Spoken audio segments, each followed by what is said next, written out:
I'm now prepared to rule on the point of order raised on May 30th, 2024 by the member for Edmonton-Wetaskiwin regarding unparliamentary language.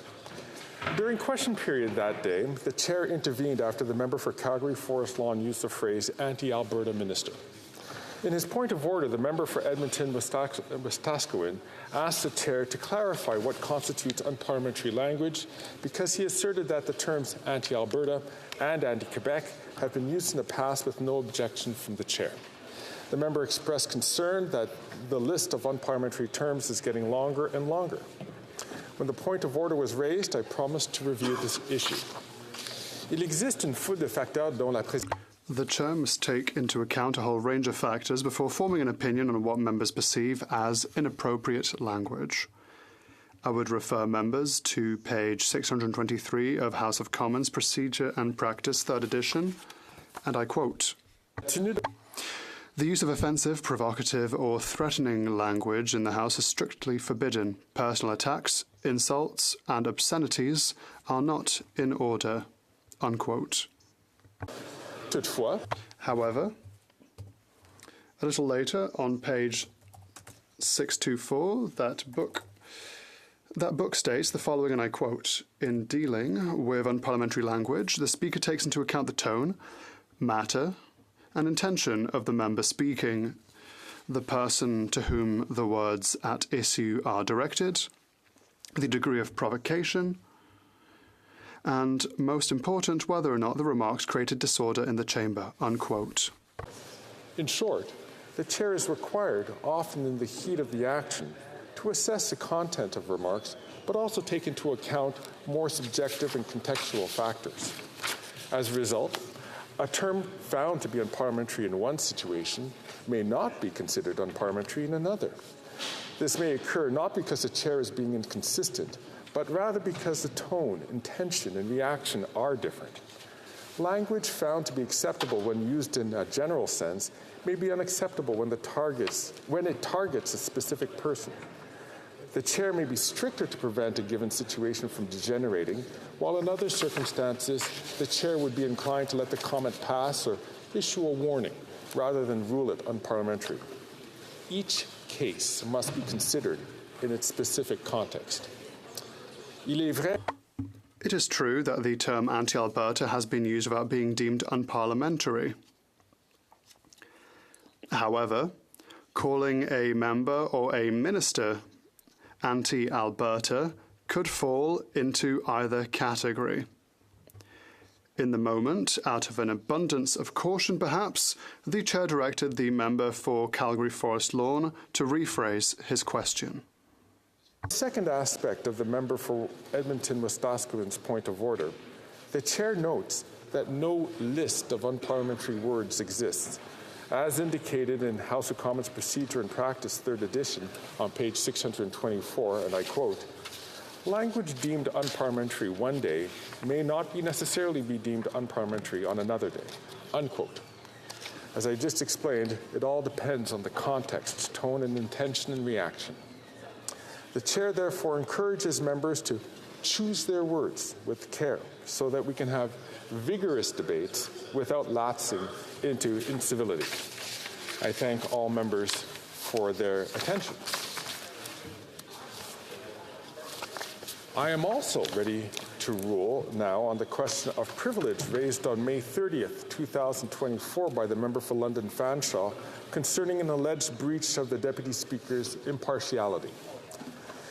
In her intervention, the member indicated that she had just been made aware that a picture of the Deputy Speaker wearing his robes was used to advertise a political event held last October for a Conservative Party constituency association. She further noted that he was identified with his title of Deputy Speaker and not as a member for West Nova. She referenced other recent questions of privilege where the issue of inappropriate use of the Speaker's robes was also considered, which raised concerns over the use of House of Commons resources and about the impartiality of the Deputy Speaker. Dans sa réponse, in response, the member for Mégantic-l'Érable pointed out that the photo used in the ad was a publicly available image that could be found on the internet. He added that the ad contained no partisan criticism and that the event was not a fundraiser. Referring to a ruling made by Speaker Fraser on the 9th of March 1993, he also noted that expectations differed between the positions of Speaker and Deputy Speakers. The Deputy Speaker, for his part, indicated that he had no knowledge of the ad.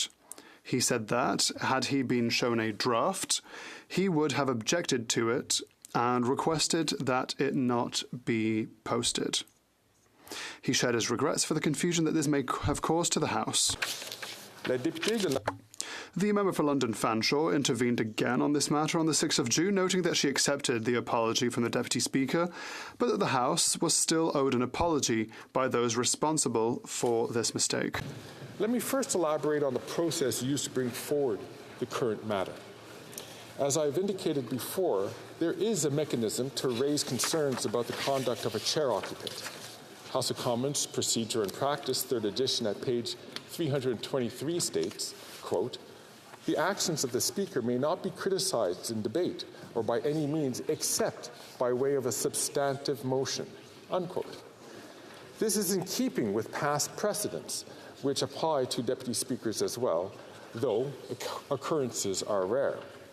In addition to the 1993 ruling referenced by the member for Mégantic-Les an interesting example can be found at pages 4,365 to 4,366 of the May 28, 1956 debates. During what is known as the 1956 pipeline debate, the impartiality of the chairman of Committee of the Whole was questioned by the then Leader of Opposition. Speaker Beaudoin determined that what has now become Standing Order 67-1P should be used to call in question the conduct of the chair occupants.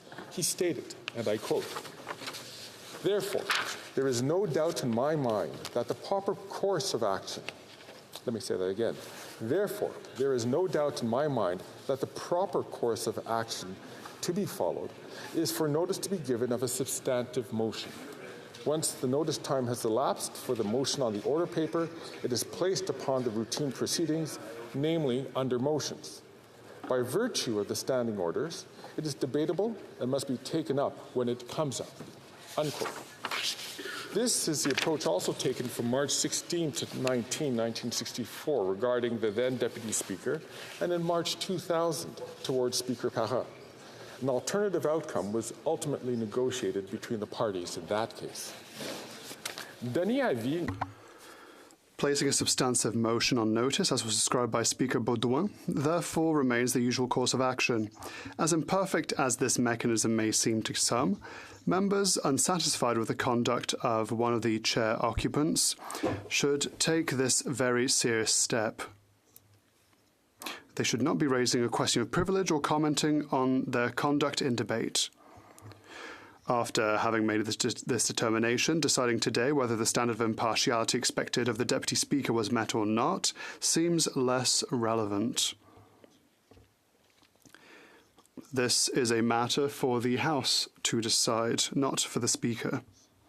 That said, interested members can refer to Speaker Fraser's ruling of March 9th, 1993, where he stated at page 16,685 of the debates that Deputy Speakers, quote, "remain members of their political party, may attend caucus if they choose, and may even participate in debate," unquote. This makes clear that their degree of participation in political activities is an individual decision. Furthermore, House of Commons Procedure and Practice, 3rd edition at page 362, states that, quote, "the Deputy Speaker must be governed by good taste and judgment," unquote.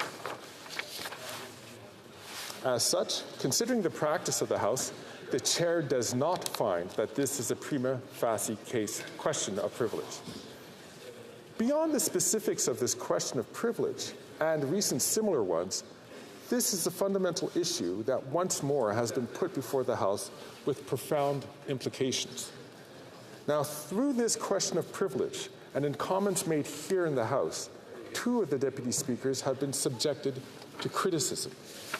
I would caution the House against dragging the different chair occupants into debate. It has a corrosive effect on their ability to effectively preside over the proceedings of the House.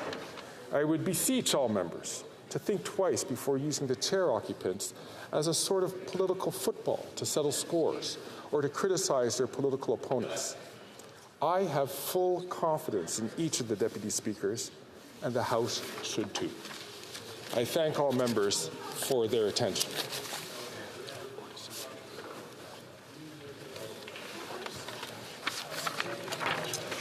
Daily routine of business. Tabling of documents. The Honourable Parliamentary Secretary to the Leader of the Government in the House of Commons. Thank you, Mr. Speaker. Pursuant to Standing Order 36.8a, I have the honour to table in both official languages the government's responses to 5 petitions. These returns will be tabled in an electronic format, Mr. Speaker, and while I'm on my feet, I would move, seconded by the member from Winnipeg South, that the House do now proceed to orders of the day. Mr. Lamoureux, seconded by Mr. Duguid, moved that the House do now proceed to orders of the day. If a member participating in person wishes that the motion be carried or carried on division, or if a member of a recognized party participating in person wishes to request a recorded division, I would invite them to rise and indicate it to the chair. On division? The honourable member from Calgary, Shepherd. I would like to ask for a recorded division. Convoquez les députés. Call on the members.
The question is as follows.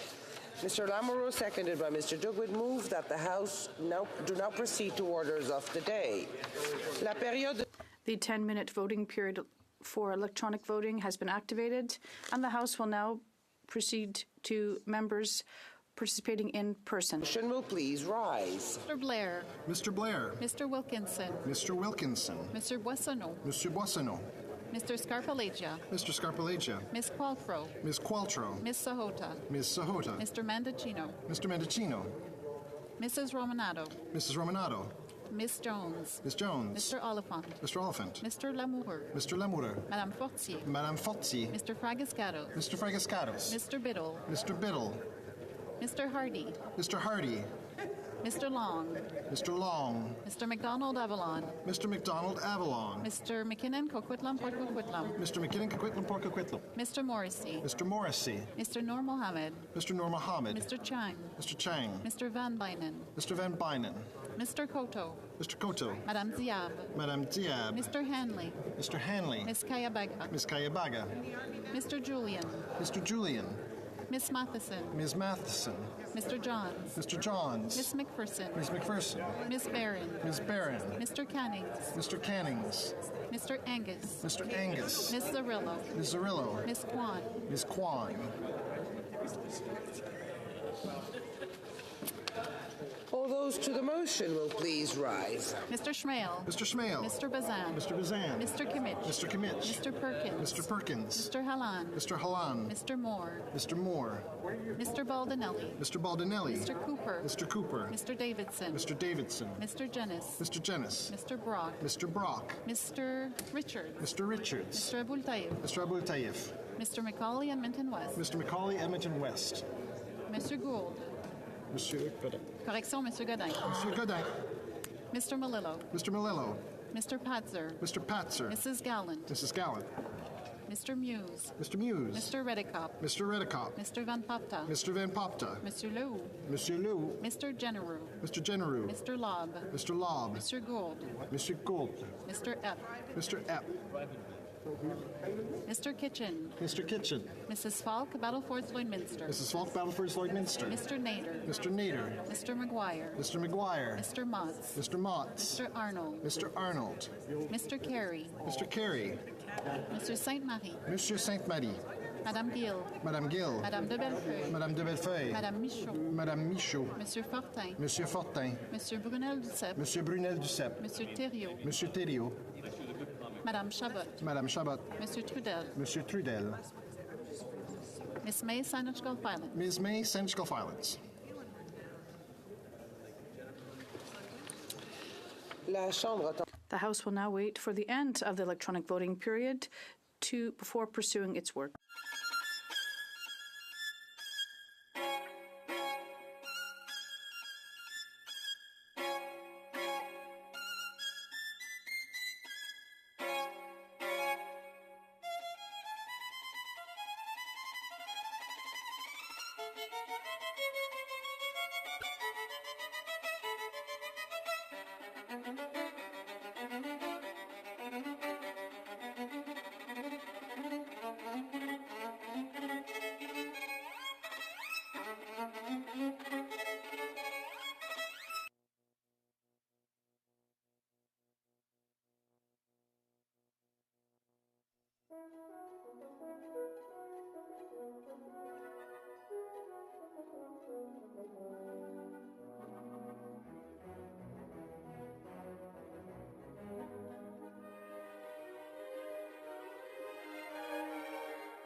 Je désire informer la I would like to inform the House that the electronic voting period has ended.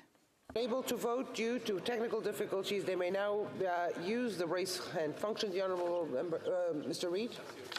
Thank you, Madam Speaker. I will be voting nay. Ms. Gray. Probably voting no. Macaulay. Speaker, I'll be voting yes. Yay, pour. Madam Speaker, I would like also to be recorded as voting yay. Mr. Serré. Monsieur Serré. Je vote oui, Madame la Présidente. Pour. Minister Regan.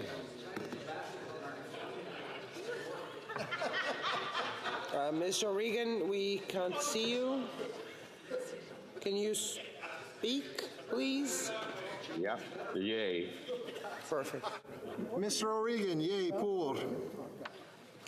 Le bureau va maintenant. The table will now compile the results of the vote.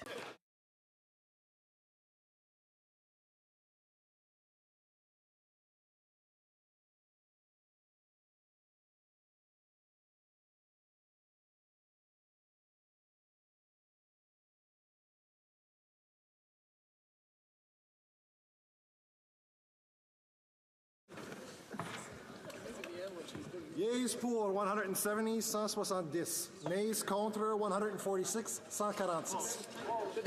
I declare the motion carried. Orders of the day. Orders of the day, ordre du jour, government orders, government bills commons, consideration at report stage of Bill C-69, Budget Implementation Act 2024, number 1. Yes. A ruling by Mr. Speaker. There are 161 motions and amendments standing on the notice paper for the report stage of Bill C-69. Motions numbered 1 to 161 will be grouped for debate and voted upon according to the voting pattern available at the table.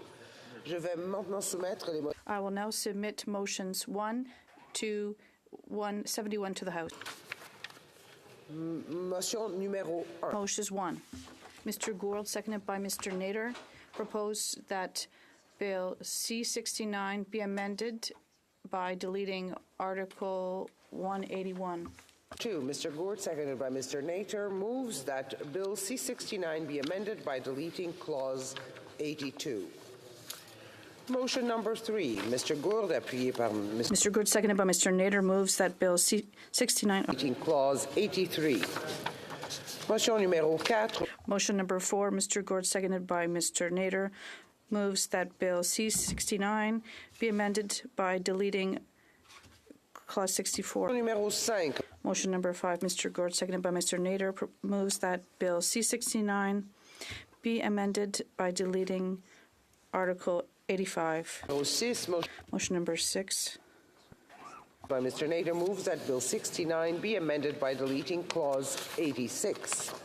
Mr. Gould, seconded by Mr. Nader, moves that Bill C-69 be amended by deleting Clause 87. Motion number 7.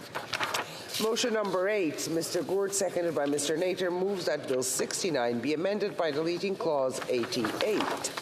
Motion numéro 9. Motion number 9. Mr. Gould, seconded by Mr. Nader, moves that Bill C-69 be amended by deleting Clause 89. 9. Motion numéro.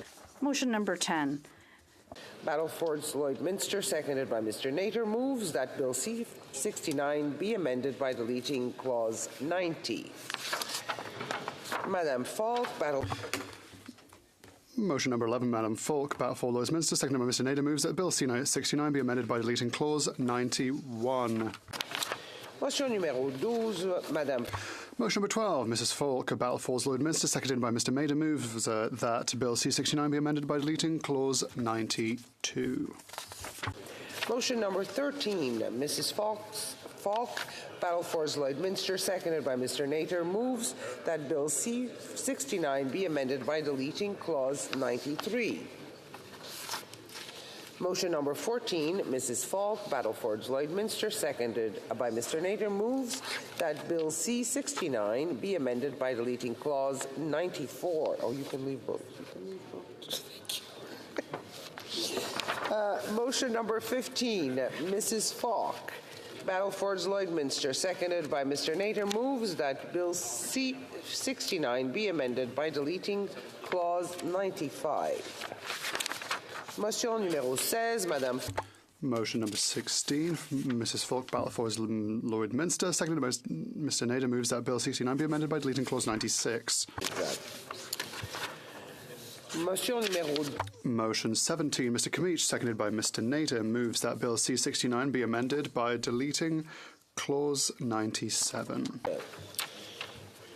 Motion numéro 18. Motion number 18, Mr. Comich, seconded by Mr. Nader, move that Bill C69 be amended by deleting clause 98. Motion number 19, Mr. Comich, seconded by Mr. Nader, moves that Bill C59 be amended by deleting clause 99. Motion number 20, Mr. Comich, seconded by Mr. Nader, moves that Bill C69 be amended by deleting clause 100. Motion numéro 21, Monsieur. Motion number 21, Mr. Comich, seconded by Mr. Nader, moves that Bill C69 be amended by deleting clause 101. Motion number 22, Mr. Comich, seconded by Mr. Nader, moves that Bill C69 be amended by deleting clause 102. Motion number 23, Mr. Comich, seconded by Mr. Nader, moves that Bill C69 be amended by deleting clause 103. Motion number 24, Mr. Comich, seconded by Mr. Nader, moves that Bill C69 be amending by deleting clause 104.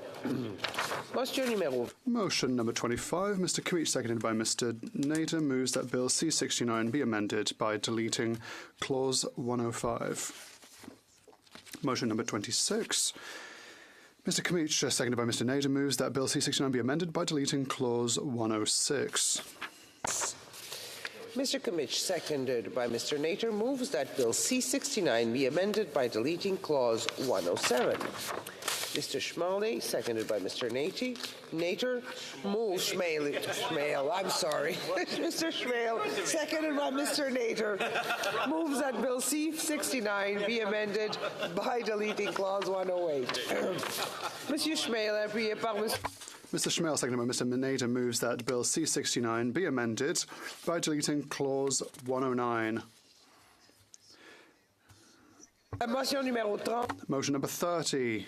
Mr. Schmale, seconded by Mr. Nader, moves that Bill C69 be amended by deleting clause 110. Motion number 21, Mr. Schmale, appuyé par Mr. Nader, seconded by Mr. Nader, moves that Bill C69 be amended by deleting clause 111. Motion number 32, Mr. Schmale, seconded by Mr. Nader, moves that Bill C69 be amended by deleting clause 147. Motion number 33, Mr. Schmale, appuyé par Mr. Schmale, seconded by Mr. Nader, moves that Bill C69 be amended by deleting clause 148. Motion number 34, Mr. Schmale, seconded by Mr. Nader, moves that Bill C69 be amended by deleting clause 150. Motion numéro 35, Monsieur Schmale, appuyé par. Motion number 35, Mr. Schmale, seconded by Mr. Nader, moves that Bill C69 be amended by deleting clause 151.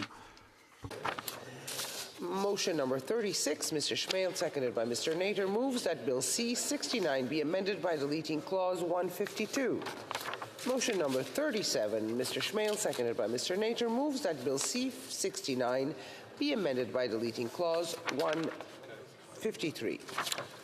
Motion number 38, Mr. Schmale, seconded by Mr. Nader, moves that Bill C69 be amended by deleting clause 154.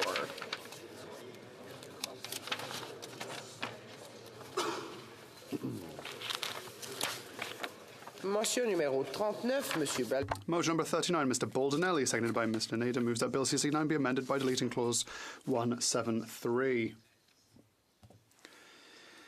Number 40, Mr. Baldinelli, seconded by Mr. Nader, moves that Bill C69 be amended by deleting clause 174. Motion numéro 41, Monsieur. Motion number 41, Mr. Baldinelli, seconded by Mr. Nader, moves that Bill C-69 be amended by deleting Clause 175. Number 42, Mr. Baldinelli, seconded by Mr. Nader, moves that Bill C-69 be amended by deleting Clause 176. Motion numéro 40. Motion number 43, Mr. Baldinelli, seconded by Mr. Nader, moves that Bill C-69 be amended by deleting Clause 177. Motion number 44, Mr. Baldinelli, seconded by Mr. Nader, moves that Bill C-69 be amended by deleting Clause 180. Motion number 45, Mr. Baldinelli, seconded by Mr. Nader, moves that Bill C-69 be amended by deleting Clause 181. Motion numéro 46, Monsieur. Motion number 46, Mr. Baldinelli, seconded by Mr. Nader, moves that Bill C-69 be amended by deleting Clause 184. 7, Mr. Baldinelli, seconded by Mr. Nader, moves that Bill C-69 be amended by deleting Clause 185. Motion number 48, Mr. Baldinelli, seconded by Mr. Nader, moves that Bill C-69 be amended by deleting Clause 186. Wait until half. Pardon? Okay. Motion numéro 40. Motion number 49, Mr. Sainte-Marie, seconded by Mr. Thériault, moves that Bill Mr. Thériault moves that Bill C-69 be amended by deleting Clause 198. Motion numéro 50. Motion number 50, Mr. Sainte-Marie, seconded by Mr. Thériault, moves that Bill C-69 be amended by deleting Clause 199. Motion numéro 51, Monsieur Sainte-Marie. Motion number 51, Mr. Sainte-Marie, seconded by Mr. Thériault, moves that Bill C-69 be amended by deleting Clause 200. 2, Mr. Sainte-Marie, seconded by Mr. Thériault, moves that Bill C-69 be amended by deleting Clause 201. Motion number 53, Mr. Sainte-Marie, seconded by Mr. Thériault, moves that Bill C-69 be amended by deleting Clause 202. Motion numéro 50. Motion number 54, Mr. Sainte-Marie, seconded by Mr. Thériault, moves that Bill C-69 be amended by deleting Clause 203. Motion number 55, Mr. Sainte-Marie, seconded by Mr. Thériault, moves that Bill C-69 be amended by deleting Clause 204. Monsieur Monsbon. Motion number 56, Mr. Sainte-Marie, seconded by Mr. Thériault, moves that Bill C-69 be amended by deleting Clause 205. Motion number 57, Mr. Sainte-Marie, seconded by Mr. Thériault, moves that Bill C-69 be amended by deleting Clause 206. Motion number 58, Mr. Sainte-Marie, seconded by Mr. Thériault, moves that Bill C-69 be amended by deleting Clause 207. Motion numéro. Motion number 59, Mr. Sainte-Marie, seconded by Mr. Thériault, moves that Bill C-69 be amended by deleting Clause 208. Motion number 60, Mr. Sainte-Marie, seconded by Mr. Thériault, moves that Bill C-69 be amended by deleting Clause 209. Number 61, Mr. Sainte-Marie, seconded by Monsieur Thériault, moves that Bill C-69 be amended by deleting Clause 210. Motion number 62, Mr. Sainte-Marie, seconded by Mr. Thériault, moves that Bill C-69 be amended by deleting Clause 211.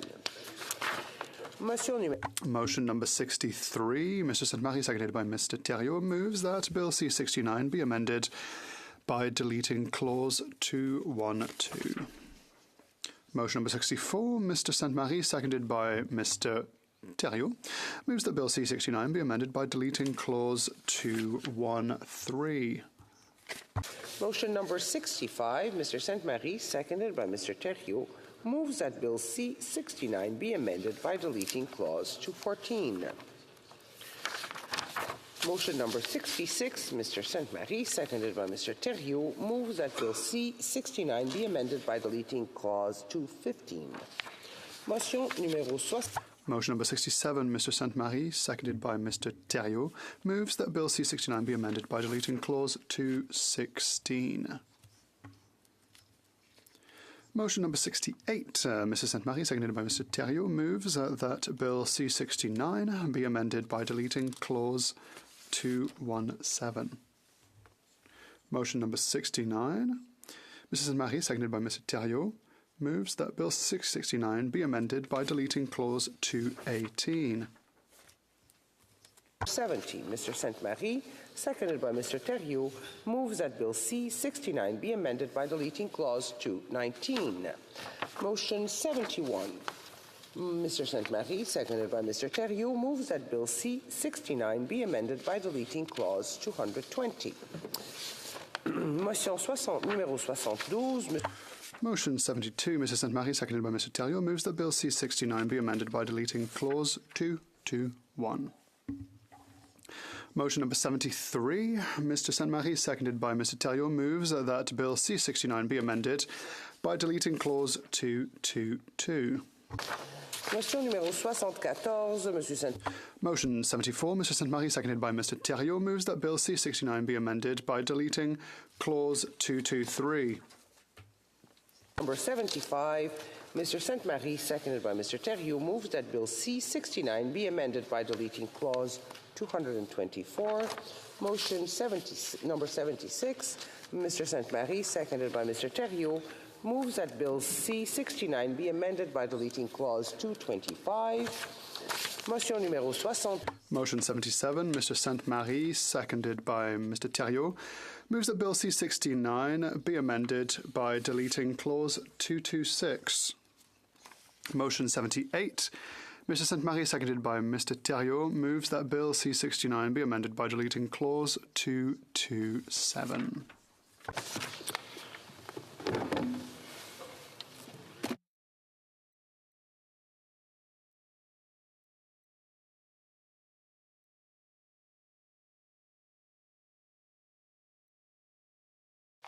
Okay. Motion number 79, Mr. Hallan, seconded by Mr. Nader, moves that Bill C-69 be amended by deleting Clause 269. Motion number 80, Mr. Hallan, seconded by Mr. Nader, moves that Bill C-69 be amended by deleting Clause 270. Motion number 81, Mr. Hallan, seconded by Mr. Nader, moves that Bill C-69 be amended by deleting Clause 271.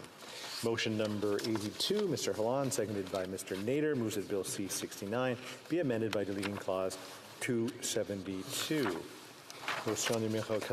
Motion number 83, Mr. Hallan, seconded by Mr. Nader, moves that Bill C-69 be amended by deleting Clause 273. Motion number 84, Mr. Hallan, seconded by Mr. Nader, moves that Bill C-69 be amended by deleting Clause 274. Motion numéro... Motion number 85, Mr. Hallan, seconded by Mr. Nader, moves that Bill C-69 be amended by deleting Clause 275. Motion numéro... Motion number 86, Mr. Hallan, seconded by Mr. Nader, moves that Bill C-69 be amended by deleting Clause 276. Number 87, Mr. Hallan, seconded by Mr. Nader, moves that Bill C-69 be amended by deleting Clause 277. Motion number 88, Mr. Hallan, seconded by Mr. Nader, moves that Bill C-69 be amended by deleting Clause 278.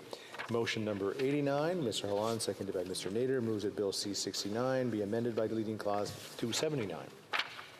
Motion number 90, Mr. Hallan, seconded by Mr. Nader, moves that Bill C-69 be amended by deleting Clause 280. Motion number 91. Mr. Hallan, seconded by Mr. Nader, moves that Bill C-69 be amended by deleting Clause 281. Motion number 92. Mr. Hallan, seconded by Mr. Nader, moves that Bill C-69 be amended by deleting Clause 282. Motion number 93, Mr. Hallan, seconded by Mr. Nader, moves that Bill C-69 be amended by deleting Clause 283. Motion number 94, Mr. Hallan, seconded by Mr. Nader, moves that Bill C-69 be amended by deleting Clause 284. Motion number 95, Mr. Hallan, seconded by Mr. Nader, moves that Bill C-69 be amended by deleting Clause 285. Motion number 96, Mr. Hallan, seconded by Mr. Nader, moves that Bill C-69 be amended by deleting Clause 286. Number 97, Mr. Hallan, seconded by Mr. Nader, moves that Bill C-69 be amended by deleting Clause 287. Motion number 98, Mr. Hallan, seconded by Mr. Nader, moves that Bill C-69 be amended by deleting Clause 288. Motion number 99, Mr. Hallan, seconded by Mr. Nader, moves that Bill C-69 be amended by deleting Clause 289. Motion numéro 100, Mr. Hallan. Motion number 100, Mr. Hallan, seconded by Mr. Nader, moves that Bill C-69 be amended by deleting Clause 290.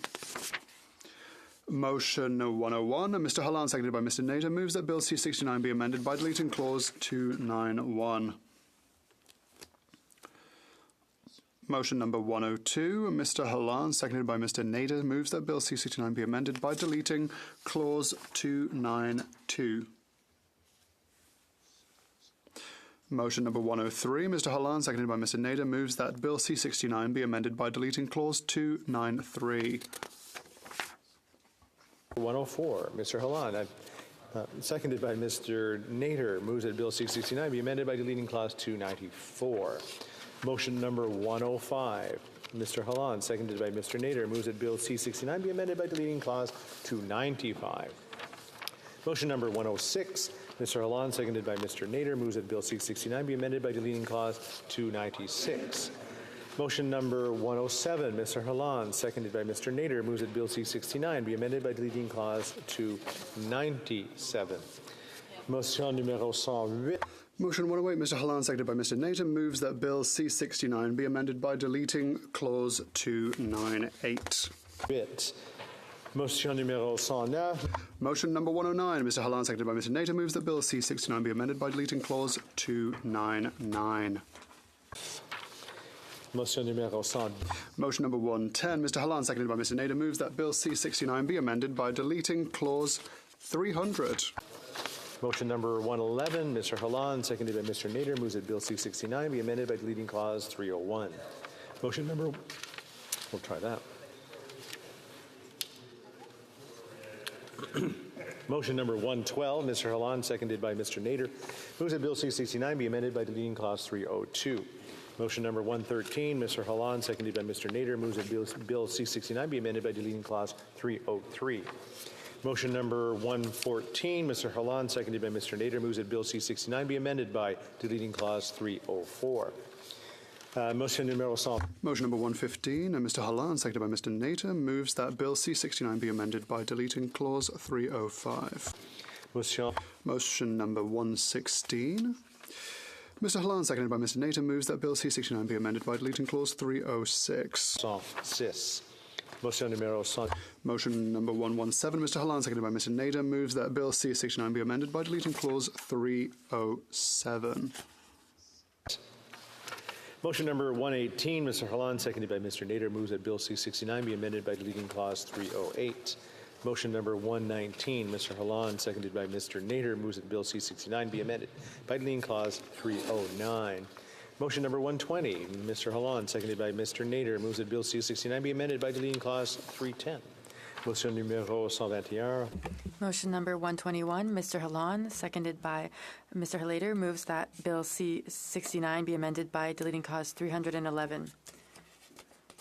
Mr. Hallan, seconded by Mr. Nader, moves that Bill C-69 be amended by deleting Clause 312. Motion number 123, Mr. Hallan, seconded by Mr. Nader, moves that Bill C-69 be amended by deleting Clause 313. Motion number 124, Mr. Hallan, seconded by Mr. Nader, moves that Bill C-69 be amended by deleting Clause 314. 5, Mr. Hallan, seconded by Mr. Nader, moves that Bill C-69 be amended by deleting Clause 315. Motion number 126, Mr. Hallan, seconded by Mr. Nader, moves that Bill C-69 be amended by deleting Clause 316. Motion number 127, Mr. Hallan, seconded by Mr. Nader, moves that Bill C-69 be amended by deleting Clause 317. Motion number 128, Mr. Hallan, seconded by Mr. Nader, moves that Bill C-69 be amended by deleting Clause 318. Motion number 129, Mr. Hallan, seconded by Mr. Nader, moves that Bill C-69 be amended by deleting Clause 319. Motion numéro 130. Motion number 130, Mr. Halon, seconded by Mr. Nader, moves that Bill C-69 be amended by deleting Clause 322. Motion number 131, Mr. Halon, seconded by Mr. Nader, moves that Bill 69 be amended by deleting Clause 323. Motion number 132, Mr. Halon, seconded by Mr. Nader, moves that Bill C-69 be amended by deleting Clause 324. Motion number 133, Mr. Halon, seconded by Mr. Nader, moves that Bill C-69 be amended by deleting Clause 325. Motion number 134, Mr. Halon, seconded by Mr. Nader, moves that Bill C-69 be amended by deleting Clause 326. Motion number 135, Mr. Halon, seconded by Mr. Nader, moves that Bill C-69 be amended by deleting Clause 327. Motion number 136, Mr. Halon, seconded by Mr. Nader, moves that Bill C-69 be amended by deleting Clause 328. Motion number 137, Mr. Halon, seconded by Mr. Nader, moves that Bill C-69 be amended by deleting Clause 329. Motion number 138, Mr. Halon, seconded by Mr. Nader, moves that Bill C-69 be amended by deleting Clause 330. Motion number 139, Mr. Halon, seconded by Mr. Nader, moves that Bill C-69 be amended by deleting Clause 331. Mr. Halon, seconded by Mr. Nader, moves that Bill C-69 be amended by deleting Clause 332. Motion number 141, Mr. Halon, seconded by Mr. Nader, moves that Bill C-69 be amended by deleting Clause 333.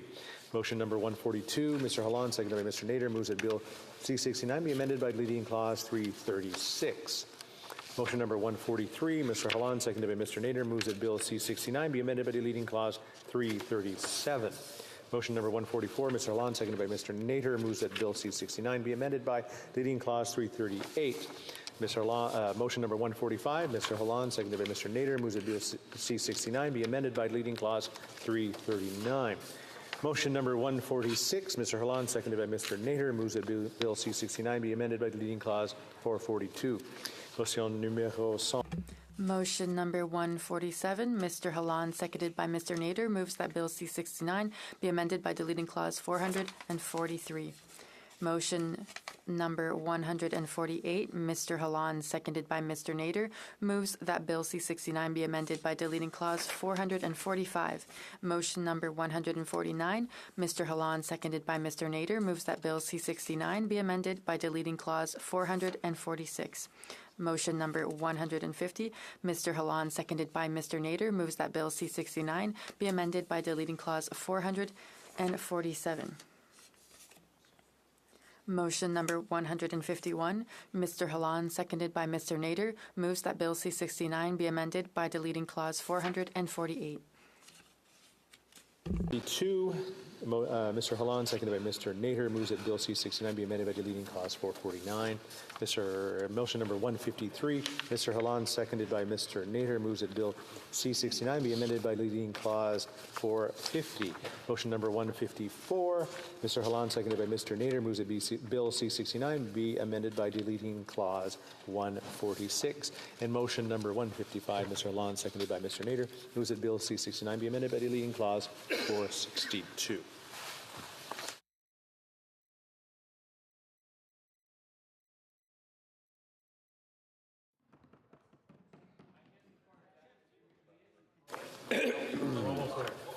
We're not quite done yet.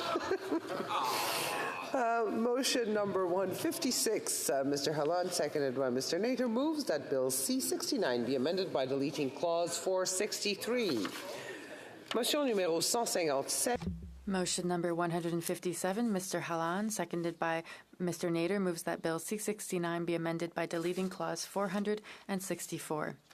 Motion number 158, Mr. Halon, seconded by Mr. Nader, moves that Bill C-69 be amended by deleting Clause 465. Mr. Halon, seconded by Mr. Nader, moves that Bill C-69 be amended by deleting Clause 466. Motion numéro 160. Motion number 160. Moves that Bill C-69 be amended by deleting Clause 467. Motion numéro 100. Motion number 161. Mr. Halland, seconded by Mr. Nader, moves that Bill C-69 be amended by deleting Clause 468. Débat. L'honorable député de Lévis. Debate, the Honourable Member from Lévis-Opinière. Thank you very much, Madam Speaker. Once again, it's a privilege for me to speak today in this House for the people that I represent in my riding. And to begin, I'd like to say that in my riding, when we talk about the budget, we don't seem to have the same definition or the same way of holding a debate as the Prime Minister that doesn't understand balancing a budget or managing the economy. I've been in this House for many years, and I was here for the reading of the budget, and since 2015, it's become a joke seeing the Minister of Finance and the Prime Minister convinced that they're tabling a good budget for Canadians. What we're really seeing here is a government that continues to spend and continues to be incompetent and irresponsible. This government is a champion of putting us into a financial hole, and we have definitely fallen into this hole. Here we have debt service charges that we'll never see the end of. It seems that the Prime Minister is wearing the same rose-colored glasses as the Minister of Finance. But the statistics speak for themselves of the situation. We have come far from the coveted country that we used to be. The catastrophic NDP Liberal governance is illegitimate, and it has put millions of Canadians into poverty. So, investments in the budget do not offer any real value to our GDP. Now we have interests to pay, and it's hard to really give you a visual representation of how much interest we are really paying. In recent years, we have seen that we will be in debt to an extent that we don't see the day when we will be able to pay it off. We have a Prime Minister who is great at spending money. It seems that he has never experienced not having enough money as a child. He doesn't know what it's like to collect money to try and put it in his piggy bank and save up. The Prime Minister will be spending $40 billion in additional spending with the support of the NDP and now the Bloc. The former Governor-General of the Bank of Canada, David Dutch, said that this will be the worst budget since 1982. Canada will be spending $54.1 billion in debt servicing costs. And this is more than what the government sends to the provinces for healthcare. It's a scandal. John Manley, amongst others, have told the prime ministers that they are accelerating inflation with his spending that is increasing interest rates. As a consequence, the Bank of Canada has looked to decrease interest rates in the most aggressive manner that we've ever seen. Millions of Canadians know this more than ever because their mortgage rate has become so high. So the NDP Liberal government is undermining Canadians' confidence in democracy. Many Canadians didn't even vote in the last election. It's the first time that we have seen such scheming with a government. Even watching their spending, having an increased salary, Canadians are still struggling because the price of housing, of mortgages, of food, and basic necessities is so high. Before the Liberal government, one only needed 39% of their average income to pay for these goods. But now this is up to 62%. Last week, I participated in Lévis, a walk for cancer, and I was concerned when I was told that people didn't recognize the country that they live in anymore. And they didn't like the direction the country was going into. People are running out of money.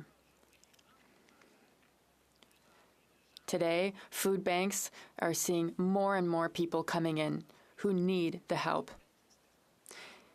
When will this end? It is so sad. Canada is the G7 country with the fewest housing units per capita. There is a steep increase in our population as well, so we need more housing to be able to meet our needs. Canada will need 3.5 million additional homes. And we got to 3.8 million in 2024, so not enough. We also have worker shortages. But despite the need for more workers, we're already struggling to house the people who already live in Canada. When we know that since the Liberals came into power, mortgages and the price of houses have doubled, Madam Speaker, stress and anxiety have become an integral part of Canadians' lives. Canadians fear that opportunities are getting worse and worse for their grandchildren in Canada.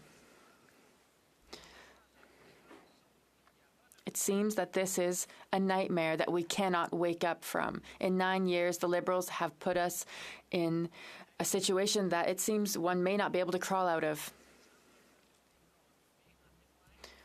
We can see it in the House and in committees. Countries that have legalized marijuana have seen an increase in crime rates, and we see it here in Canada too. Crime continues to increase in this country, and there has also been an increase in mental health problems. There is also an increase in addiction and toxic drug-related death. What a shame to see the way the government's dealing with this. In large cities, we can see that there are many zombies walking through the streets.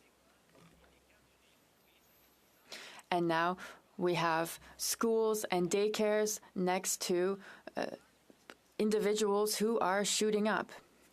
So we need to really make an effort to live in this reality and to deal with the reality that's been created by our Prime Minister. Before the Liberals, there was the idea that things could be solved by politics, before the Liberal-NDP coalition and now with the Bloc. We are not happy with this irresponsible budget, which is also populist, and I mean that in the negative sense. All well-educated economists are asking for change. We can see that all classes in Canada are struggling because the Liberals are wasting money. Those who are suffering day after day look forward to the next election to change things. With the Liberals, you can see that they're simply printing money. And it's Canadians who are paying the price for this. The cost of living is higher and higher. And yet at the same time, they're not benefiting from higher quality of service. Madam Speaker, this aligns with what we can see, the track record of the Liberals, which is devastating. And I would like to honor all those who are working hard and who actually know how to count and manage money. It seems there is no more hope in the Liberal NDP Bloc coalition. The Liberals need to abandon the carbon tax. And the Canadians do not need this budget during these difficult times. It's time to build homes and fix the budget. Thank you, Madam Speaker. Questions and comments? Parliamentary Secretary to the Minister of Finance. Thank you, Madam Speaker, and thanks to the member for his speech. I always am amazed at how much passion he puts into his oration in the House. But I would like to ask him, you know, the Conservatives daily in this House cite food bank lineups as being an issue that they care about in this country.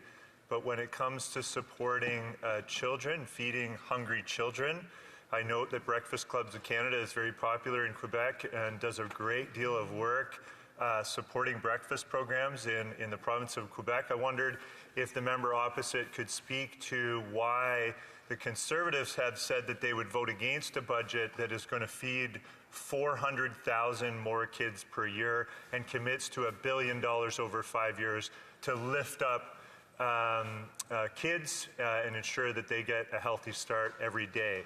Can he speak to why he would stand up in this House and vote against that? The honourable member from Lévis-Labinière. Thank you very much, Madam Speaker. I'd like to thank my colleague for his question. Imagine the result of 9 years of a Liberal government. The situation now is that we need to feed children at school in the morning. In 2015, it was third world countries that had to feed kids at school. Now we have to do the same thing in Canada at time for an election. The honourable member from Montcalm. Madam Speaker, I won't have enough time to be able to correct my colleague's speech.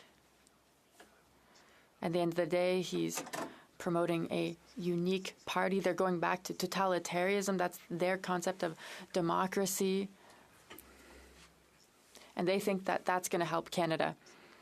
What I would like to know is why he always voted against the Bloc's proposals that want to get rid of tax havens. Now, we have Canadian banks that are making billions of dollars in profit using tax havens. Why is he not trying to get rid of this? Why is he voting in favor of oil companies being able to benefit from these tax havens, despite the fact that they're making billions of dollars every year? Is that his vision of equality between different social classes? Honourable member from Lévis-Lapinière. Thank you, Madam Speaker. Thank you to my colleague for his question. Yes, Madam Speaker. The more we will have Conservative MPs, better things will be for Canada. I have a question for my colleague as well. Why did the Bloc vote for $500 billion in supply credits? Madam Speaker, the Bloc Québécois is a part of the problem. The questions and comments. The honourable member for New Westminster Burger. Thank you very much, Madam Speaker. I like my colleague, but I have to say we lived under the Harper regime, so their party will mean more misery for Canadians. And now we've seen Conservatives vote against dental care, even though thousands of people are already signed up and can benefit from this NDP program. The Conservatives wanted to block pharmacare as well. And today we have these ridiculous Conservative amendments. So they're blocking affordable housing, dental care for children, and the cancelling of student loans, and also credits for volunteer firefighters. It's a very simple question, Madam Speaker. Why are these Conservative members always blocking everything that will benefit Canadians? The honourable member for Lévis-Lotbinière. Thank you very much, Madam Speaker. I'd like to go back to my colleague's questions, who I'd like to thank. Talk about the real misery that the NDP has taken with the Liberals by supporting them. Supporting thousands of Canadian families who cannot eat now because their mortgages are too high. They have to pay too much for everything, their mortgages, gas, food. And this is the result of the NDP supporting all the time the Liberal Party. And I hope that the NDP will stop supporting this government as quickly as possible so Canadians can have a real choice of a Conservative government. The honourable member for Battleford's Lloydminster. Thank you, Madam Speaker. So we know that the results are in. After 9 years of this Liberal government, it is clear that this Prime Minister is not worth the cost for any generation. Food Banks Canada's recent report card said they are nearly 50% of Canadians that feel financially worse off compared to last year, and that 25% of Canadians are currently facing food insecurity. A reality that should be unthinkable in a country like Canada, but instead is a growing problem. The news from the Salvation Army is equally alarming. Nearly 75% of Canadians feel that they are having difficulty managing their limited financial resources, and that 25% of Canadians continue to be extremely concerned about having enough income to cover their basic needs. That is this Prime Minister's record. But, Madam Speaker, those are more than just figures. It's everyday Canadians who are working hard, doing everything that they are supposed to be doing, who are stretching a dollar where they can and cutting costs where they can. But they are struggling just to afford basic necessities. That's because groceries are at record highs and the costs are going up year after year. Families will be paying on average $700 more on groceries just this year alone. And it keeps going. Rents have doubled. Mortgages have doubled. Fuel costs are up. Home heating is up. Taxes are up. Everything is up. Canadians who are already struggling to keep their head above water cannot afford higher taxes and more inflationary spending that drives up the cost of everything and keeps interest rates high. Canadians are desperate for some relief, but this NDP Liberal government is just not listening. Instead, what Canadians got in the budget was more of the same mismanagement, and more of the same inflationary spending that has resulted in this pain and misery that Canadians are feeling. It's a kick in the gut to Canadian families who are just desperate for some relief. This budget adds nearly $40 billion in new inflationary spending, and it will cost the average Canadian family an extra $3,687. More of the same of what got us into this mess does not help Canadians and does not address the affordability crisis in this country. Conservatives had clear demands in advance of this budget, one of which was to get spending under control. For every new dollar spent, find a dollar in savings. This is a simple, common sense budgeting concept that Canadians apply to their own budget on a daily basis. Deficit spending is pouring fuel on this inflationary fire, driving up the costs of interest rates. And it's not just Conservatives that are saying this. We know that the Governor of the Bank of Canada has been clear that this government's deficit spending is not helpful in bringing inflation down and lowering interest rates. We know that the Prime Minister has admitted that he does not like to think about monetary policy, but Canadians cannot ignore the repercussion of that negligence. The Prime Minister's reckless spending and taxes forced the Bank of Canada to slam on the brakes with the fastest increase in interest rates in Canadian history. Millions of Canadians renewing their mortgages are facing massive hikes in their mortgage payments to come. That is very real repercussions to millions of Canadians. And let's not forget that while this Prime Minister spends, it is taxpayers that are footing the Prime Minister's bill. They are paying for it today, but you know what? They will also be paying it for years and years to come. This year alone, Canadian taxpayers will spend $54.1 billion to service the Prime Minister's debt. That is more money than the federal government is sending to the provinces for health care. It's money that could be better spent, but Canadians are on the hook for it. The NDP Liberal government's tax and spend agenda is hitting them from all sides. The carbon tax scheme is adding to the cost of food, fuel, shelter, and just about everything that Canadians buy.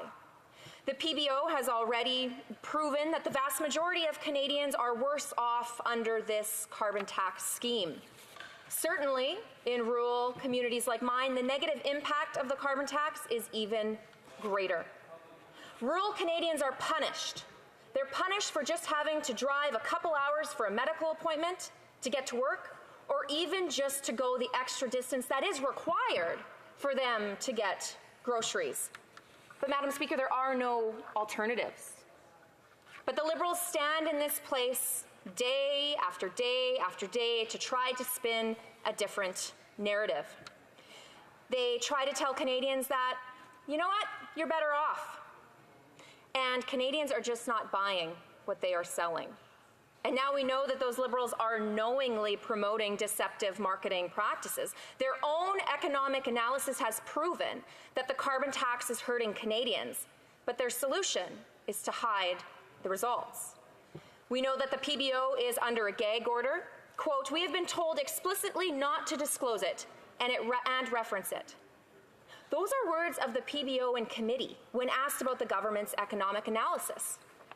The PBO was clear that his office had seen the Liberal government's own analysis, and it confirms the report that the PBO had already published.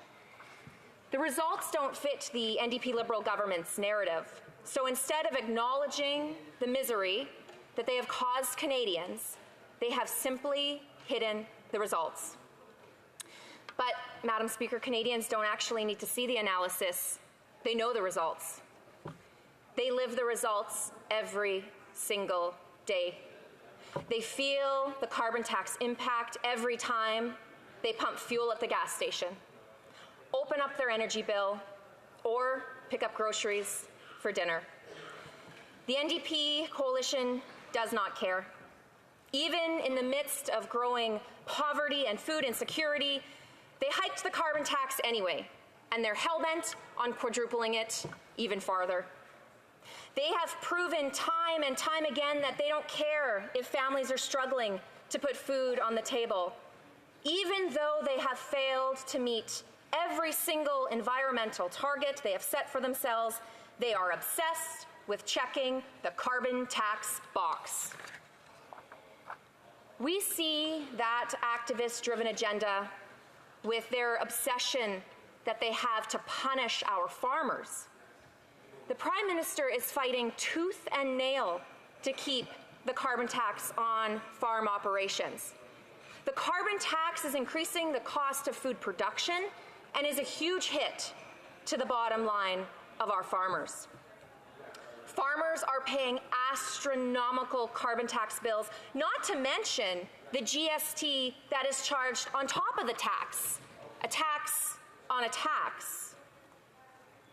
These bills, Madam Speaker, are jeopardizing the viability of their farm operations and food security in our country and also abroad.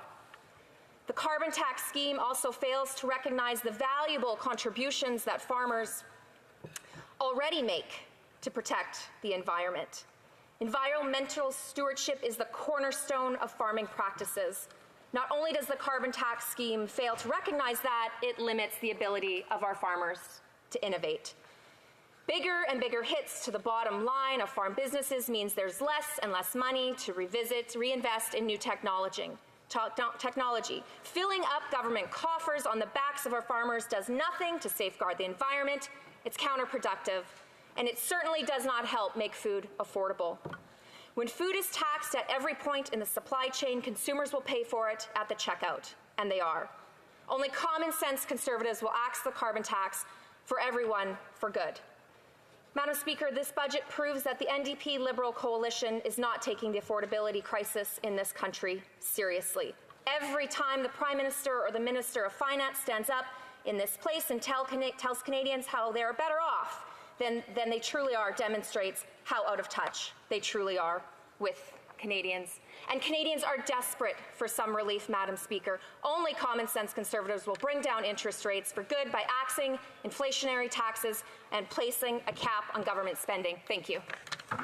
Questions and comments, the Honourable Parliamentary Secretary to the Minister of Finance. Thanks to the member for her speech. I would note that there are many statements strung together there that seem to be false, but you know, I'm not sure who constructed that speech, but there is a lot of different things that I could take issue with. We know Conservatives don't care about climate change. They've voted hundreds of times in this House against any action on climate change whatsoever.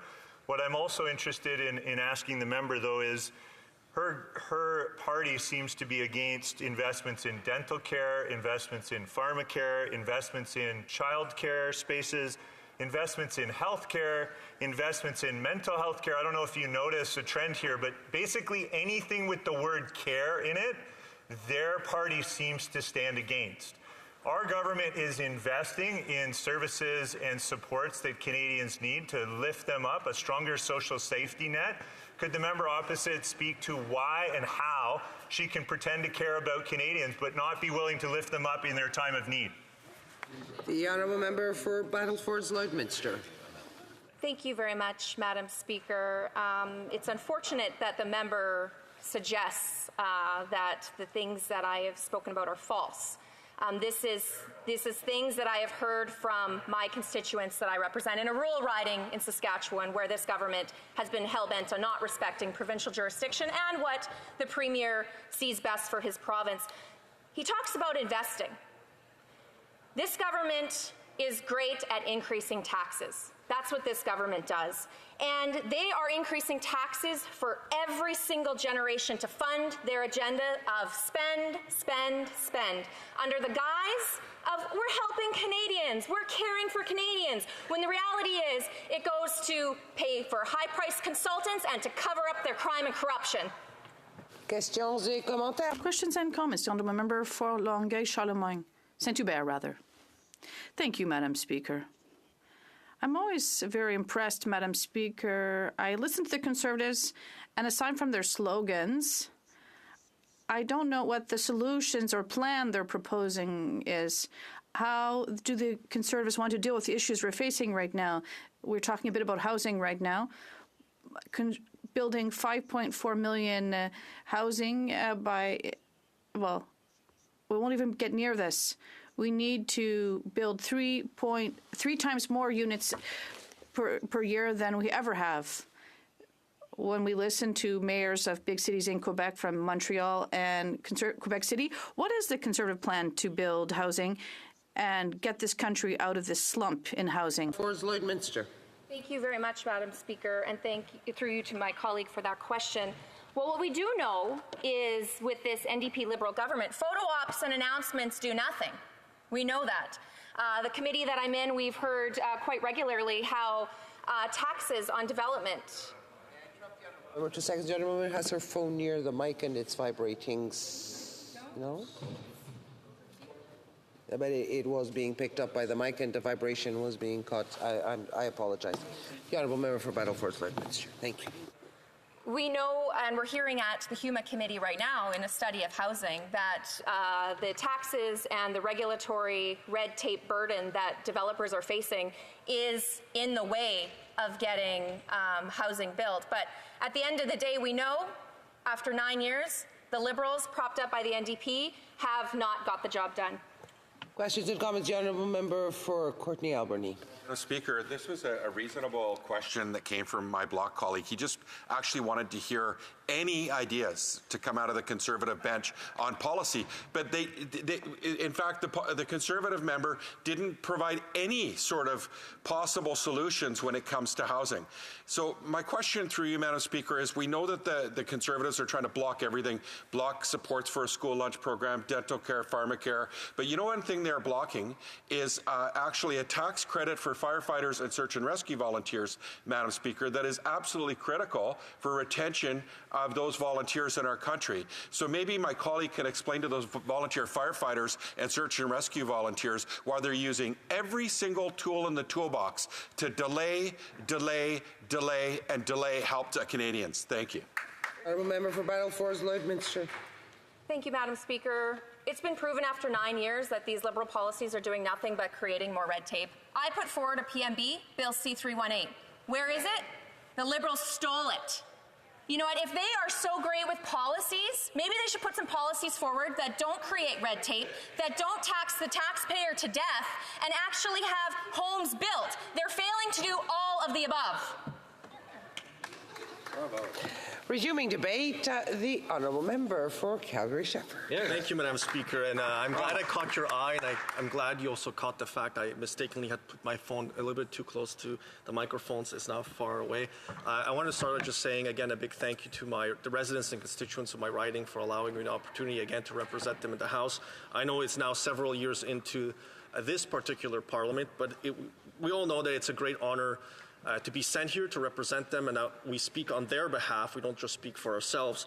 So in preparation for speaking today, I did go through the many emails and phone notes I've given to myself from calls with constituents. People have told me about, the misery they're suffered through this NDP Liberal government's policies, and C-69 specifically, because it is basically an encapsulation of many years of policy making by the government that has led to the doubling of mortgage down payments, the doubling of rent, and I speak as a renter. I rent, and my rent has gone up significantly, and I don't fault my landlord for doing it. He has no choice, because interest rates have much more than doubled. When an interest rate goes from 25 basis points or 0.5 basis points to 4.75, that is a multi-fold increase. That's not doubling, that's not a 4.5 increase. You're talking about many-fold, like an 800% increase in some cases, on the interest you're paying on the total amount of your loan. So I don't fault them.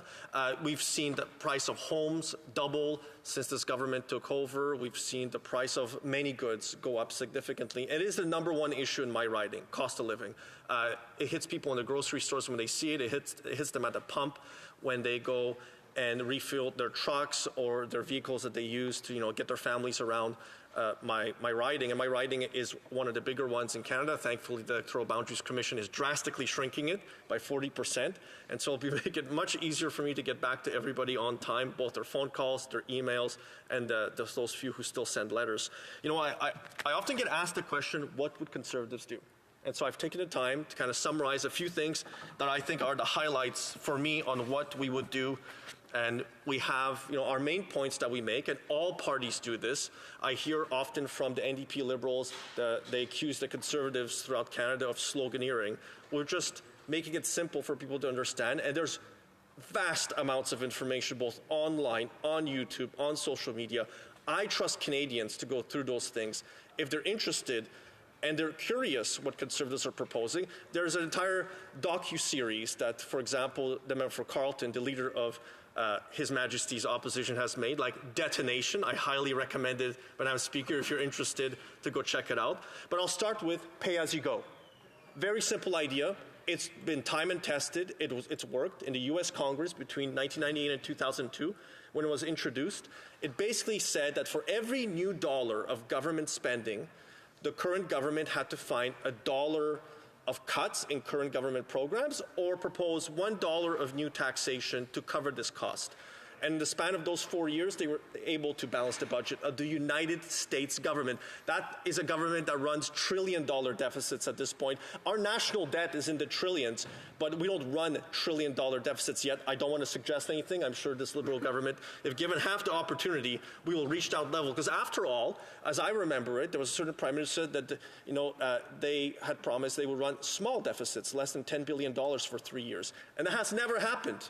This Prime Minister has run multi-billion-dollar deficits ever since he was elected to office, and it's never stopped since then. In fact, none of the budgets that they have tabled since then has shown a balanced budget. So pay as you go is a proposal from the Conservatives to adopt to ensure that we can fix the federal budget. By fixing the federal budget, it will lead to lower interest rates. Lower interest rates lead to lower housing costs, lower rents, and at a very, very minimum, it'll stop this massive inflationary increase in costs and everything. It'll make it easier for small businesses, like fishermen, an opportunity to actually be able to afford new equipment. It'll give them an opportunity to plan for their retirements and have that certainty that the equipment they have, the goods they have, the boats, and everything else that they use to run their businesses will have the same value at the end of the day, so they can retire with dignity. Second thing, the Building Homes Not Bureaucracy Act that actually this House voted on. I find it interesting that one of the NDP members that spoke was trying to give a hard time to one of our members from Battleford Lloydminster that we didn't have proposed anything on housing. We proposed legislation on housing. Legislation that they voted against, in fact. They voted with their coalition partners in the Liberal Party. So there is a proposal to Build Homes Not Bureaucracy Act, and it goes very specifically to the heart of what's going on in our country, which is we have people at the very local level in the planning departments of different cities that are making it more difficult to increase both density, but also, like in my community, to build more greenfield housing of single-family detached detached housing, low rises. You know, Calgary, I think, has done generally a really good job of building housing that's necessary, but so has the city of Edmonton. And I'll say this as a Calgarian, we don't often praise the city of Edmonton, but I used to live in Edmonton.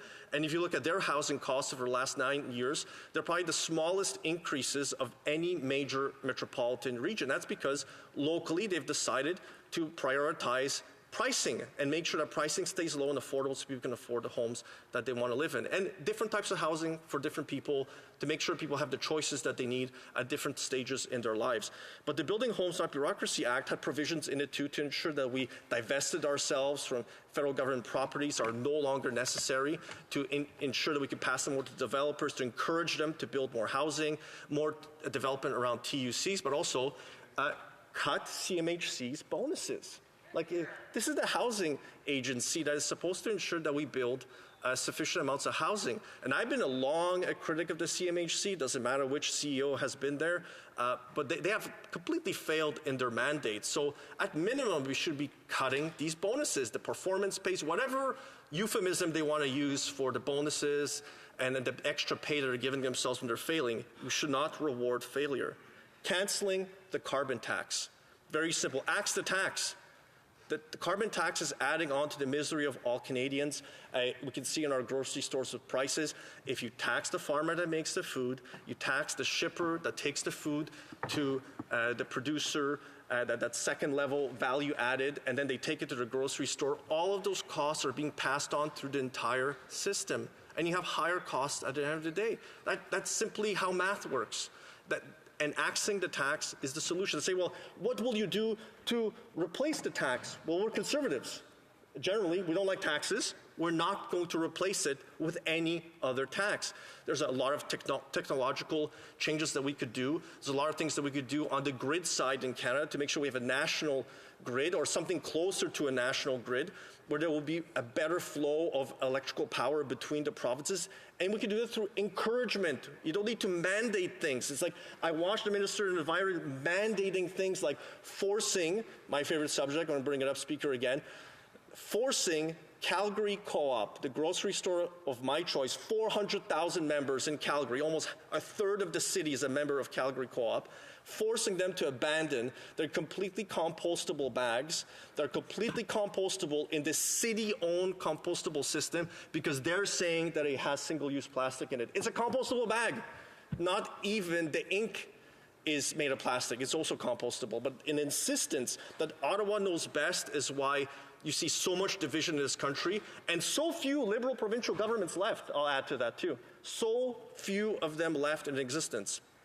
I know many members wait for this, but I, of course, have always a Yiddish proverb. I have a great love for that language. And I will say that, you know, when a wise man and a fool are debating or arguing, you have two fools debating. And that's kind of what I feel when I watch the Liberal cabinet oftentimes when they have these disagreements about whose fault it is that, you know, there's a massive increase in mortgages and massive increase in housing prices and rentals. And they seem to always point the fingers at somebody else. It's never their fault when things go wrong. It's always someone else's. It's as if they've not been in power for 9 years. And, you know, they often, in question periods especially, they go like, now when we find the person who's responsible for this, and they love labeling them, small business owners, too rich, they have too much for their retirements, while they have basically golden-plated defined benefit plans that are afforded them by the taxpayer.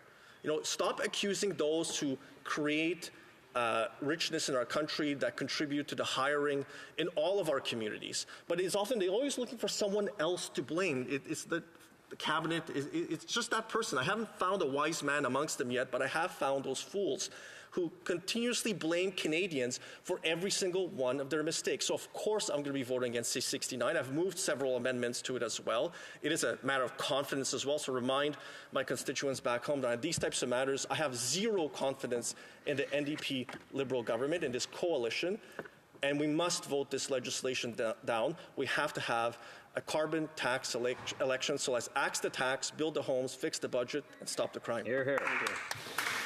The Honourable Parliamentary Secretary to the Government, the Honourable Parliament, it says force of habit. The Honourable Parliamentary Secretary to the Minister of Innovation. Thank you, Mr. Speaker, and thanks to the member for his speech. I note that when asked for solutions, the member offered a couple of sort of slogans or gimmick type slogans. I can't think of any other term for them other than a slogan. Pay as you go was what the member said. It's interesting that that concept is a way of, I think, looking at our fiscal environment and saying that this is what the government needs to do. But the member opposite has not ever pronounced, as is the same for all of his party members, on whether they're going to support our government's plan to increase the capital gains inclusion rate for people making over $250,000 in capital gains. I would note that when the Bank of Canada governor came to the Finance Committee only a couple of weeks ago, he said that our government is sticking to the fiscal guardrails and that that's helpful in terms of fighting inflation. The only way that that's possible is because we have investments we're making on the one hand, and we have some additional revenue from the capital gains on the other hand. The Bank of Canada governor says that that's helpful. What is the member opposite's position on the capital gains? Honourable member for Calgary-Shepherd. Well, to the member, I have sad news for him. If he carefully reads this piece of legislation, C69, he doesn't care. Capital gains tax is not in it. It's not in it. In fact, the Minister of Finance said that she would table a separate piece of legislation. It's as if they were completely unprepared to table a single piece of budgetary legislation that included all of their taxing schemes, because they were either too incompetent, too foolish, didn't know what they were doing, or that it's just a political ploy and a political game, like so many pundits are now attacking them over, where they even have the Canadian Medical Association disagreeing with them. It's not in the legislation. I invite the member to read it. Questions and comments? The Honourable Member for Victoria. Thank you, Mr. Speaker. You know, the member talked about the Conservative so-called housing plan.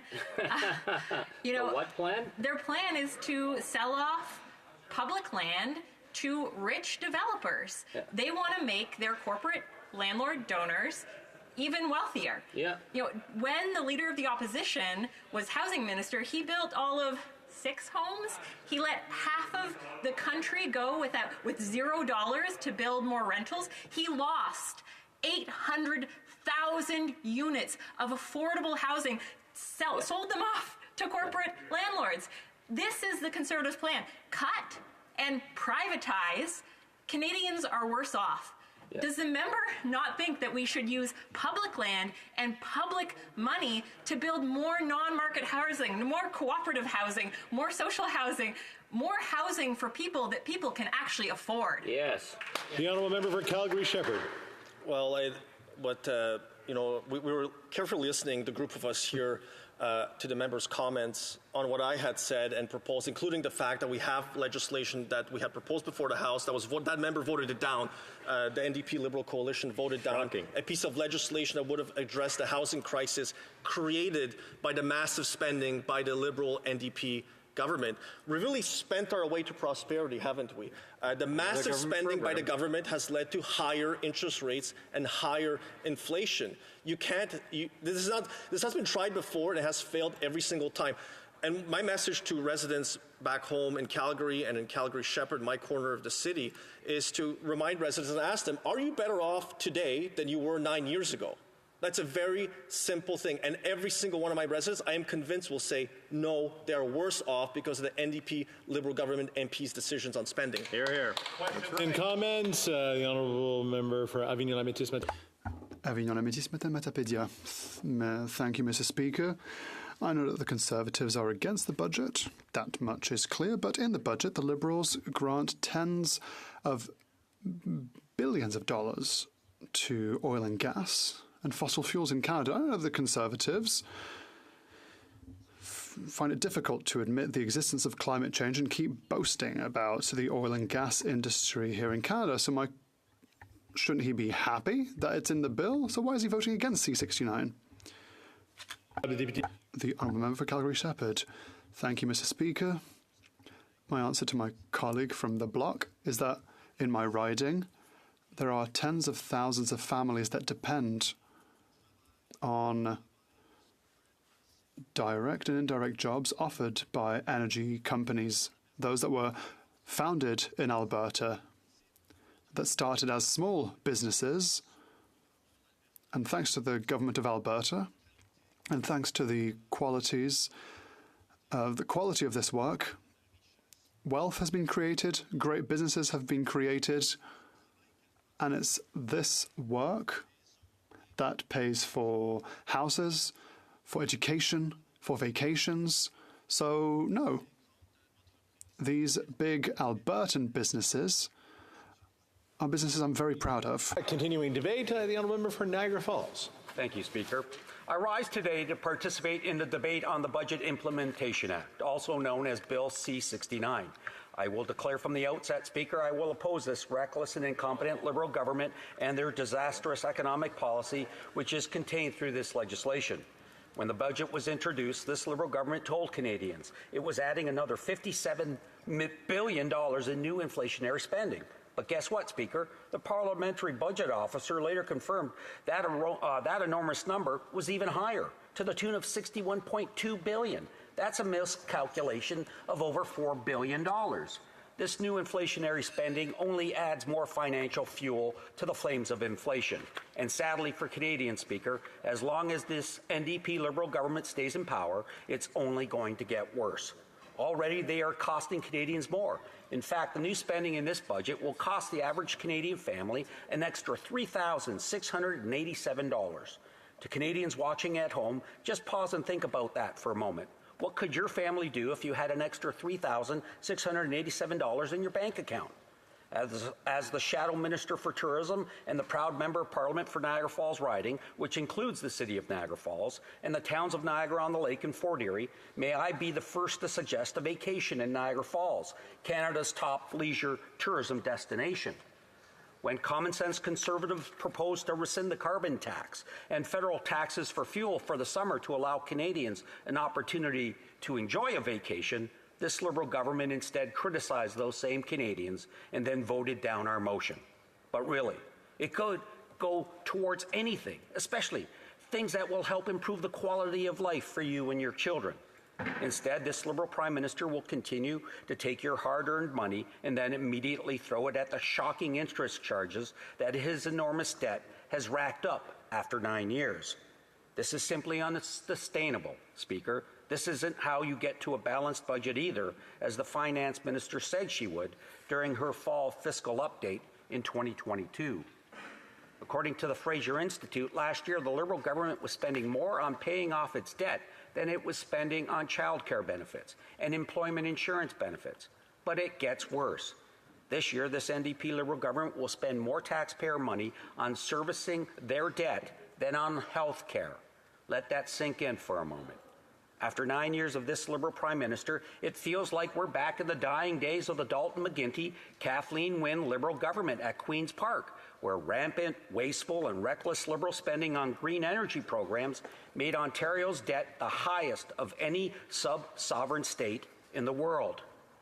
What's both troubling and astounding is the fact that some members on the Liberal side are from the very same caste and government during that Ontario period.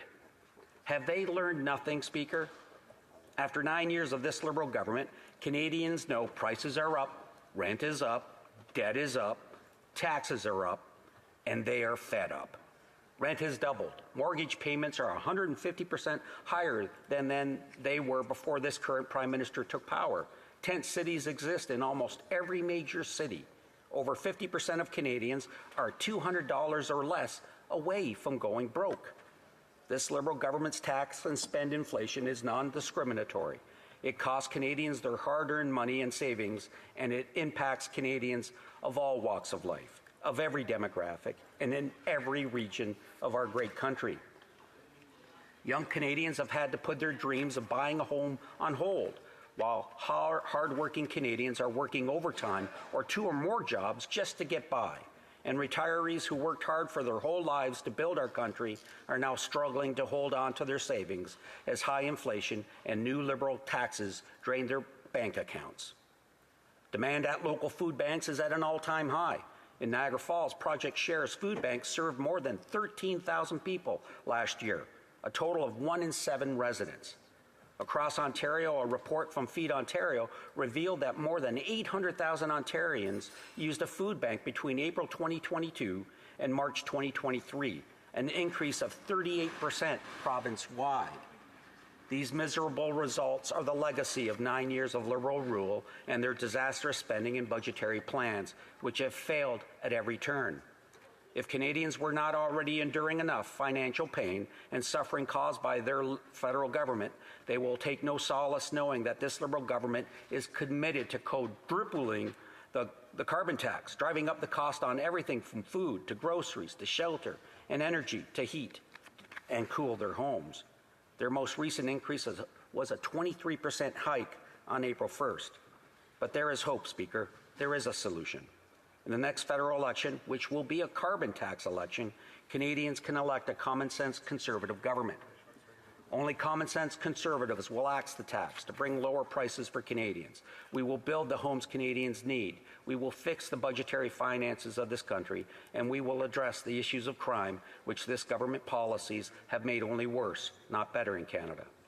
Speaker, the carbon tax is just one of a series of new tax measures being schemed up by this tax-hungry Liberal government that needs to continuously feed and fund its spending addiction.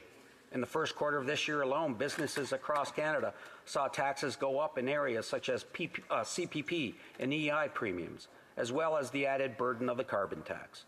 Some also had an alcohol escalator tax hike to worry about, such as those wineries and craft breweries in my riding. And every business is concerned about general costs continuing to go up. For Canadians in need of a home, desiring to rent, or trying to save to buy their first home, they face stiff headwinds. After 9 years of this Liberal government, housing costs have doubled, mortgage costs have doubled, required down payments have doubled, and rent has also doubled. Speaker, more houses were built in 1972 than built in Canada in 2022. And because of this government's habitual overspending ways, Canadians are struggling with increased mortgages and interest rates, which threaten their very future. Just this morning, Global News reported on an Ipsos poll indicating 63% of respondents would continue to remain on the sidelines of the housing market due to higher interest rates. This poll was conducted between June 7th and June 10th. Some 45% maintained that they would not be able to afford a home no matter how much interest rates declined. And sadly, 6 in 10 respondents said they had given up on ever owning a home. After 9 years of Liberal government, Canadians are poor, while Liberal insiders and friends of the Liberal cabinet get rich. This government has screwed up the housing file so bad that in the 2023 Fall Economic Statement, they trumpeted the creation of a new Canadian mortgage charter to save Canadians from the problems this NDP Liberal government created themselves. This government should be ashamed. Speaker, only common-sense Conservatives will axe the tax, build the homes, fix the budget, and stop the crime so Canadians can focus on getting ahead in their daily lives. After 9 years, it's clearer than ever that this Liberal Prime Minister is not worth the cost, and Budget 2024 makes life worse across the country for Canadians. Prices are up, rent is up, debt is up, taxes are up, and Canadians are fed up. And this Liberal government's time is up, Speaker. I encourage members in all opposition parties to take a stand with Conservatives and vote against this reckless, inflationary federal budget and vote non-confidence in this disastrous Liberal government. Hear, hear. Thank you, Speaker. Questions and comments? The Honourable Parliamentary Secretary to the Minister of Innovation. Well, I have to give the Conservatives some credit. Finally, I know it's taken me a long time to reach this conclusion, but they are exceptional at stringing together misleading and false statements into speeches. The member opposite talked about quality of life. He used that phrase in his speech. I want to ask him, our government's budget and the BIA invests in helping Canadians be able to save, to build, or to save to buy their first home. It invests in ensuring that families can save for their children's education easier. It invests in ensuring that kids, over 400,000 more kids, can get food in school. It invests in life-saving medication, which obviously would cost families if it wasn't offered through a national pharmacare program. It invests in student loan forgiveness, in research funding to ensure that students and researchers can do their work at a competitive rate. It invests in helping seniors get their teeth fixed and more childcare spaces, and the list goes on. Does the member opposite oppose every single one of those investments that is designed to improve the quality of life of countless Canadians? Honourable member for Niagara Falls. Thank you, Speaker, and I'd like to thank the member for the question. He talks about investments. It's spending, and they're spending enormous amounts, billions of dollars, in fact, to fix the problems they, in fact, created themselves, Speaker. These programs would not have been needed had this government taken the actions earlier on to fix the problems that we now face. And the housing file, they've spent $89 billion on their national housing strategy. Never has so much been spent to accomplish so little. I mentioned in my speech, this government in 2022 built less homes than they did in 1972. That's a failure on the part of this government. Questions and comments? The Honourable Member from Lac-Saint-Jean. Thank you, Mr. Speaker. Thank you to my colleague for his speech. I'd like to reassure everyone that the Bloc will be voting against this budget. One of the reasons why we will be voting against the budget is the federal government's commitment to the oil and gas industry. We can see that this is $83 billion in the coming years being spent on an industry that's making record profits and harming the planet. Mr. Speaker, I'd like to know if this is one of the reasons why my colleague will be voting against the budget, an industry that does not need this support and is contributing to climate change. The Honourable Member from Niagara Falls. Mr. Speaker, I'd like to thank the member for the question. Again, we're voting against this government and this budget in particular because of their failures over 9 years of being in power.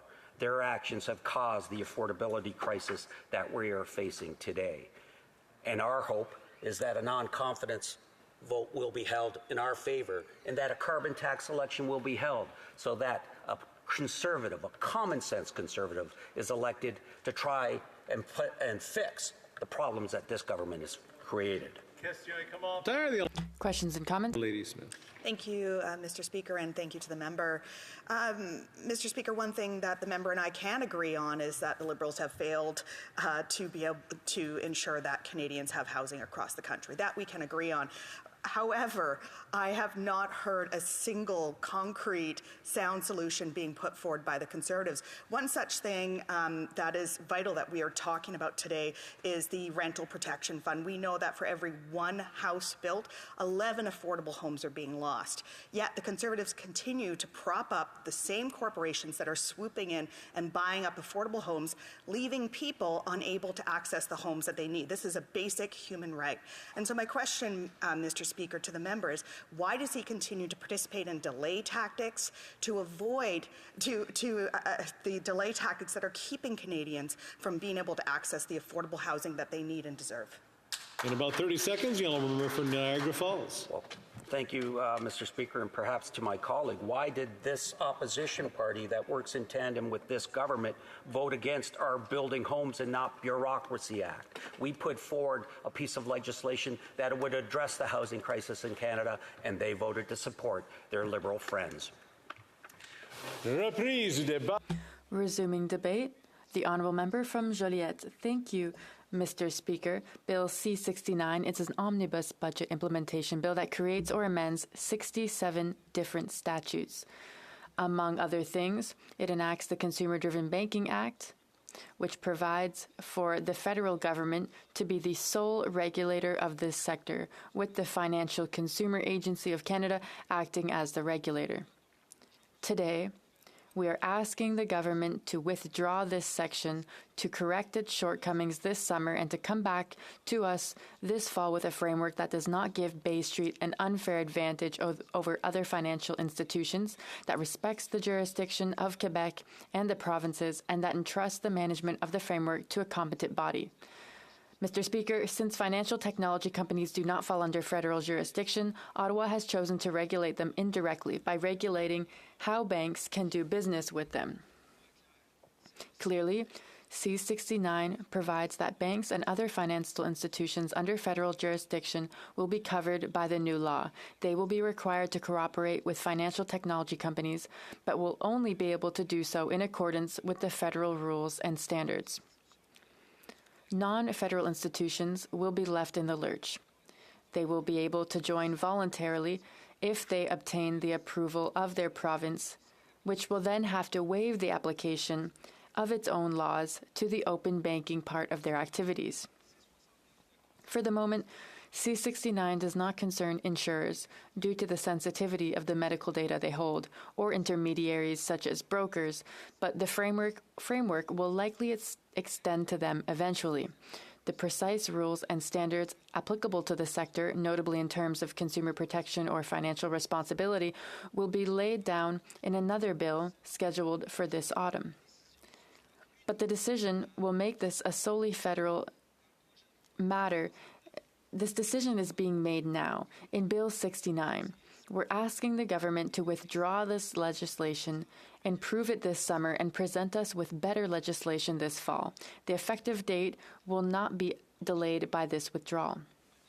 In concrete terms, with this section of C-69, the Quebec Consumer Protection Act or the Quebec Privacy Act could cease to apply to financial institutions for all their activities related to open financial services.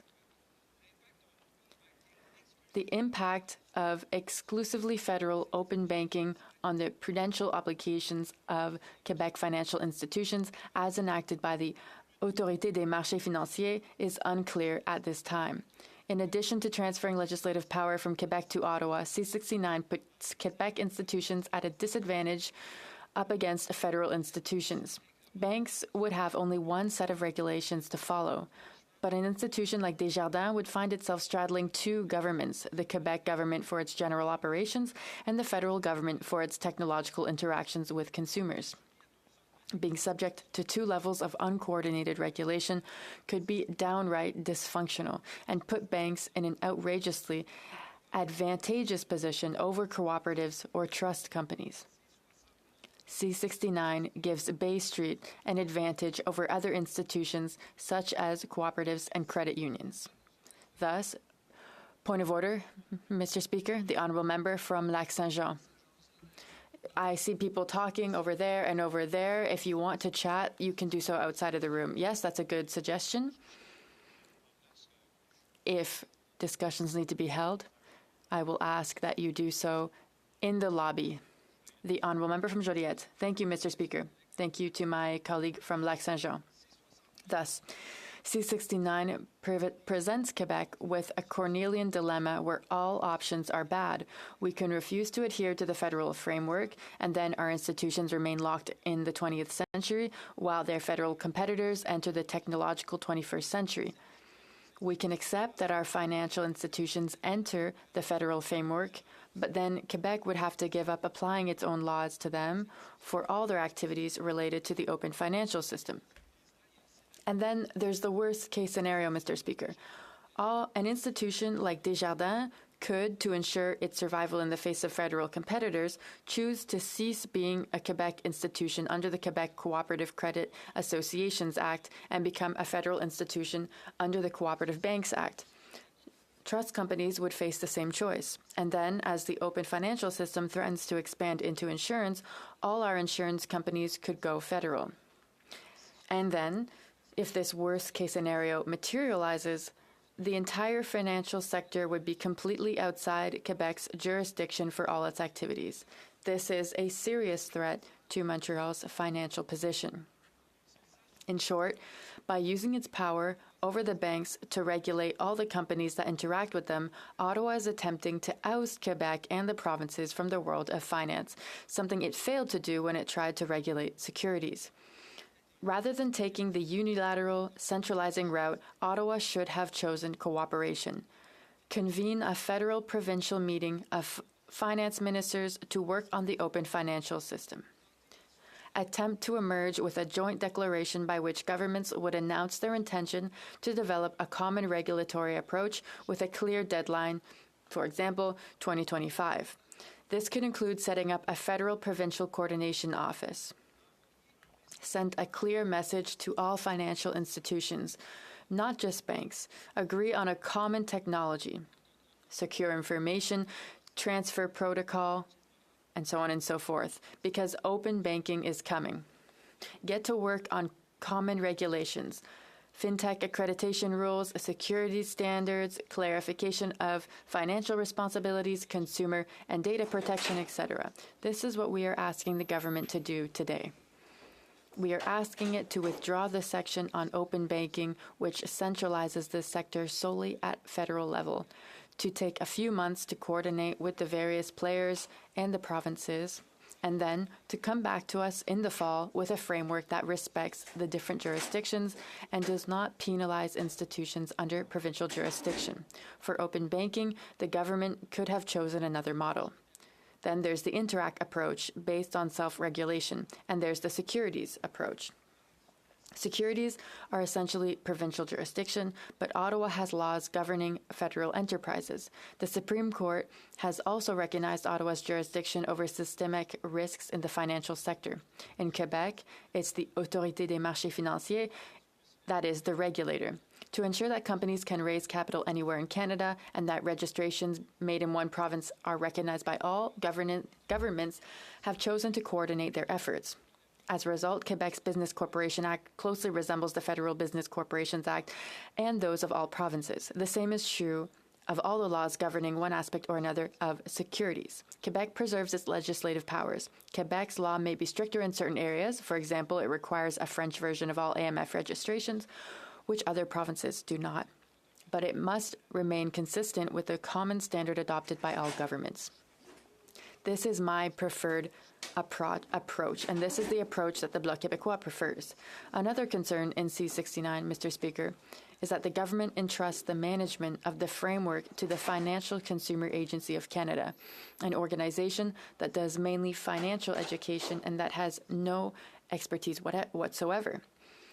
In committee, the agency acknowledged that it had no expertise in sharing financial data to minimize the obvious cybersecurity risks.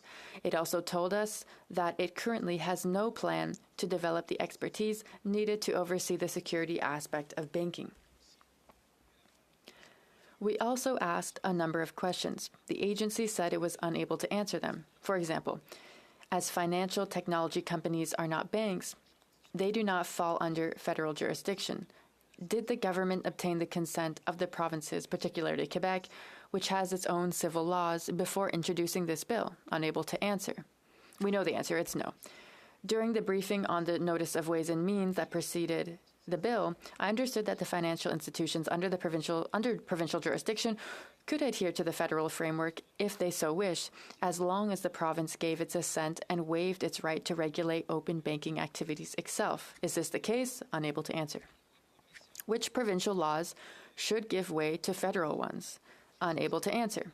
Who will certify technology companies? Ottawa or the Autorité des marchés financiers in Quebec? Unable to answer. Will Quebec's Consumer Protection Act apply to open banking activities? No answer. In the event of fraud or damage, will it be possible to file a lawsuit or class action under the Civil Code or the Consumer Protection Act against a financial technology company? Once again, unable to answer. Will the sharing of financial responsibilities between the financial institution and the technology company require changes to the prudential standards of financial institutions? Will the Autorité des marchés financiers in Quebec have to change its rules to comply with the federal framework? Once again, Mr. Speaker, unable to answer. Not surprisingly, the Agence de la consommation en matière financière, Financial Consumption Agency, is not well positioned to manage this framework, and learned that it was given this role only the day before the budget was tabled. It's unacceptable. Mr. Speaker, to avoid a catastrophe or a perilous exercise in backpedaling, let's act today. Let's withdraw this section of C69, do our homework better, and propose a good bill this fall. Thank you, Mr. Speaker. Questions and comments? The Honourable Parliamentary Secretary to the Minister of Innovation. the honourable member for both his speech and his work at the Finance Committee. I've enjoyed working with him. I understand that there's interjurisdictional issues that the member has rightfully pointed out in the debate today in relation to the consumer-driven banking framework. And him and I have had some good discussions about that, and I look forward to more. But there's lots of other things in the Budget Implementation Act. I understand that the Bloc won't be supporting the BIA for the reasons that members on that side have given. But could the members speak to the merits of the BIA in relation to, for example, the Canada Carbon rebate for small businesses, or the investment tax credits for clean tech manufacturing and clean hydrogen, or the new research infrastructure funding and funding for grads and postgrads, or a national school food program? All of those things I believe that the Bloc is in support of. Could the member speak to the merits of those? The Honourable Member from Joliette. Thank you, Mr. Speaker. I'd like to thank the Honourable Parliamentary Secretary that I have the pleasure of working with for his intervention. I appreciate working with him. We've worked together in a constructive manner. This is a bill that modifies 67 different laws. There's some good and some less good. For example, the fight against tax havens is good. In terms of the hydrogen credits that the government calls clean credits, in reality are subsidies for the oil and gas industry. We don't support this. The $1 billion for food programs in schools, we support it. So there are some elements that we support and some that we don't. Overall, there are too many issues here for us to vote in favor. Questions and comments? The Honourable Member from Lévis-Léminière. Thank you, Mr. Speaker, and thank you to my colleague for his speech that I listened to very closely. I'll come back to the end of his speech where he said that this budget is ridiculous. Can he explain further why he finds this budget to be ridiculous? The Honourable Member from Joliette. Yes, thank you, Mr. Speaker. So I'll thank my honourable colleague for his question and everything that he shared here in the House. I focused my speech on Section 16 on open banking. Clearly, the government did not consult with Quebec nor the other provinces and any actors in the market. So they've requested legislation since 2016, but now the government is here with the beginning of a bill that is full of problems. So clearly the government is not listening and is acting slowly and not doing enough. Here we have a deep issue, and then everything will be decided in the fall in a future bill. Right here, what we see is that the government will be overtaking all jurisdiction that is usually shared with the provinces. And so I'll ask my colleague to vote in favor of withdrawing this section of the bill. Questions and comments? The Honourable Member for Nanaimo Lady Smith. And thank you to the member. One of the items that has been brought up just by my colleague around a national school foods program, and I just wanted to touch on that. We all know and we see the great programs that Quebec puts into place to ensure child care, to ensure school food programs. And I'm wondering if the member could speak to the difference that those programs have made in the lives of children and students, and how important it is that we see children across Canada having access to these school food programs, in contrast to what we're seeing right now, which is the Conservatives blocking and delaying and voting against essential programs that Canadians across the country rely on. The Honourable Member for Joliette. Thank you, Mr. Speaker. I'd like to thank my colleague for her intervention. Very wise. In Quebec, since the Quiet Revolution, we've developed a Quebec social model that is democratic, and we've continued to develop it under while Jean Chrétien and Paul Martin were making massive cuts to our social programs to balance their budgets.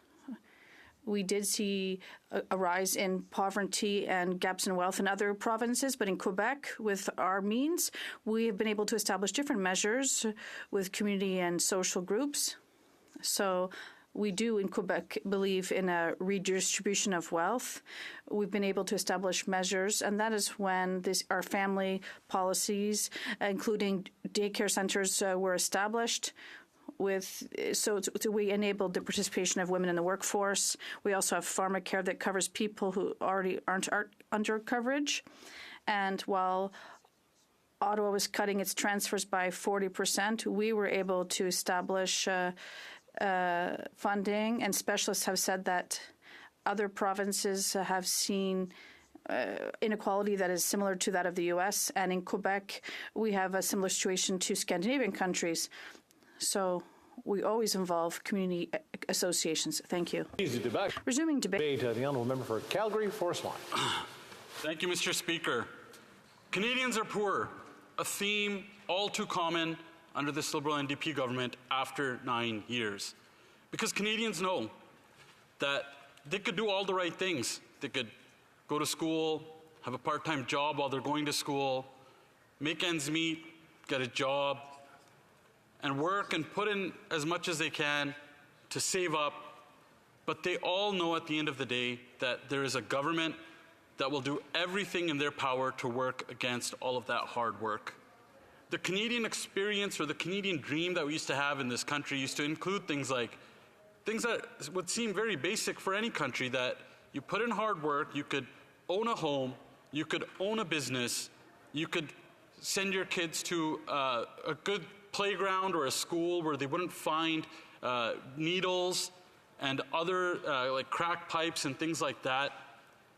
Or they would be able to just walk down the street without fear of being mugged or fear of going through tent cities like we're seeing across this country. But after 9 years of this Liberal NDP government, that experience, the Canadian experience or the Canadian dream, is gone. Where 9 out of 10 young people say they've lost the dream of home ownership. They see a government where single moms have to make decisions whether they have to skip meals now because of the carbon tax scam that was increased once again by this Liberal NDP government.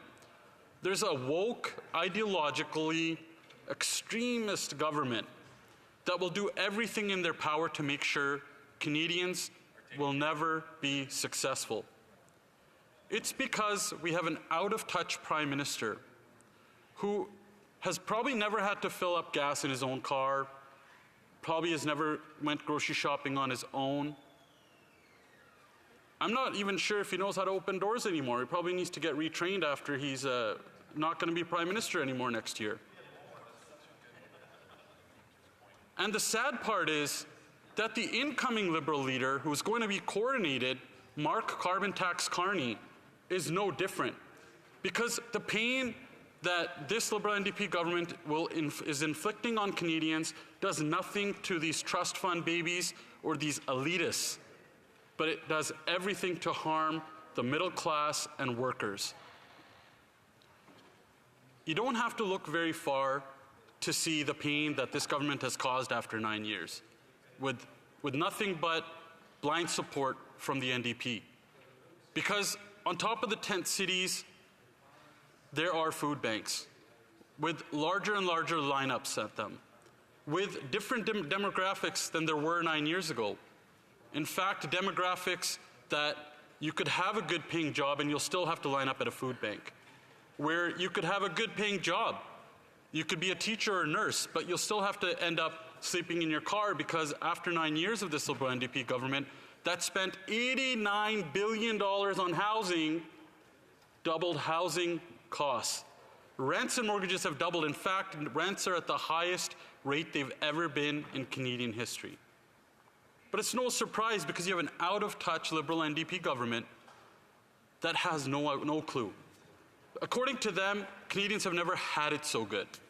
They've never had it so good. It's because none of these Liberal or NDP MPs or this Prime Minister actually talk to Canadians. They'd rather rub elbows like Mark Carbon Tax Carney does with the elites of the world. They would rather do that than sit at a dinner table with everyday Canadians and workers. Ones that can't afford groceries anymore.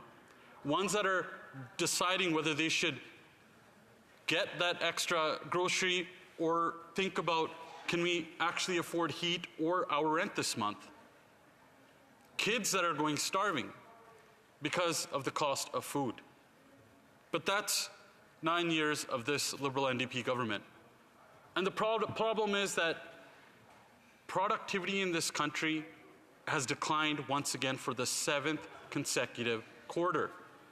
I spoke on Bill C-69 just weeks ago, and at that time, GDP per capita, or what we call how productive is the country, that was at the lowest rate since 2016, I'm sorry.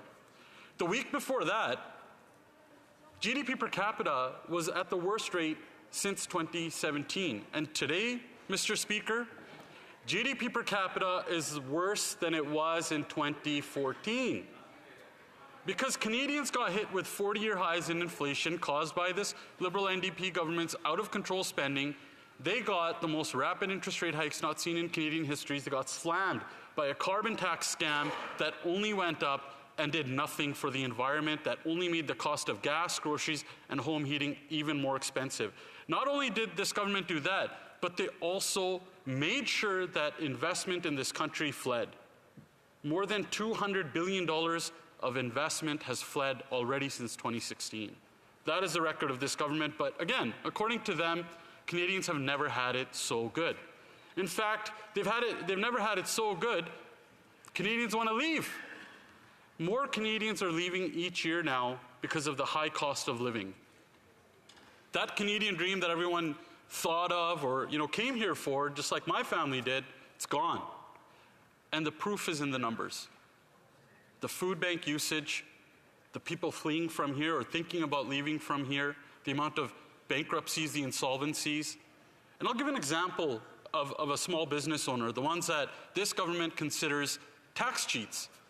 So I have a friend in the GTA, came here, left everything back at home, took the big risk of coming to this country, and he came at a good time. He came at a time when taxes were low, rent was half of what it was today, and that was under a Stephen Harper government. But it was at a time where you knew when you can put in hard work and get something back. He started his first job as a janitor in this country, and now he's a very, very successful transport owner. But what happened in that time and what's happened now? He was able to save up, he was able to send his kids to a good school, and now they're a part of that business as well. But what happened to him? Now he's being taxed more than ever before by this ideologically driven government, because in this country now, after 9 years, success is vilified. If you make money, they're going to take it. And now he's got hit with higher carbon tax costs. He can't find workers because this government has broken the immigration system. And on top of all that, extortion has happened to him. Because he's going to get hit with every single bad policy after 9 years of this Liberal NDP government.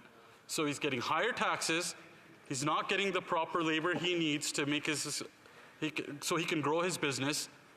And because of his success, it's not only just vilified by this government, but now extortion is done on him because the soft on crime policies of this government has done that to him in his business. Now, can you believe it? His family lives in fear. The family lives in separate hotel rooms. They have bulletproof windows on their house and cars. And on top of that, they live in fear every single day. And now they're thinking about leaving. This is a story that's all too common in this country after 9 years of this Liberal NDP government. By every measure, productivity has gone down. That always affects the most vulnerable, that always affects the middle class, the ones that this Liberal NDP government supposedly is always standing up for. But there is hope, Mr. Speaker. Hope is on the horizon, and it cannot come soon enough. Because under a common sense conservative government, we're going to turn this country around. That Canadian dream is going to be something that is going to be revered once again around the world. Because under the leadership of the member from Carleton, we're going to axe the tax. We're going to get rid of the carbon tax for all and bring down the cost of gas, groceries, and home heating. We're going to make sure businesses can keep that money so they can invest more in themselves and in workers. We're going to fix the budget. We're going to make sure that we bring in a dollar for dollar law so that a dollar spent needs to have $1 of savings somewhere, unlike this government that doesn't understand because they think that budgets balance themselves.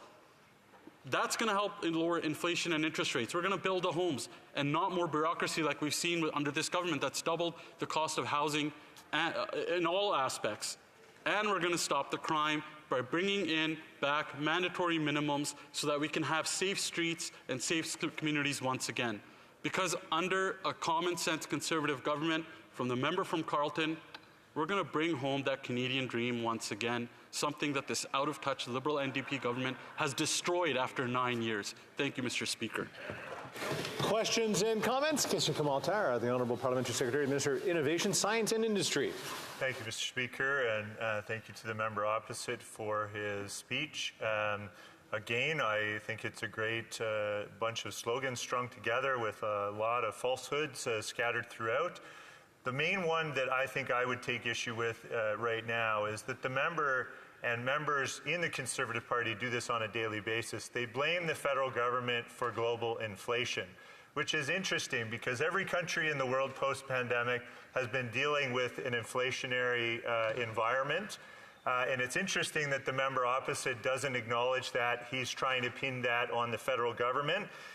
In relation to this, though, we have the lowest debt to GDP ratio in the G7, the lowest deficit in the G7, the strongest projected GDP growth in the G7. We're rated #1 for budget balance by the International Monetary Fund. We have 141% post-pandemic job recovery, which is higher than the United States, and we have maintained a AAA credit rating, and we're the first country in the G7 to have experienced a rate cut by our central bank. How does that square with the member opposite's claims? Honourable Member for Calgary Forest Line. Mr. Speaker, it's a little rich coming from that specific member talking about falsehoods. They want to talk about falsehoods. Remember what they sold the carbon tax scam as? They said it would be revenue neutral. Well, that was false. They said it would somehow fix the forest fires, it would fix the environment. That was false. In fact, their own environmental department says they don't even track how much this carbon tax scam brings down emissions, and emissions went up. Because they know it's just like this, Prime Minister, it's not worth the cost. And on top of that, he wants to talk about inflation. This carbon tax scam added to inflation. It is a big chunk of today's overall CPI number that we see. In fact, if they were to take away the carbon tax scam, what we will do, it will dramatically bring down inflation, which means we can bring down interest rates. This carbon tax scam is nothing but a Ponzi scheme under this government that's supported by the NDP because all they want to do is protect their leader's pension. Questions and comments? The Honourable Member for Courtenay Alberni. Well, Mr. Speaker, we've heard my colleague talk about small business, and I can tell you, as the former small business critic for the federal NDP, during COVID-19, the Conservatives were literally invisible. They didn't bring any new ideas to help workers or small businesses survive. It was the NDP that brought ideas to work with the government and to make sure that we protected jobs. Also, when it came to credit card merchant fees, we saw the big credit card companies raking over small businesses. The Conservatives sat silent, Mr. Speaker. It took years of the federal NDP putting pressure on the government to actually cap merchant fees so that we were in line with Australia and the European Union. But we're bringing forward ideas to deal with the labour market crisis, Mr. Speaker. Childcare, which we heard from small business, is critical to unlocking workers that need to participate in the workforce. Dental care and pharmacare. So through you, Mr. Speaker, why are the Conservatives blocking support for small businesses like childcare, dental care, and pharmacare? Why? The Honourable Member Calgary Forest Line. I'm sure if he was an effective small business critic, he'd still be in the role, but I'll tell you why he's not. It's because the NDP has propped up this corrupt, inept, incompetent government. In fact, he talks about small businesses. It's because of them that small businesses are going more insolvent, there's more bankruptcies, and they helped jack up the carbon tax scam. And it's not just for businesses. It's the workers of those small businesses. Order. I know the Honourable House Leader for the NDP is way down on the end there. I'm having trouble hearing the member for Calgary Forest Line. So Calgary Forest Line can answer the question. And I'm sure after the next election they might be a little bit further, but that's okay. They can heckle me all they want. Because Canadians know that workers were hurt the most by this Liberal NDP government's woke, extremist, ideological thinking that drove them into food banks more than ever before, yet they take pride that somehow they're the saviors of this country. In fact, we just have to look at their record ever since they've been propping them up. More food bank usage, more bankruptcies, more insolvencies, and the workers that they supposedly stand up for are impacted the most with their failed policies. Resuming debate, the Honourable Parliamentary Secretary, the Deputy Prime Minister, and the Minister of Finance. Well, thank you, Mr. Speaker. It's my sincere pleasure to stand before this House in support of the Budget Implementation Act 2024, number 1, which will implement many of our government's key priorities in Budget 2024, which is titled Fairness for Every Generation. All children deserve a fair start in life. I think we can all agree on that. Yet nearly 1 in 4 kids in Canada live in a household with too little income to buy enough to eat, impacting their health and their opportunities to learn and grow. That's just not right. And so in Budget 2024, we proposed a new national school food program that will help ensure children across Canada get the food they need to thrive, regardless of their family background. The children of today, Mr. Speaker, are tomorrow's doctors, nurses, electricians, teachers, scientists, and small business owners. By supporting them, we lay the groundwork for a brighter tomorrow. Therefore, I urge my honourable colleagues to pass Bill C-69 swiftly so we can get this program up and running and do right by Canada's kids. We are proposing to invest $1 billion over 5 years into the National School Food Program, which will provide 400,000 more kids across the country every year with food in school. That's 400,000 more kids beyond those currently served by the patchwork of provincial, local, and charitable programs that currently exist across Canada. By working together with provincial, territorial, and Indigenous partners, we'll expand access to school food programs across the country as early as 2024-2025 school year, which is just incredible. For kids, this investment will mean not being hungry at school or missing crucial nutrients from their diet, and that's important because studies show that students who consistently consumed a nutritious breakfast and lunch achieved higher grades in reading, math, and science compared to their peers. Meanwhile, for moms and dads and caregivers across Canada, this investment will mean peace of mind knowing that their kids are eating healthy meals and are well looked after in school. Healthy, nutritious food for all our kids is an investment into the future. Parents will no longer have to decide on whether they purchase healthy, often more expensive alternatives or paying their rent on time. Because even with inflation easing significantly over the last year, and specifically over the last 4 months, which has led to us, Canada, being the first country in the G7 whose central bank cut rates, affordability pressures are still causing many more Canadian families to face food insecurity, which frankly, Mr. Speaker, should worry all of us.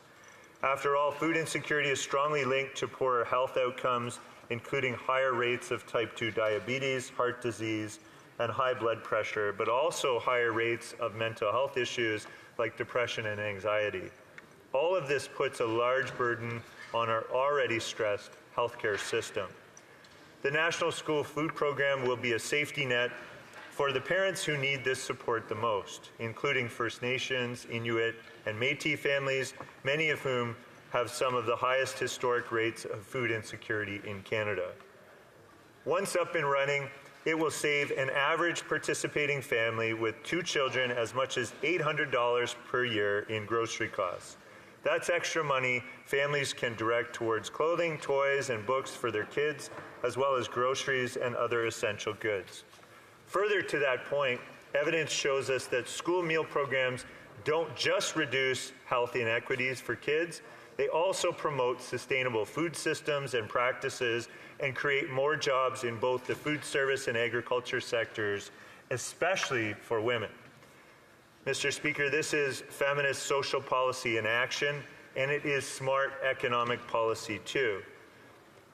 Speaking of that, and it comes with this, or I think should be always mentioned with this, which is that when we're talking about vulnerable kids and youth, we have done a lot. That's why we've made generational investments into the Canada Child Benefit, which has helped lift hundreds of thousands of children out of poverty since its launch in 2016.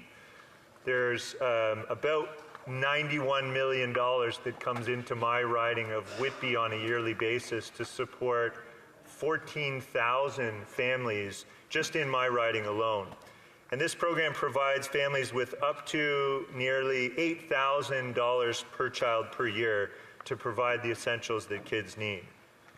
And it's why we're continuing to deliver an early learning and childcare system across all provinces and territories, which has already cut fees for regulated childcare to an average of $10 a day or less in 8 provinces and territories, and by 50% or more in all others.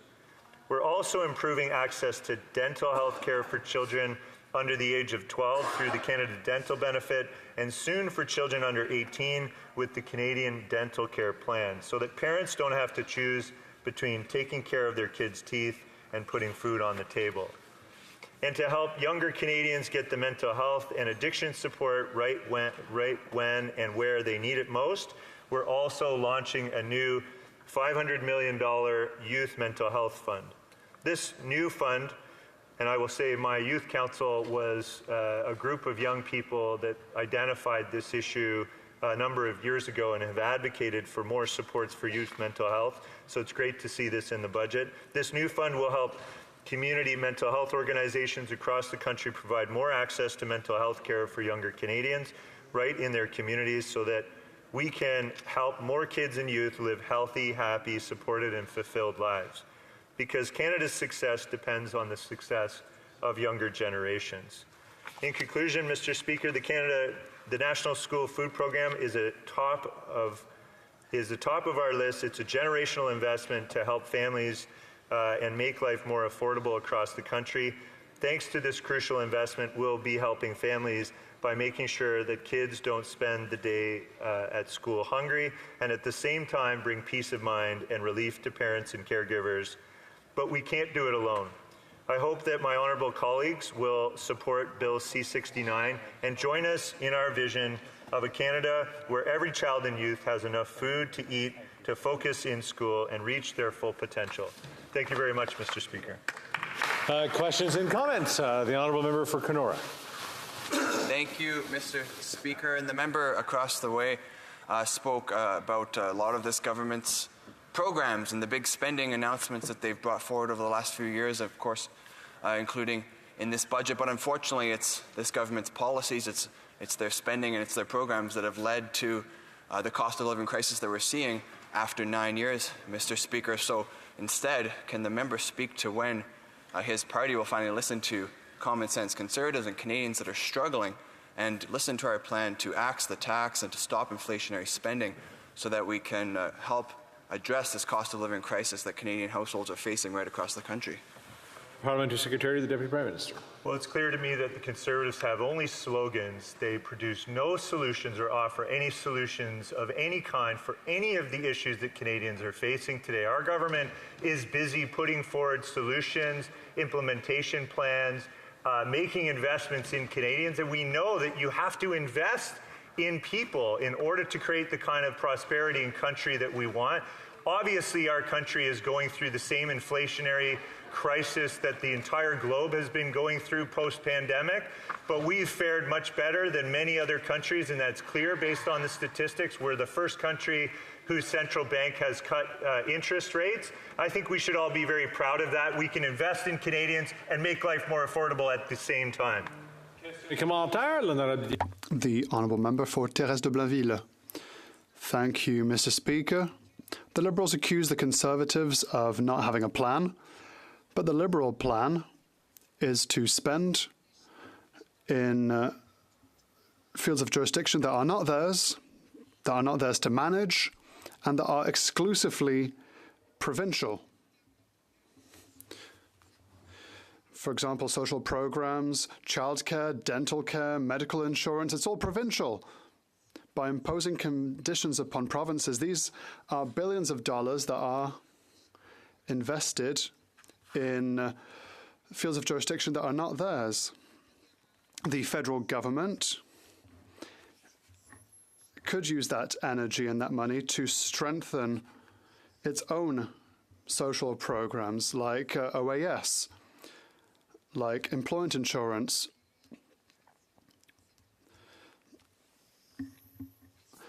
My question is as follows. Mr. Speaker, through you, does my colleague not think that his government's priority should be to invest in their own federal jurisdictions and their own federal programs? Would be. Well, Mr. Speaker, I thank the honourable member for her question, and I understand that the Bloc Québécois regularly brings up interjurisdictional issues when it comes to the federal government making key investments in supporting Canadians, whether they're living in Quebec or any other province in this country. I think all Canadians deserve investments in the kinds of supports that Canadians need to solve the affordable housing crisis, to create a stronger social safety net, to increase research and productivity and innovation in our economy. Why would Quebec not want to benefit from those key investments? I think we as a federal government would not be holding up our duties if we were not trying to work with Quebec and ensure that they get the investments that they need as well. Questions and comments? The honourable member for Nanaimo Ladysmith. Mr. Speaker, and thank you to the member. Mr. Speaker, we are all hearing from constituents across Canada about the tremendous toll that it is taking of the cost of living, continue to skyrocket. One group in particular that I'm hearing from in my riding of Nanaimo Ladysmith are those who are living with disabilities. Now, it is not enough for people living with disabilities to be receiving $200 a month. We did have a glimmer of hope for people living with disabilities that they would finally be lifted out of poverty, that they would be consulted in the way that they deserve by the government. And my question, Mr. Speaker, is when will the Liberals finally consult with those living with disabilities? When will they ensure that people living with disabilities are no longer legislated into poverty? The Honourable Parliamentary Secretary. Well, thank you, Mr. Speaker, and thank you to the member opposite. Since day one, since I got elected in 2019, I've been an advocate for individuals with disabilities, and I've advocated for the Canada Disability Benefit from day one. I've been in touch with my constituents who are living with a disability, and I feel strongly that $200 more per month, and notwithstanding that provinces and territories have neglected to provide the supports necessary to individuals living with a disability, it is within their jurisdiction to do so. But of course, we as a federal government are stepping up yet again to supplement where provinces and territories happen to be failing Canadians. We're making those investments. I do agree with the member that $200 is not going to lift all people in Canada living with a disability out of poverty, but it's certainly a good start, and it certainly will bring provinces to the table to say you should not be cutting back any of the supports for individuals with disabilities, so in future we can raise that amount and ensure that we lift all people living with a disability out of poverty. Thank you. Very quick interaction. The Honourable member from Don Valley East. Thank you, Mr. Speaker. It's quite obvious that the Conservatives do not believe it's a good idea to invest into children. We're talking about a budget that helps feed young people that need food, to fix teeth, to invest in mental health, and the most very basic form of childcare, which is essential for strong families. To the parliamentary secretary, why does he believe that investing in children is one of the best things this government can do? The Honourable Parliamentary Secretary, quickly. Well, children are our future. I have young children. Of course, all of us with children, I think, certainly understand that they're the future of this country. No better investment could we make than in the future generation by investing in children, whether it be food, dental care, pharmacare, child care. All of the things that our government is doing is supporting families so that that future generation can achieve and have a fair chance at success. Reprise du débat, continuing debate. The Honourable Member for New Westminster Burnaby. Well, Mr. Speaker, in talking about the last 18 years, it's been the best of times and the worst of times. It's been the best of times, Mr. Speaker, as you're well aware, for the billionaires and for profitable corporations in Canada. We saw this under the Harper tax haven treaties, the infamous treaties that cost Canada $30 billion each and every year, according to the Parliamentary Budgetary Officer. It's the best of times for the oil and gas CEOs that have received massive subsidies over the last 18 years, 9 years of the dismal Harper regime, and 9 years continuing under the Liberal government. It's been the best of times for the banks, $116 billion in liquidity supports under the Harper regime, $750 billion in liquidity supports under the Liberal government. So what we have seen is it's been the best of times for the billionaires and the wealthiest among us. It's been the worst of times for everyone else. We saw under the Harper regime how food bank lineups doubled, how the cost of housing doubled. And because of many of those policies were continued under the new Liberal government, of course, because they're bad policies, we saw food bank lineups double and housing prices double. And Conservatives, unfortunately, just seem to have amnesia about how dismal the 9 years of the Harper regime were. It created the conditions for the situation that we see today. But, Mr. Speaker, this speech isn't about the Conservatives and their lamentable record, the most appalling government we've ever had in our history. And it's not about the Liberal government not stepping up for Canadians. It's about really the hope that the NDP engenders, Mr. Speaker, because being the adults in the room under the leadership of the member from Burnaby South, the NDP got to work in that situation to ensure that Canadians actually had the wherewithal to put food on the table, to keep a roof over their head. And we have talked in the past months, Mr. Speaker, about many of the NDP initiatives, the anti-scab legislation that protects workers for the first time in the federal regime, workers being protected from replacement workers taking their jobs during strikes or lockouts. We've talked about the dental care program, and it's important to note, Mr. Speaker, 150,000 seniors just in the first few weeks of the NDP dental care program have benefited getting services. Seniors, many for the first time in their lives, or first time in decades, having access to dental care, which means that relieves the pressure on our acute healthcare system, because those seniors will no longer have to go to the emergency wards of our hospitals across the country to get emergency dental treatment.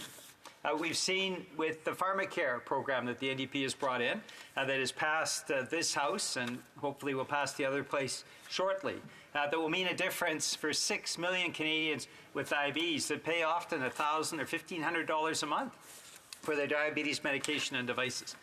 Canadian women, 9 million who have to look for contraception. And finally, women's reproductive health freedom will be maintained, because it will no longer be a question of whether or not they can afford access to contraception. 9 million Canadians benefiting from those measures as well for the NDP.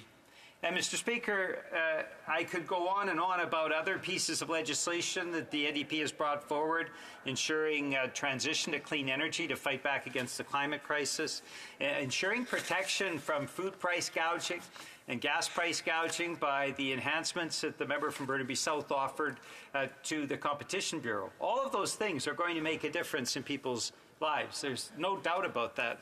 But this budget is part of this.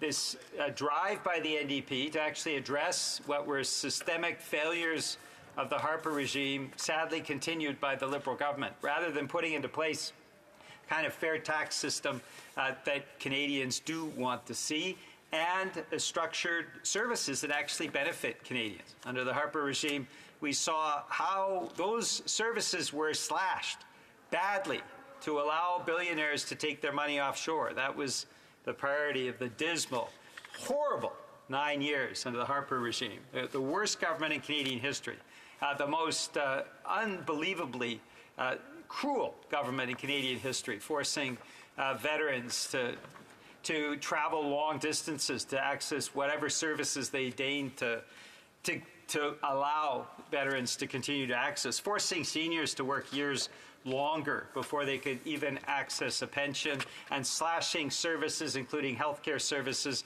left and right indiscriminately, so that Mr. Harper and the group around him could give massive handouts to the banks and the billionaires and offshore tax havens. And unfortunately, Liberals continued those practices until the NDP stepped up in the minority parliament, first under COVID, forcing the government to actually put into place measures that would benefit Canadians getting through the pandemic, and now over the last year or two, ensuring services that actually benefit Canadians. And this budget bill is one of those examples, Mr. Speaker. I will note that Conservatives have had absolutely nothing to offer except nuisance amendments, and they will keep us voting for a number of hours just to basically delete portions of the bill, not in any methodical way, not in any thoughtful way, not to benefit any Canadian, just to delay House time, because that's what Conservatives seem to do. They seem to obstruct, they seem to block, but never has a single Conservative MP stepped up for their constituents in order to make sure that there were better services in place. And we saw this under the dental care debate, we saw this in the pharmacare debate, we saw this numerous times. And today, it's on the affordable housing provisions that the NDP has forced this government to do. I mean, in this budget bill, there is funding that includes the universal single-payer pharmacare for diabetes that will help 6 million Canadians. Now, just to be clear, Mr. Speaker, we're talking about 18,000 Canadians in each and every Conservative, Liberal, Bloc, and NDP riding in the country. 18,000 of our constituents, on average, in each riding in the country, will benefit from the provisions of what the NDP has forced into the Budget Implementation Act. So how could a member of Parliament vote against 18,000 of their own constituents? That's something that they will have to reconcile with their constituents when they go back home. But it's also the NDP provisions around building more affordable housing. And Mr. Speaker, 40 years ago, you'll recall, the former Liberal government ended the National Housing Program. And since then, we've seen a steady deterioration in affordable housing. Cost of housing doubling under the dismal, terrible Harper regime, doubling again under this government. And the NDP has forced provisions to ensure that we're actually building more affordable homes and preserving affordable housing. Affordable housing generally is 30% of income, Mr. Speaker. It's not in assuming that Canadians can pay whatever cost the market gives them. This budget bill also establishes a national school food program for children that are going to school hungry. It's reversing cuts in a number of areas, including the cuts to health care that the Harper regime put into place, cuts to Indigenous services that the Liberal government was proposing.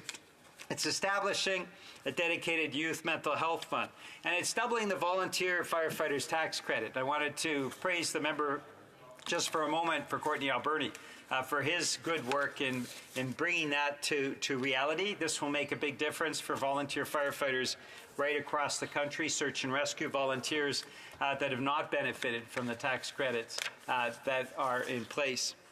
Now, Mr. Speaker, this isn't an NDP budget. An NDP budget would actually ensure fair taxation, ensure that the billionaires and wealthy corporations pay their fair share. It does make a number of steps that will make a difference. I do want to address one critical issue that I know the member from Port Moody Coquitlam has raised repeatedly in the House of Commons, as has the entire NDP caucus, and that is a disability benefit that only provides a very small measure of support for people with disabilities. I mentioned earlier, Mr. Speaker, the massive amounts that have been poured into billionaires and offshore tax havens and the banks and oil and gas CEOs, hundreds of billions of dollars that both Conservatives and Liberals over the years have poured into the wealthiest and most privileged among us. It is a terrible, terrible legacy that this government refuses to put in place an adequate income for people with disabilities. That must change. The NDP will continue to fight for people with disabilities and fight to put in place an adequate income for people with disabilities. Thank you, Mr. Speaker. Questions and comments. Question Commentaire, the Honourable Parliamentary Secretary to the Government House Leader. Yes, thank you, Mr. Speaker. One of the ways in which I like to compare the contrast between the Conservative Party and the progressive budgets that we have, in fact, brought forward is to look at it from a perspective of that the government, under understands the needs that Canadians have, and that's why we've been able to develop a budget that deals with issues such as disability benefits, a pharmacare program, a dental care program. The member made reference to anti-scab legislations. And I'm thinking that when you get progressive minds coming together, that in fact it can make a difference. And that is to contrast what we're hearing from the Conservatives, where their attitude seems to be to cut, and spread misinformation through social media. And I'm wondering if the member can just provide his thoughts on that aspect. Honourable member for New Westminster Burnaby. Thank you very much, Mr. Speaker. Well, I think the member for Winnipeg North and I would agree that the Harper regime was absolutely the most ruthless, cruel, terribly incompetent government that we have ever seen. They were appalling. I was in the House during this time, Mr. Speaker. It is unbelievable how cruel they were to Canadians, how incompetent they were. In terms of financial management, Conservative financial management is an oxymoron, Mr. Speaker. They are terrible when it comes to managing money, terrible at treating Canadians. They were an absolutely abysmal regime. 9 years of cruelty, 9 years of incompetence. It was an appallingly bad government, and it was thrown out because of all of those things. And I know Canadians will remember that the next time they go to the polls. But the reality is, Mr. Speaker, anything good that the Liberals have done, it's been because of the NDP forcing them to do it, whether it's dental care, anti-scab, pharmacare, affordable housing. It's all thanks to the NDP, Mr. Speaker. Questions and comments? The Honourable Member for Niagara West. Thank you very much, Mr. Speaker. Now, this member has been here as long as I've been, and I can't believe that he can actually come up with, you want to talk about fiction. What he's saying right there is absolute fiction. And the only people that run the economy worse in this Liberal government would be an NDP government. And I can assure you right now that if he is so caught up in the polls and believes that people will, show what's going on, I'd ask him to withdraw their support today from this Liberal government. And let's go to the polls and find out what people really think and who can actually grow this economy. Member for New Westminster Burnaby. Well, we'll be going to the polls, Mr. Speaker. We'll be going to the polls, and we'll have millions of Canadian seniors who would have benefited from the NDP dental care program. We'll have hundreds of thousands of Canadians benefiting from pharmacare, and Conservatives will have to justify in their ridings why it is that they want to slash all those programs, because they were a terrible government. But I would caution my colleague, who I have a lot of respect for, all he has to do is consult the fiscal period returns published by the Ministry of Finance. It's not a hotbed of democratic socialism or social democracy, but they have shown over the last 40 years the best governments at managing money in Canada have been NDP governments. We're better than Conservatives. We're better than Liberals. We make sure that priorities are first, and that is providing supports, education, health care, and services to Canadians, and we don't give money away. We don't blow the wad on billionaires and banks, and that's what Conservatives do, and that's why they were thrown out in 2015. Questions and comments? The Honourable Member for Timmins, James Bay. It was fascinating to listen to my colleague actually bring a little bit of truth to this troubled place. What we've seen from the Conservatives is this endless gaslighting where they get up and they talk about children not being able to eat and how children have to go to food banks, and yet they voted, their leader, who lives in a 19-room mansion paid for by the taxpayer with his own private chef, ordered all the sock puppets to vote against a program to get food to children. And you ask the Conservatives why they voted against food to children. Well, they want children suffering so that they can blame our weak Prime Minister for it.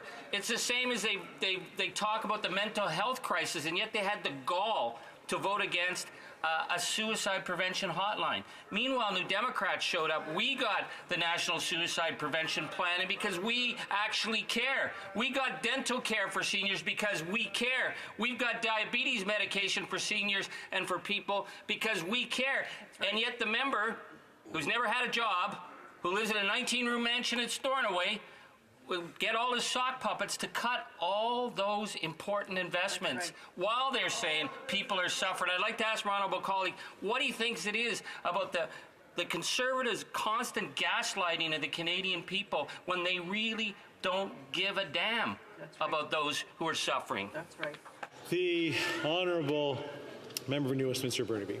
Thank you very much, Mr. Speaker. And the member from Timmins James Bay does care, and that's why he was voted by all parliamentarians just a few years ago the best constituency politician in the country. It's because he cares about his constituents in Timmins James Bay. It is true. Point of order from the honourable member. Yeah. From Timmins Bay is supported by all Aryans. That's not true, and I would ask him to correct the record and withdraw that remark. Of course, I missed that. I was the honourable member Timmins James Bay. Well, Mr. Speaker, I don't believe the member was here when the time came to vote, but that's okay. I don't need his vote to still be recognized as a strong, hardworking member. I think we're descending into the weeds. I'm going to let the honourable member for South Shore St. Margaret's on a point of order. Point of order. The member for Timmins James Bay is breaking his own rules of his own private member's bill when he excessively uses the term gaslighting. What is he going to use? I think we're just descending into debate, which is the point of order from the honourable member Timmins James Bay. Voila, they're gaslighting us. So I asked him to withdraw. Okay. The honourable member for New Westminster Burnaby with a whole 20 seconds. I agree with my colleague for Timmins James Bay, though I think his reference to the Conservatives does a disservice to socks, because the reality is Conservatives have not contributed anything to the debates in this House for years, and that is a tragedy, Mr. Speaker. They will have to have they'll have to reckon with their constituents when they go back with their record of not doing anything for their constituents and wanting to cut every benefit that their constituents have. Reprise de débat continue. The Honourable Parliamentary Secretary to the Minister of Export Promotion, International Trade and Economic Development. Right. Well, thank you, Mr. Speaker. I'm honored to rise in the House today to speak about our Liberal government's plan through Budget 2024 to support Canadians both now and for future generations. A budget that I know will help grow our economy, help young Canadians, and bring meaningful investments to support so many families in my riding of Brampton East. Through Budget 2024, our government is taking swift and bold action to ensure that when young Canadians are ready to rent or buy their own homes, they have affordable housing options to choose from. With investments such as the new loan funding program for apartment constructions, we can help to ensure they get the keys into young Canadians' hands faster. By 2031, Budget 2024 will help unlock close to 4 million new homes and alleviate the pressures felt. Our government is also providing a $400 million top-up to the $4 billion Housing Accelerator Fund, which is fast-tracking the construction of over 750,000 homes across provinces and territories. We have also taken the necessary action with programs that support housing infrastructure through the Canada Housing Infrastructure Fund, investing $6 billion over 10 years.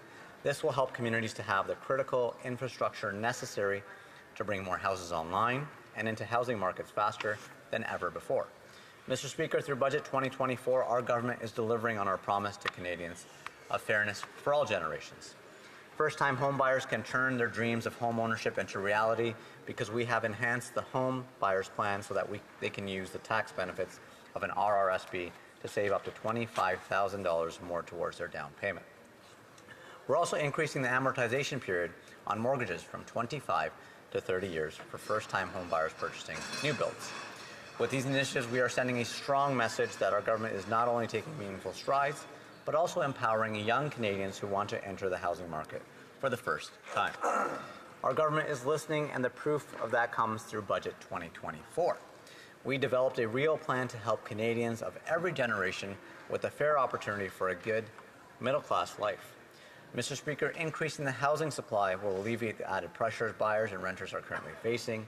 Fairness for every generation means unlocking 3.87 million homes by 2031. It means bringing down the cost of home building. It also means helping cities by making it easier to build homes at a faster pace. It means ensuring that we have the workforce and skilled professionals to get the job done. It means building homes that suit the needs of every Canadian, whether that be a student, senior, persons with disabilities, or a young family. In order to reach our housing goals, we will use every tool in our toolbox to ensure that we build as efficiently and sustainably as possible. Building homes on vacant and or underutilized public lands is one of these tools, and our federal government will lead a Team Canada effort federally, provincially, and municipally to unlock public land for housing. Mr. Speaker, over the next 3 years, Budget 2024 is proposing to provide over $5 million starting in 2024-2025 to expand our capacity to build more homes on public lands. This portfolio will include considering Canada Post properties, national defence lands, and converting underused federal offices into homes for Canadians. We also want to make sure that municipalities have the resources to participate in our Team Canada housing strategy, which is why in March 2023, our federal government launched the $4 billion Housing Accelerator Fund. This means that municipalities like Brampton received a portion of that funding to help fast-track the construction of over 750,000 new homes across Canada. And Mr. Speaker, I'm proud to note that myself and Brampton MPs included advocated for close to $114 million in funding through this new fund to support the building of over 24,000 homes. To keep this momentum going amongst Canada's fastest growing cities, Budget 2024 has proposed to provide a top-up of an additional $400 million over 4 years to the Canada Housing and Mortgage Corporation, which will help unlock an additional 12,000 new homes. With exponential growth, our government recognizes there needs to be necessary infrastructure that supports our housing goals. This means delivering support to municipalities through the proposed new Canada Housing Infrastructure Fund. This fund will provide $6 billion over 10 years to help accelerate the installation of water and waste infrastructure. Our government is not only acting by building housing, but we also want to ensure that our growing communities are built with purpose and created in such a way that promotes active living and more vibrant neighborhoods. I've spoken at length about housing, Mr. Speaker, because Canadians should know that this federal government plans to tackle the housing crisis, and it's a very big priority to us. We are making housing affordable for all Canadians of every generation because they deserve to have a safe and secure place to call home. A home where they can raise their families, enjoy the company of friends, or be able to relax after a hard day's work. Housing options allow for Canadians to choose a space and locations that is right for them. In a world where the choices and possibilities are endless, there are certain choices that Canadians should never have to face. Choices such as paying rent, buying food, or paying for childcare versus putting your career on hold. To ensure that Canadians are never forced into making a difficult choice because of cost of living, Budget 2024 is delivering initiatives to support young Canadians and families of all sizes. Affordable access to nutritious foods is a vital part of our overall health and well-being.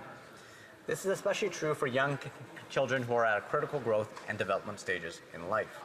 Paying attention in school is even more difficult on an empty stomach and gets in the way of learning.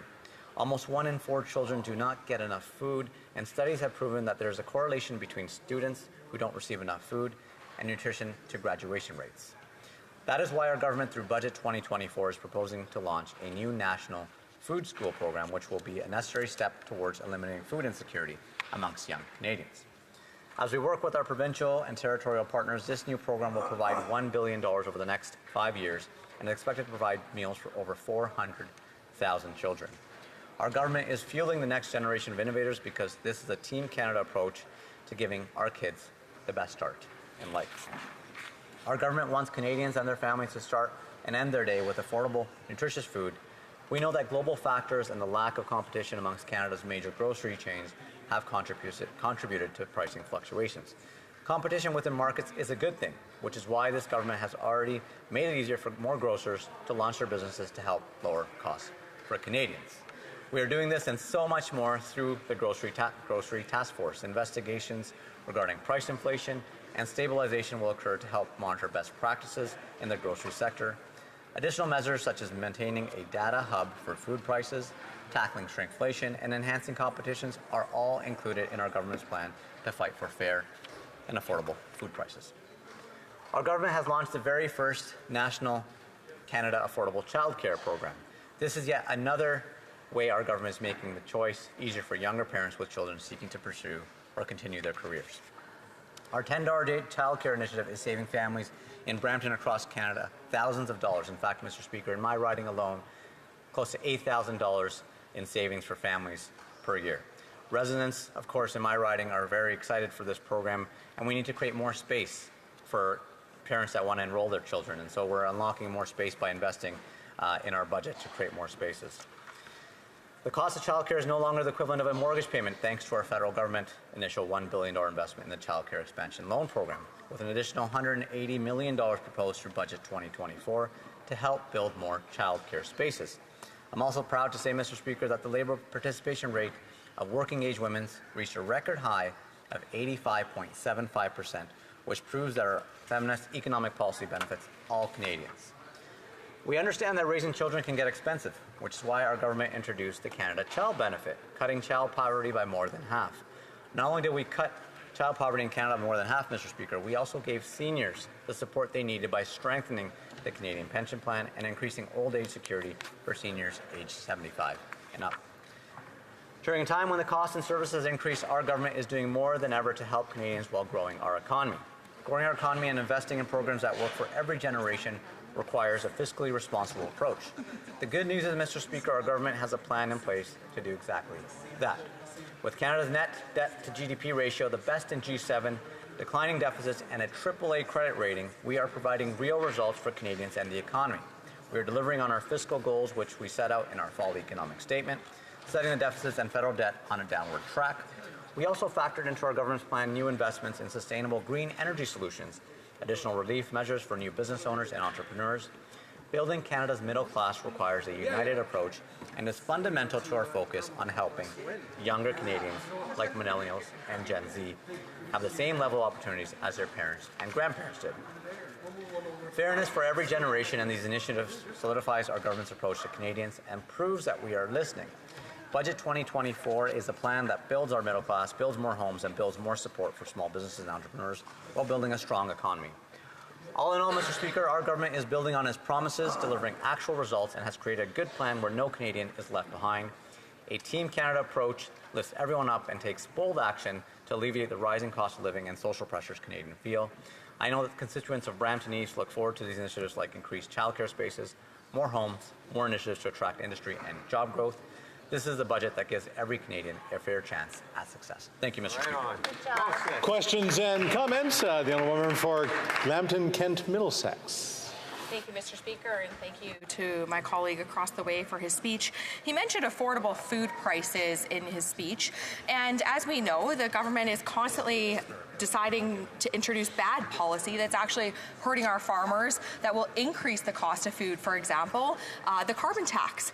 Another example, the P2 plastics ban on plastic packaging for fresh fruits and vegetables. We've heard that alone, that policy alone, will increase the price of fresh fruits and vegetables by up to 34%, create 50% more greenhouse gases, and create 50% more food waste, also resulting in less availability of products as other countries may not send or ship their products to this country. So I'm wondering if the member opposite can comment on if they will abandon their plan of the P2 plastics ban for fresh produce, or at least delay it to have a proper consultation with industry where we can look at science-backed solutions to this issue. The Honourable Parliamentary Secretary. Mr. Speaker, through you, I'd like to thank the Honourable Member opposite for that very important question. Of course, we want to continue supporting our farmers, and if you look at our Indo-Pacific strategy, Mr. Speaker, it's a $2.3 billion investment, and part of that investment includes opening a new agriculture office that's now been opened in Manila, Philippines, to give farmers access to new and growing markets around the world. The Canada brand is very, very strong around the world, and farmers are now shipping to new markets around the world because of our government's policies and our Indo-Pacific strategy. Coming back to the Canada carbon rebate, I know families in Brampton and across Ontario really appreciate the $1,120 that they're receiving per year to support them in the cost of living. Thank you, Mr. Speaker. Questions and comments? Question commentaire. The Honourable Member for Longueuil Saint-Hubert. Thank you. My colleague talked a lot about housing. It is a big issue, but there's two crises in one in Quebec and Canada. There's a problem of accessibility and also affordability. It's also very important. For example, most federal programs right now involve building homes at 90% of the market price. So you pay taxes to build two-bedroom or three-bedroom apartments that cost over $2,000, for example, in Montreal. It costs too much, so who could even afford to live there? The Minister of Housing seemed to be open to looking at federal programs and looking at the notion of affordability, so they don't build homes that are over $2,000 a month. We really have to finance social housing for people who are the poorest, to single-parent households, victims of domestic violence. All of these people need financing for affordable housing. The Honourable Parliamentary Secretary. De la promotion des exportations. Thank you, Mr. Speaker, and I hope to reply in French one day. I'm still learning French, but to the member opposite for that very important question. Of course, there has to be many different options for housing, including co-op housing, and so I'm sure you've seen recently we've announced more funding for co-op housing initiatives. But speaking to growing and giving options more to municipalities across Canada, it's through our Housing Accelerator Fund, a fund that I spoke about in my speech. For Brampton alone, $114 million to the Housing Accelerator Fund to give municipalities that the support they need to build more housing, build more infrastructure to build that housing, and reduce red tape. Thank you, Mr. Speaker. Questions and comments? The Honourable Member for Timmins James Bay.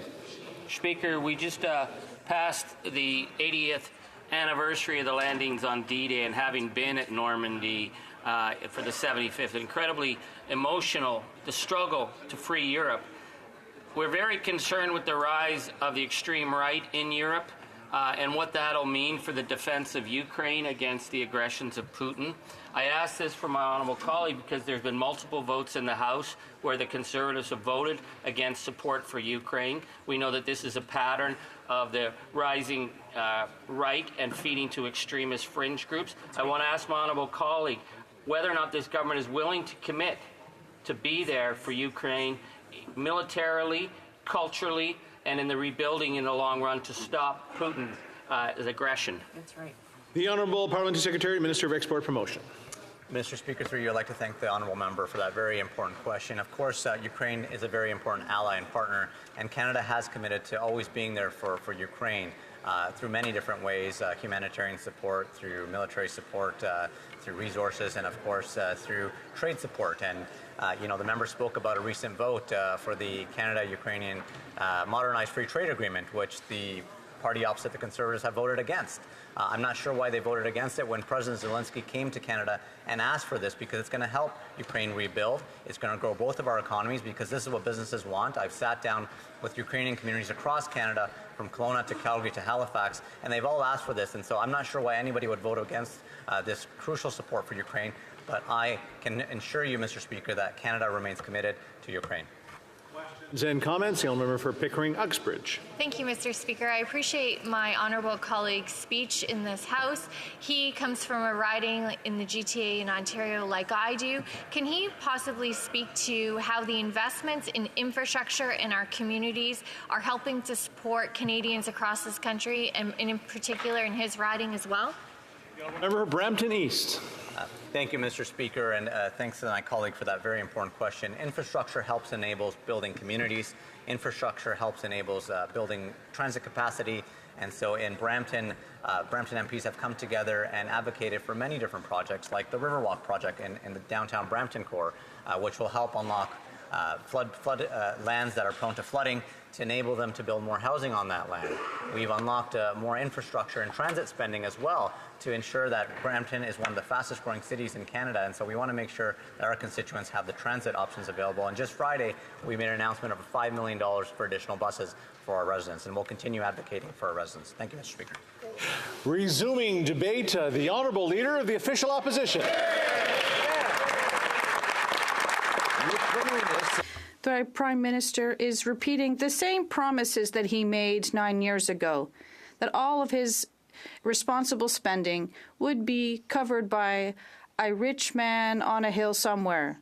That was the promise he made to make life more prosperous for the middle class. But before we debate this repeated promise, we need to know how things are going. From the Prime Minister's mouth himself, in a video on taxes a few weeks ago, he confessed that the gap between the rich and the others, based on Statistics Canada charts, it has doubled. The rich have doubled their wealth since 2015 when he made this promise. And how are things going for the middle class, Mr. Speaker? 9 out of 10 Canadians pay more taxes than before the period of this Prime Minister. Young people from the middle class can no longer buy homes. 75% of them say that they'll never be able to buy a home. And we have the largest number of people going to food banks in our history.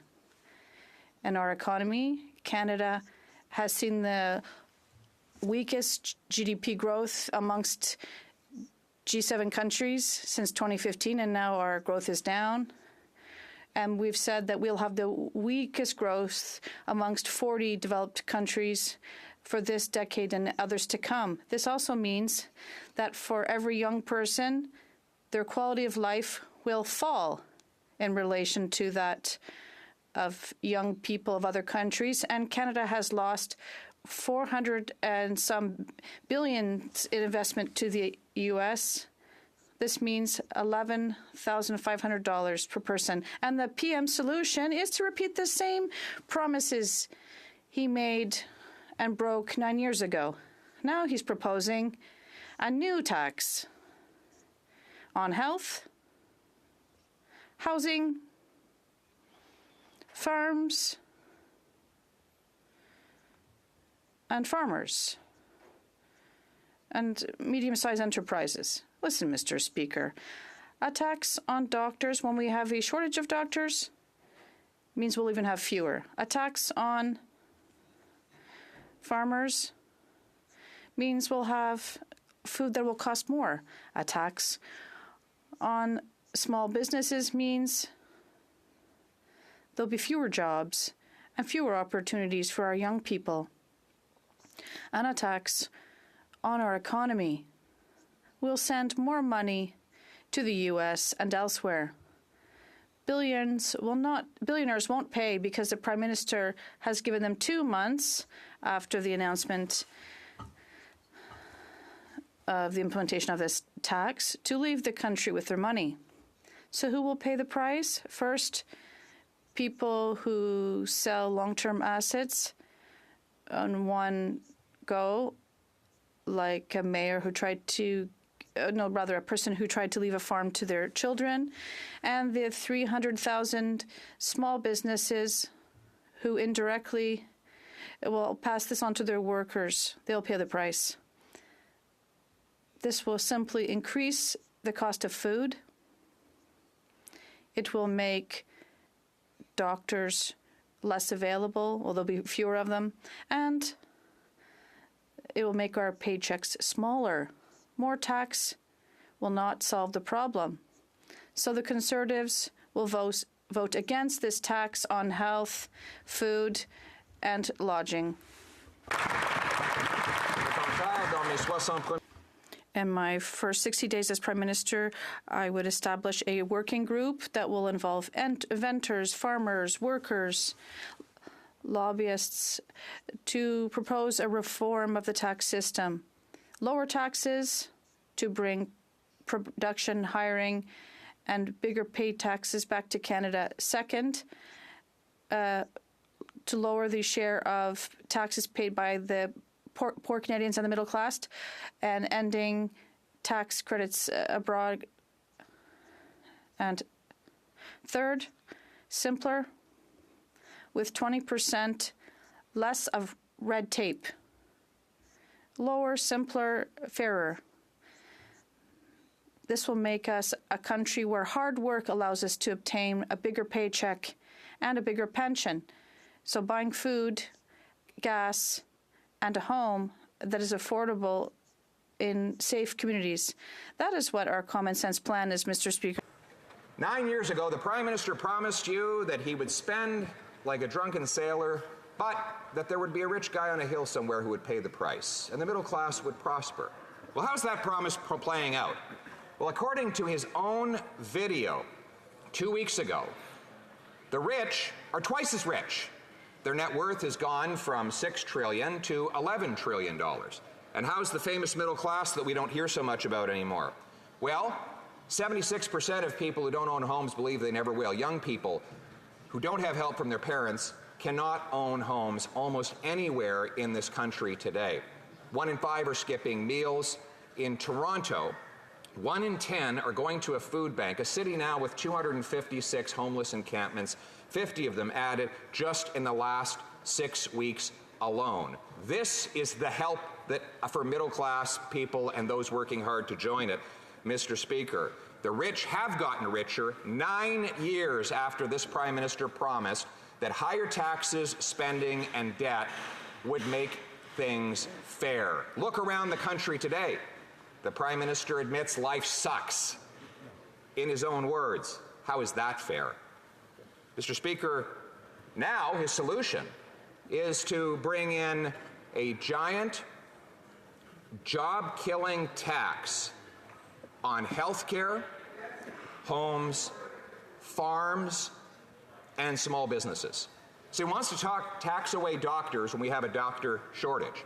He wants to tax home builders when we have a housing shortage. He wants to tax farmers when we have a food price crisis. And he wants to tax small businesses when our economy is already shrinking. The results of this approach already have been shown. Our economy is shrinking and has been shrinking for 2 years. We've had the worst economic growth in the G7 per capita since the Prime Minister took office, and since 2019, our economy has shrunk 2% while the American economy has grown by 8%.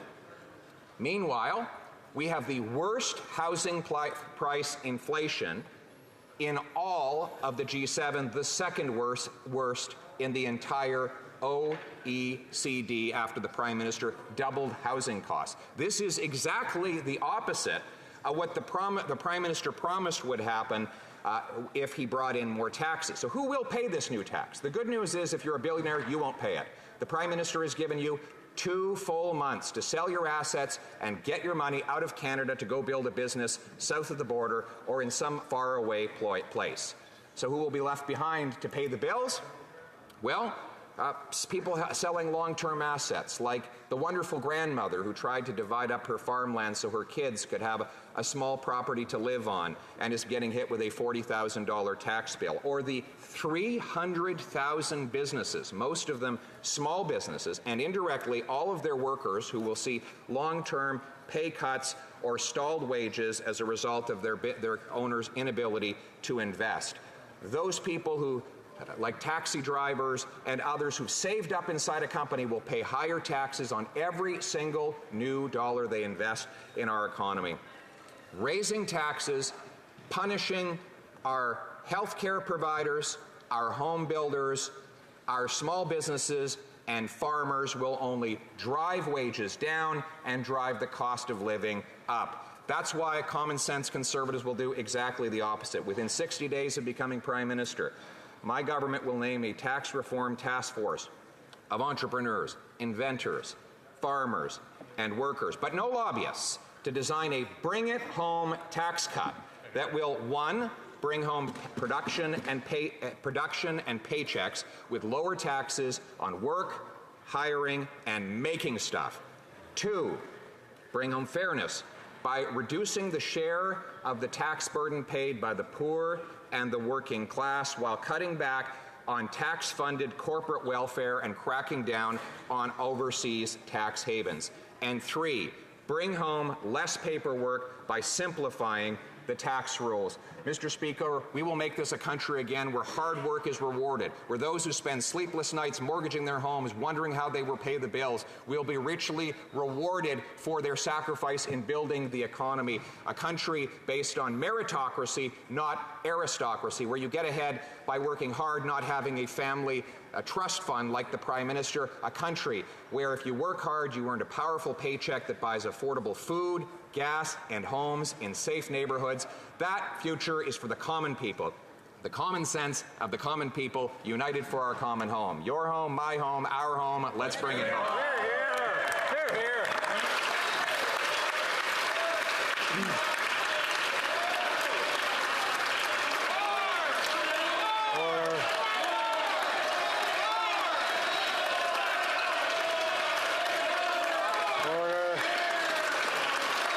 Let's get a few questions in. Questions and comments. The Honourable Deputy House Leader. Thank you, Mr. Speaker. We just heard or found out moments ago that Conservatives have now decided that they will not be voting in favor of fairness for Canadians. They will, in fact, today be voting against the Ways and Means motion to set fairness for everybody.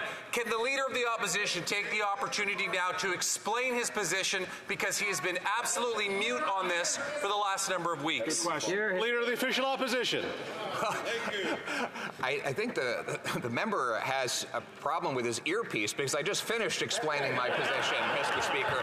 My position is that a job-killing tax on health care, homes, farms, and small businesses is the last thing we need in this cost of living crisis the Prime Minister has caused.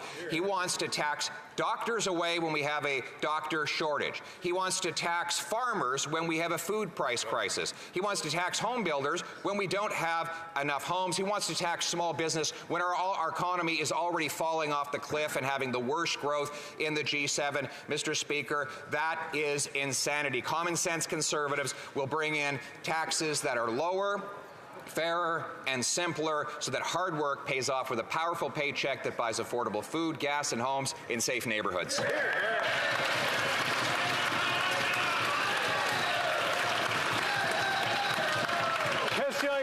Questions and comments, the Honourable Member for Rivière-du-Nord. Thank you, Mr. Speaker. Mr. Speaker, there are two things about C-69. First, the famous open banking Part 16. My colleague from Joliette explained it in his speech earlier.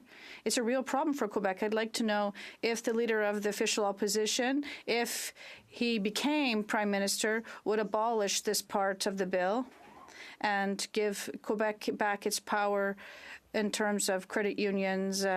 Also, the second thing I wanted to know from my colleague, the Leader of the Conservative Party, Mr. Speaker, is that I hear him talk about the carbon tax issue for months, and the president of Pathway Alliance, Mr. Evans,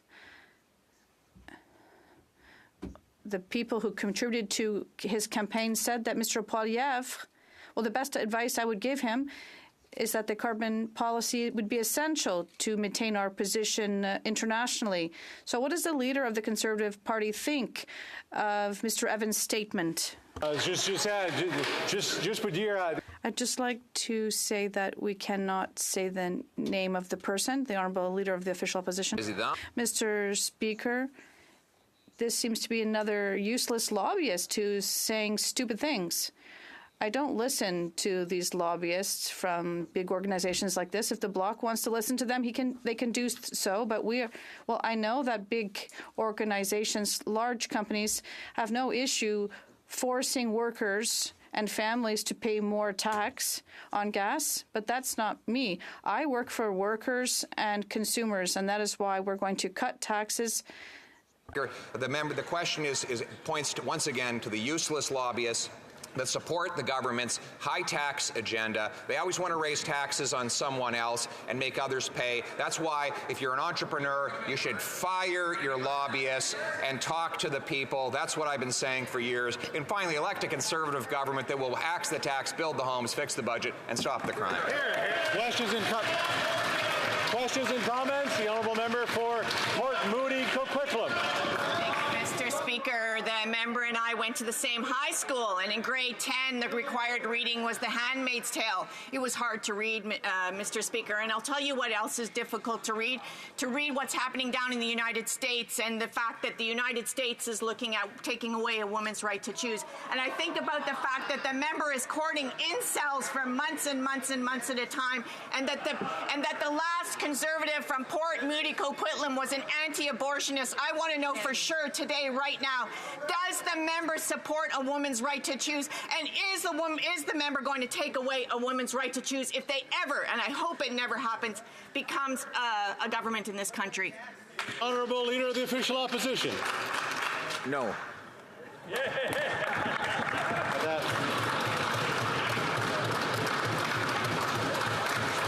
And that's all the time we have for that. Statements by members. The Honourable Member member for Nepean. Oh, wait a minute.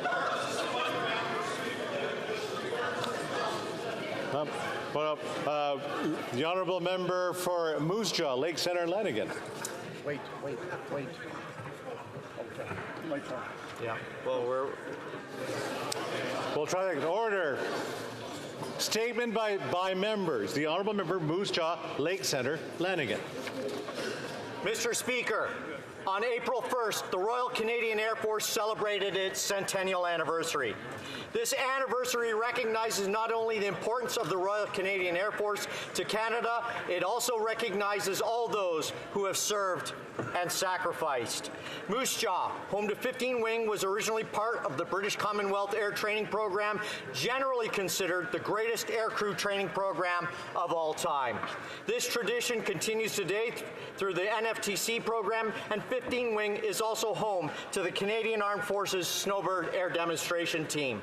The Snowbirds have close ties to their local community, where the newest WHL champions, the Moose Jaw Warriors, donning the Snowbirds logo on their jersey. The Snowbirds showcase the professionalism and dedication of the RCAF and all other branches of the Canadian Armed Forces. On behalf of all Canadians, I congratulate the RCAF on their centennial, and I invite everyone to join me for Air Force Day on the Hill at 5 o'clock today at Sir John A. Macdonald Building. Thank you. The honourable member from Nepean. Mr. Speaker, I had the pleasure of attending the Hong Kong Canada Business Association Ottawa Chapter's annual event celebrating the 40th anniversary of HKCBA and the Asian Heritage Month. I would like to thank Frank Ng, the president of the Ottawa chapter, and Jesse Zhang for organizing this successful event and for inviting me. For many years, I have attended various events organized by this organization. This year's program included workshop with Mark Kruger, who was previous IMF representative for Canada and a senior policy director for Bank of Canada.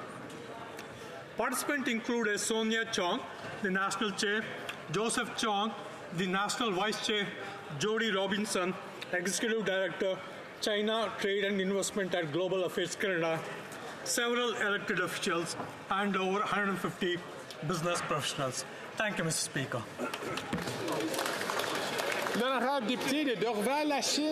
The honourable member for Dorval-Lachine-LaSalle. 40 years ago, June 1984 was seared on the Sikh psyche. The Indian Army stormed the Golden Temple in Amritsar, as well as countless other gurdwaras. A religious holiday where thousands of pilgrims would be visiting, this day was chosen to maximize damage to Sikh lives. The result of the carnage was such that the bullet-riddled bodies of pilgrims, men whose hands were still tied behind their backs, were being thrown in trucks by the hundreds to be mass cremated. This included babies and even elderly who were weak but still alive. The sacred pool had turned red with their blood. The surrounding holy buildings damaged, the marble floors cracked under the heavy army tanks. The library that contained centuries of text was burned to ashes. Over this days and days, this terror was unleashed upon these innocent lives. No one could come and go. No help came. Imprisoned and easy, vulnerable targets. There is no justification for this attack. Thank you. The honourable member for Laurentides-Labelle. A long-standing pro-independence activist, Micheline Labelle, passed away on April 16th at the age of 84. Her family will be receiving condolences on Saturday. This important intellectual of modern Quebec left her mark on all those who crossed paths with her kindness and her open-mindedness. She had a PhD in anthropology from the University of Montreal and was always interested in the problems of racism and discrimination. She created an international observatory on these issues. The observatory has attracted the support of partners such as the Grand Council of the CRIS and the Table de concertation au service des réfugiés et des immigrants. As Professor Emeritus at the Department of Sociology at UQAM University, she left her mark on generations of students. She also earned the Equality Prize, Thérèse Casgrain Prize in 1989 for her commitment to equality. She fought all her life for secularism, and we must honor her memory by continuing to fight for secularism. Thank you very much, Mr. Speaker. The Honourable Member for Orléans. Monsieur le Président, aujourd'hui, c'est le jour de l'aviation. Mr. Speaker, today is Royal Canadian Air Force Day on the Hill. Today is the opportunity to celebrate the incredible work of the Royal Canadian Air Force on the occasion of its centennial. For 100 years, RCAF members have served Canadians at home and all around the world. We thank them for their incredible dedication to Canada. RCAF aviators have been involved in missions around the world. They participated in missions during the Second World War, during the Cold War. They've participated in NATO and NORAD operations too. Today, our government is making the largest investment in the RCAF since the Second World War. The RCAF represents the best of Canada, and its members can count on our unwavering support. Today and always, we thank all current and former members. It is thanks to them that the RCAF enjoys a reputation for professionalism, dedication, and excellence.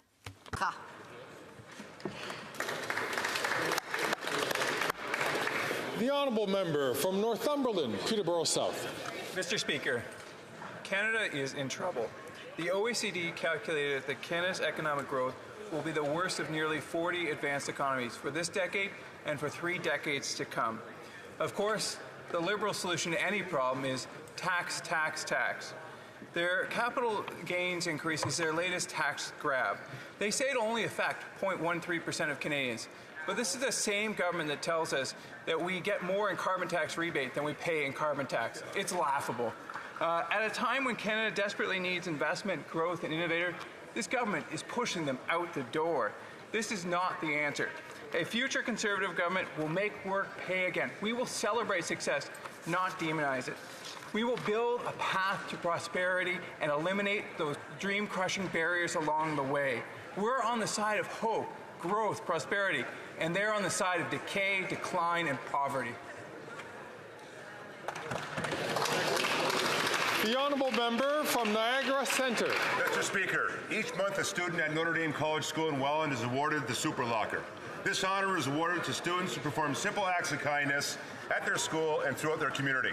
Today, I'm proud to congratulate Samantha Calderon, Desiree St. Jean, Jose Palma Alfaro, Stacy Ekosimi, Nicole Berry, Rachel Taylor, Anna Sofia Gonzalez, DJ Joseph, Serena Hounslow, Ava Menery, and Luca Giancola for receiving the Super Locker Award this year. These remarkable students demonstrate the importance of helping each other, showing compassion, and most importantly, spreading kindness, inspiring others to strengthen our responsibility to our citizenship based on the values handed down to us by previous generations of Canadians. Whether it's a warm smile, small acts of generosity, or a word of encouragement, we can always make a positive difference. Let's join the Fighting Irish in congratulating these students, and let's reaffirm our commitment to spreading kindness to make the world a better place. Thank you, Mr. Speaker. The Honourable Member from Dartmouth Cole Harbour. Mr. Speaker, my hometown of Dartmouth rests on the shores of Halifax Harbour on beautiful Dartmouth Cove. 2 years ago, a proponent applied to use Dartmouth Cove as a dump for pyritic slate from construction sites to infill nearly 7 acres of this cove. A cove where important marine research and activities take place, where evidence clearly shows that fish and other species are flourishing.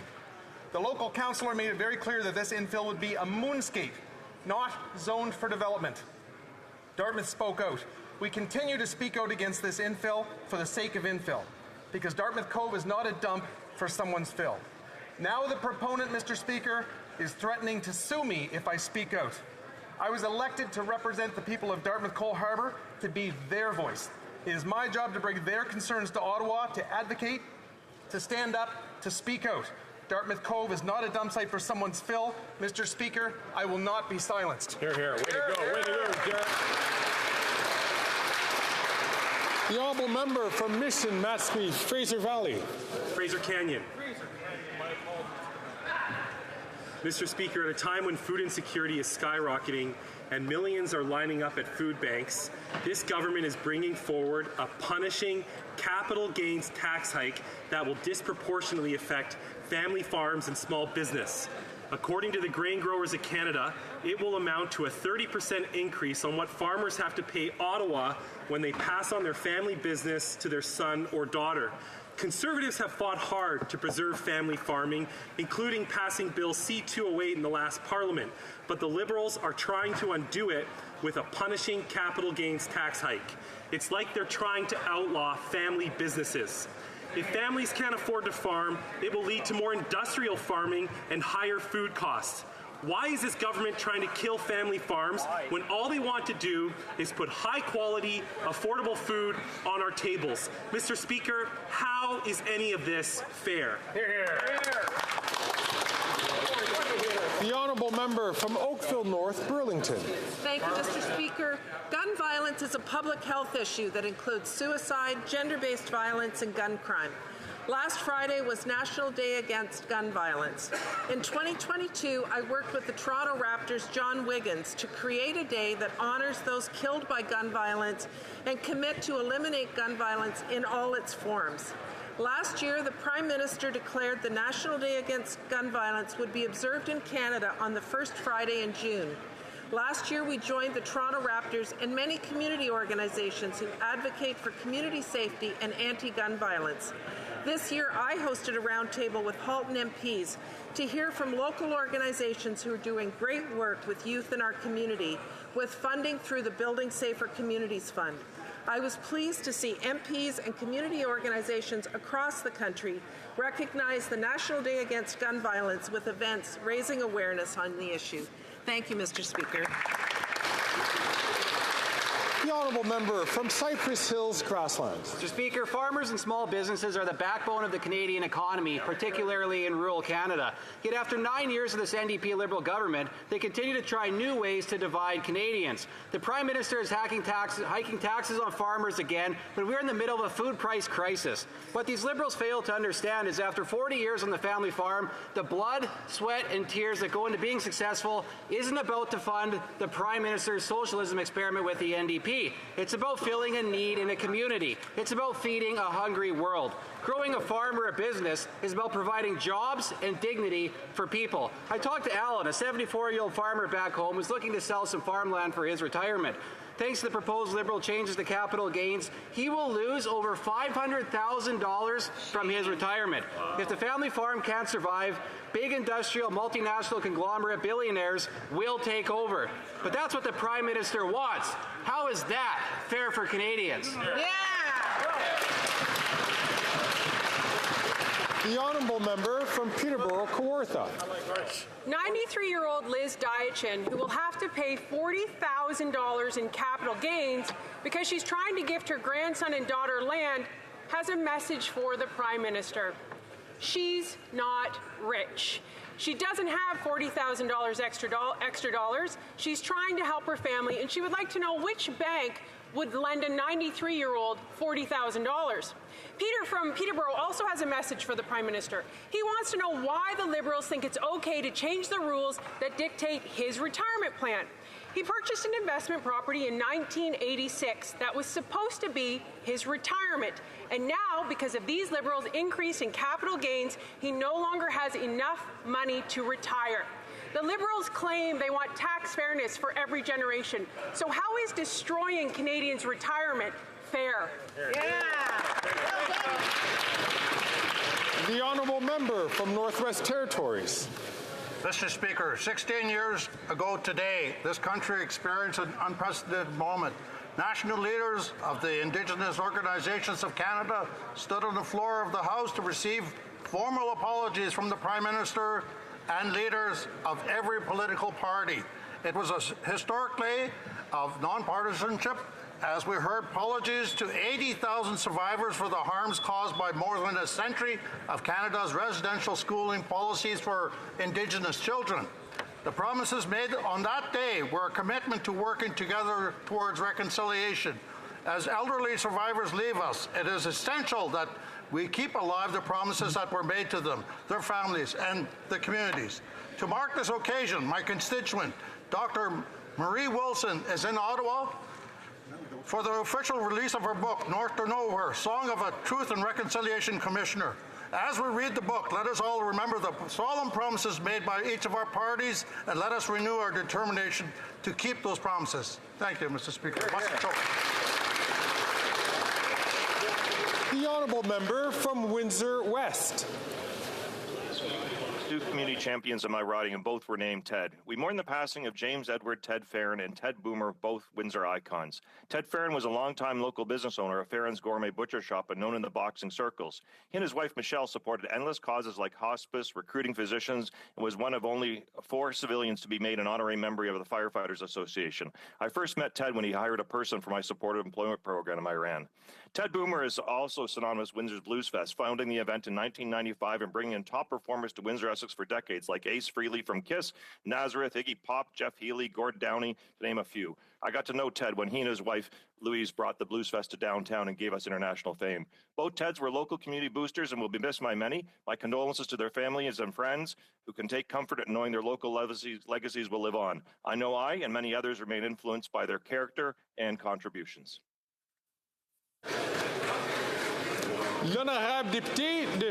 The honourable member for Saint-Jean. There are those who never cease to amaze us. I'd like to make a request. Order, please. The honourable member for Saint-Jean will now begin again. There are some people who never cease to impress us, and Maëlie Grignon is one of them. The path that lies ahead of her in the field of science is bound to be paved with success. At just 15 years old, she has already won a Techno Science Prize and a bursary from the Université de Montréal when she competed in the Quebec Science Fair Finals. And her favorite subject is no less than the famous Higgs boson, which she talks about with great passion and knowledge. It's an honor to have her here on the Hill today. She's accompanied by the Science Fair spokesperson. He's been spokesperson for the past 10 years. He's an illusionist, Luc Langevin. He, too, is passionate about science. He pursued his studies up to the doctorate level in biophotonics. He was Maëlie's muse and inspired her to take an interest in physics when she was very young. Mr. Langevin, thank you for continuing to share your magic and your passion for science with us. Maëlie, I hope that you will be able to fulfill your dream of visiting the CERN, but above all, may your career, which I'll be following with great interest, be an exceptional one.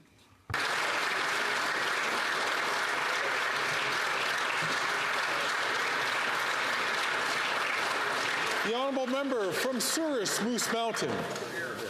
When you get sick and need treatment, what do? You go to a doctor. Unfortunately, after 9 years of this costly NDP Liberal coalition, Canada is hemorrhaging doctors at an alarming rate. The changes to the capital gains tax are having deep impacts on Canada's already struggling healthcare system, and the situation is only getting worse. Right. According to the Canadian Medical Association, the risk of already overstretched physicians leaving the profession or reducing their hours in response to heightened taxation is real. Over 6 million Canadians do not have access to a family doctor, and as someone who lives in a rural area that is short on healthcare professionals, it will be frightening to see family doctors, dentists, chiropractors leaving Canada in droves. Yeah. Doctors warned about the impacts of unnecessary and harmful tax, but they were ignored. And it will be regular Canadians who will lose access to diagnosis and treatment, ultimately paying the price for this government's incompetence. With Canada already lacking 330,000 family doctors and leaving every day, it is clear this NDP Liberal government is simply not worth the cost. The honourable member from Vancouver Granville. Mr. Speaker, on a cool September day in 1993, my very apolitical grandfather took me excitedly to a campaign office. As we approached the office, he said, "Remember this day. You're helping elect a woman who will show Canada the value that refugees can bring and what we Ismailis will do for Canada." That campaign office belonged to Mobina Jaffer. Well, she wouldn't win that election. She would eventually be named to the other place, where she would take her rightful place as a trailblazer in Parliament. Mobina Jaffer has been a champion for women's and children's rights, for human rights. A proud African, a proud Ismaili Muslim, a proud mother, daughter, grandmother, wife, and proud Canadian. Senator Jaffer's time in the other place has been all about improving the quality of life of others, always with humility and good humor. As her time in the other place comes to an end and she returns home to her beloved BC, we express our gratitude to her husband Nurla and her children and family for sharing her with Canada.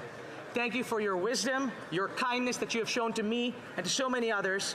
You have left your mark on Canada, leaving it a better place every single day. The value that refugees bring, what Ismailis and all of us can do, is what you have exemplified every single day of this remarkable career. Thank you.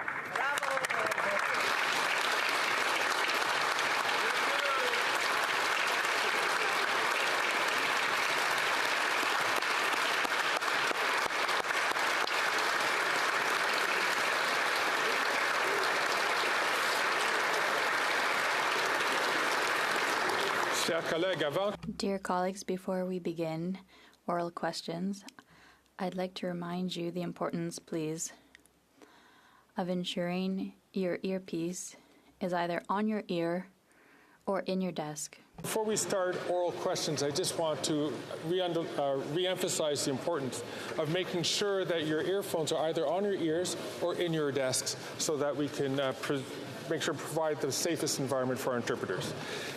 Oral questions. Questions orales. The Honourable Leader of the Opposition. 9 years ago, the Prime Minister promised that he would spend without control, but there would be a rich man somewhere who would pay, and not the middle class. 9 years later, what is the reality? 9 out of 10 members of the middle class are paying more in taxes. The wealthiest have doubled their wealth, their net wealth, according to a video put out by the Prime Minister a few days ago. And the majority of middle-class youth cannot even buy a home. Given that he has already broken that promise, why should we believe him now? The Right Honourable Prime Minister. Mr. Speaker, our 2024 budget is based on creating generational fairness. Part of that is asking the wealthiest to pay a little bit more when they sell investments, very profitable investments. And it's with that we will invest in more housing for youth, more dental care for seniors, more spots in childcare for young families. We are there to help those who need it. The Conservative Party has just announced that they will side with the wealthiest. They won't be there to help the middle class and those working hard to join it. The Leader of the Opposition. That is exactly what he said 9 years ago, and the result, according to his own data published on his Twitter since his arrival in power, the wealth of the wealthiest has doubled, as taxes on the middle class and the cost of housing have also doubled. Mr. Speaker, why is it that every time he promises to increase taxes on the wealthiest, it's the poor and the middle class who foot the bill?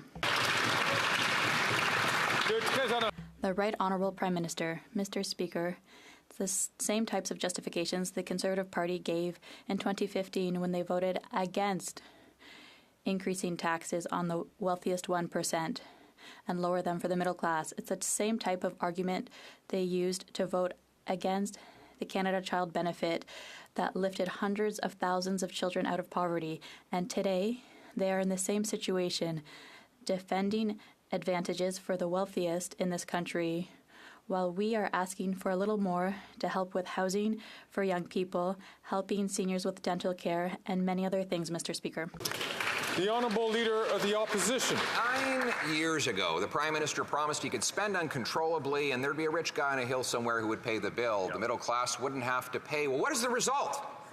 According to him, the total net worth of the richest Canadians has doubled since he took office. Meanwhile, 9 in 10 middle-class Canadians are paying more tax. Housing costs have doubled, so 76% of middle-class youth believe they'll never afford a home. 2 million people line up at a food bank because they can't afford to eat on a middle-class salary. Given that he already broke this exact same promise over 9 years, why should we believe him this time? The Right Honourable Prime Minister.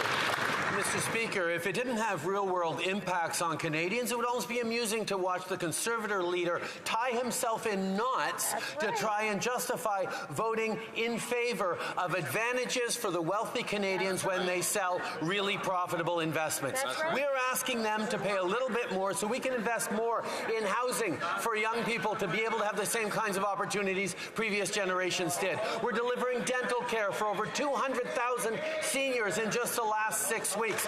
We're delivering more spaces in child care. We're stepping up for Canadians. They're stepping up for the rich.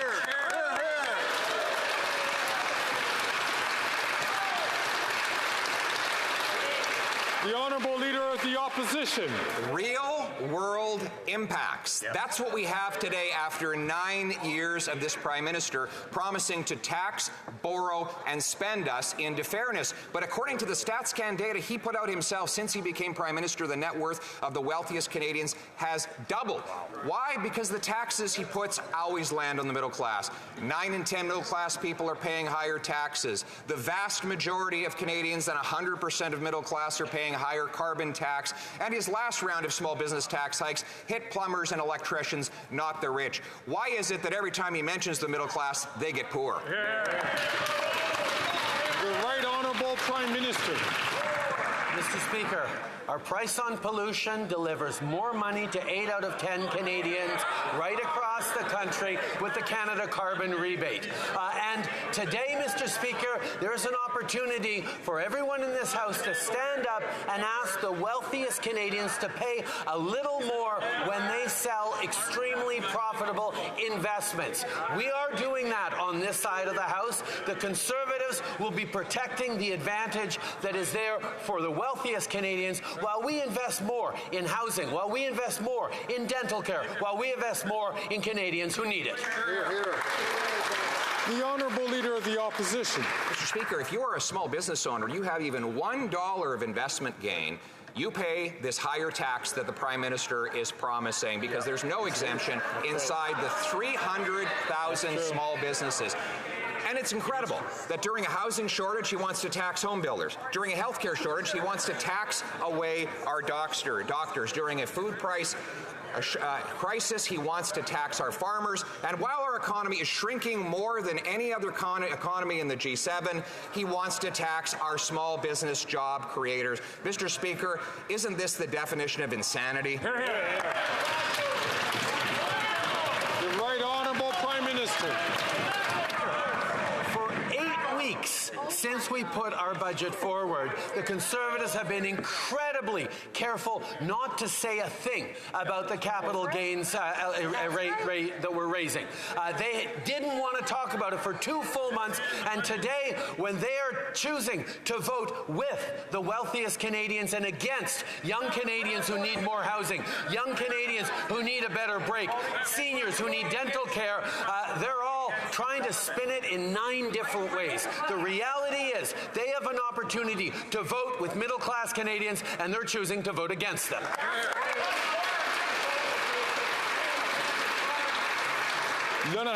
The Honourable Member for Belleuil-Chambly.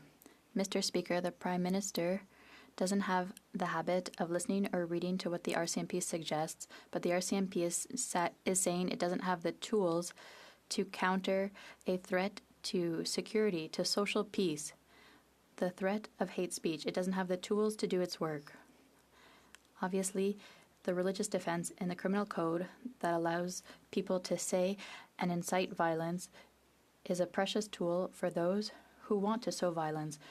Does the Prime Minister agree to repeal the religious exemption from the criminal code? The Right Honourable Prime Minister. Mr. Speaker, hate speech and anti-Semitism have no place in Canada. Our government fights racism and hatred like no government has done in the past, introducing an act on online harms, funding increased protection for mosques, synagogues, and places of worship, and our plan to criminalize the Holocaust denial. We recognize there is more to do. We will continue to work with our police services with the necessary laws to strengthen protection for all in this country. The Honourable Member for Belleuil-Chambly. how to waste 35 precious seconds. Mr. Speaker, the streets of Montreal and other cities in Quebec and Canada are subject to protests and open invitations to hatred when it is not, frankly, to violence. There are even calls to exterminate the people of Israel. What does it take for the Prime Minister to protect the people he is responsible for? The Right Honourable Prime Minister. Mr. Speaker, for years we've been investing to create more protection for mosques and synagogues and places of worship and community centres. We will continue to work with police forces across the country to protect people and highlight that it's important for all Canadians to remember our values of respect, openness, tolerance, and acceptance. Mr. Speaker, we will continue to be there to, yes, allow people to protest within the law and within peace, but also be there to fight hate speech and calls for violence. The honourable member from Burnaby South. Yesterday, the Liberals finally woke up. They realized that it's unfair for nurses and carpenters to pay more taxes than billionaires. Well, clearly they didn't have a problem with that for the past 8 years. So why did the Prime Minister let carpenters and nurses pay more taxes than billionaires for 8 straight budgets in a row? I'm just going to ask the honourable member from Caribou Prince George to please not take the floor unless he's recognized by the chair. The Right Honourable Prime Minister. Mr. Speaker, one of the very first things we did in 2015 was raise taxes on the wealthiest 1% and lower them for the middle class. I will recall that the NDP at that time actually voted against that measure. But right now, we're putting forward a measure to ask the wealthiest Canadians who make a tremendous amount of profits when they sell extremely profitable investments to actually pay a little bit more on those profits so that we can invest in more housing, in more supports for seniors, in a range of things to create fairness for every generation. The Conservatives are choosing to vote against that, and they're standing once again with the wealthiest. The honourable member for Burnaby South. Have done this 8 years ago. Yesterday, the Liberals woke up. They realized that it wasn't fair for nurses to pay more tax than billionaires. But they didn't think it was unfair over the past 8 years. Why has the Prime Minister forced nurses to pay more taxes than billionaires for 8 straight budgets? The Right Honourable Prime Minister. Mr. Speaker, in 2015, we increased taxes for the wealthiest 1%, and we decreased them for the middle class. And since then, at that time, the NDP voted against those measures. We are fighting for the middle class and those working hard to join it. That is why we are asking the wealthiest, who make huge profits by selling their investments, to pay a little more so that we can deliver on housing, deliver on dental care, deliver more childcare spaces for Canadians who need them. Unfortunately, once again, the Conservatives are siding with the wealthiest against middle-class Canadians. The honourable member from Regina Capel. The finance minister is about to impose another job-killing, wage-cutting, price-hiking tax on Canadians, and she wants us to believe the latest fairy tale that somehow we'll all be better off if the Prime Minister just raises taxes again. We've heard this for 9 years. Let's take a look at the result. Canada is on track for the worst decline in living standards in 4 decades. 9 out of 10 middle-class families now pay more in income taxes, and Stats Canada says that Liberal policies since 2015 have cost Canadians $4,200 in lost wages per worker. They've made the middle class worse off with their last 8 budgets. Why should anyone believe that the 9th time is the charm? The Deputy Prime Minister and Minister of Finance. Mr. Speaker, for the past 8 weeks, we have watched the unedifying spectacle of the Conservatives squiggling and squirming, deflecting and evading. But today they have no choice. Today they had to pick a side. And we're seeing now the side that they have chosen. The Conservatives are coming out against fairness. They think a nurse or a plumber should pay tax at a higher rate than a multimillionaire. Canadians are watching. Canadians now see whose side the Conservatives are on. The honourable member from Regina Capel. For 9 years, Canadians have suffered from the terrible consequences of Liberal economic policies. And now, what are they doing? For young Canadians struggling to be able to afford to buy their first home, they're raising taxes on home builders. For families barely able to afford groceries and lined up at food banks, they're raising taxes on the farmers who produce the food. And for thousands of Canadians who have gone years without having a family doctor, they're chasing even more doctors away with a new tax on medical professions. How is any of that fair? The Deputy Prime Minister and the Honourable Deputy Prime Minister and Minister of Finance. Mr. Speaker, the Conservatives have been trying so hard to fake it. They have been trying so hard to pretend they actually care about working Canadians. But today, there's a vote coming, and they have had to finally pick a side. Today, every single member of this House is going to have to choose.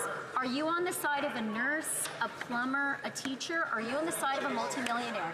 And the Conservatives are very clear. They're against fairness. They're in favor of the wealthy lobbyists who advise them. The honourable member from Thornhill. Canadians are finding that the harder that they work, the more they are punished. The incompetent finance minister wants people to believe that her job-killing taxes impacts only the very rich. It's doctors, it's farmers, it's small business owners, it's a restaurant that's been in the community and leases its building, it's tradespeople like plumbers and roofers who reinvest in their businesses and their equipment and eventually want to stop working. She's raising their taxes in the name of fairness because she spent all the money that she already took for them. How is any of that fair? The Honourable Deputy Prime Minister and Minister of Finance. Mr. Speaker, one thing that is kind of astonishing is that after having been mute, or you might want to say gagged, for 8 weeks, the Conservatives have finally found some passion around this issue. And isn't it astonishing that when given an actual opportunity to choose to side with a plumber, to choose to side with a nurse, or to side with their multi-millionaire lobbyist pals, the Conservatives are choosing to vote against fairness. Canadians are watching. The honourable member from Thornhill. The answer again proves that the minister does not read her own briefing notes. When a small business owner retires and sells their assets, the minister wants to take a bigger piece of that because she couldn't control her own spending. Those are the people that the Liberals call rich. They're people like my own father. If he was alive today, he'd be left high and dry in his retirement years, the years where he needed those earnings the most. He started as a taxi driver in this country and went on to invest in a small business year after year in a personal corp because he didn't have a pension. How is any of that fair? Here, here, here.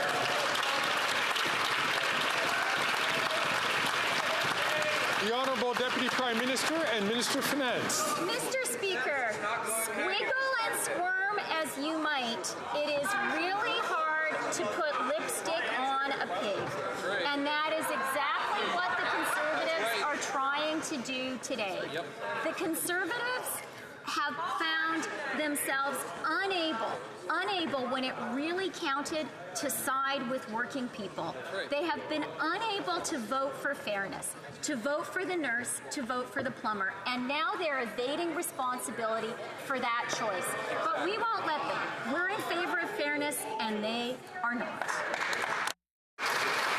The honourable member from Calgary, Forest Lawn. This fast and furious finance minister unveiled her latest job-killing scheme to screw over Canada's middle class to bankroll her incompetency. Newcomers like my family came here for the Canadian dream, had very little, worked hard, saved money, and started a small business. She calls them tax cheats and vilifies their success. This job-killing capital gains tax hike will destroy their life's work.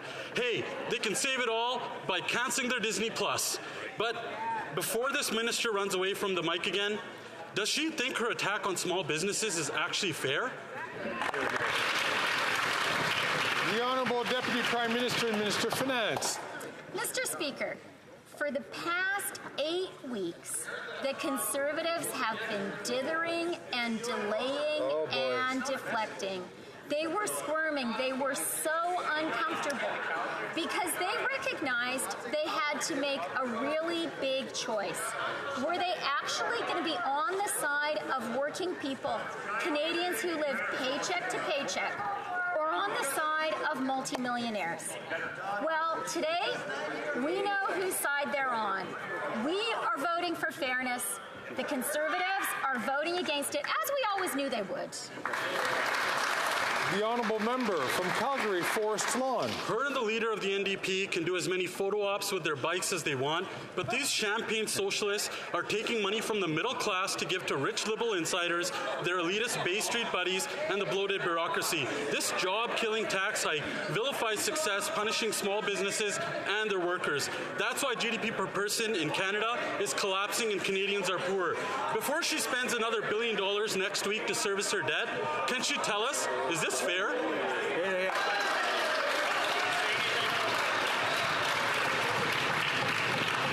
I ask all members on all sides of the House to please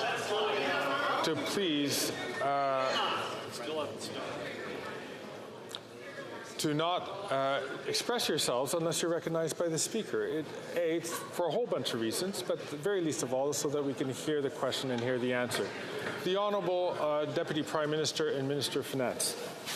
Mr. Speaker, I'd like to read out a quote from a debate in the House of Commons. Quote, "Monstrous increases in capital gains are making the rich vastly richer and creating a kind of aristocratic feudal economy."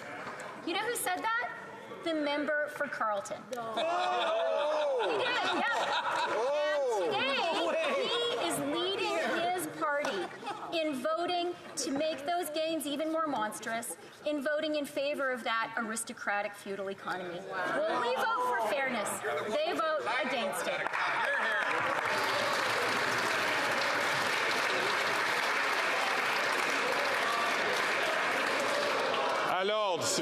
Order, please.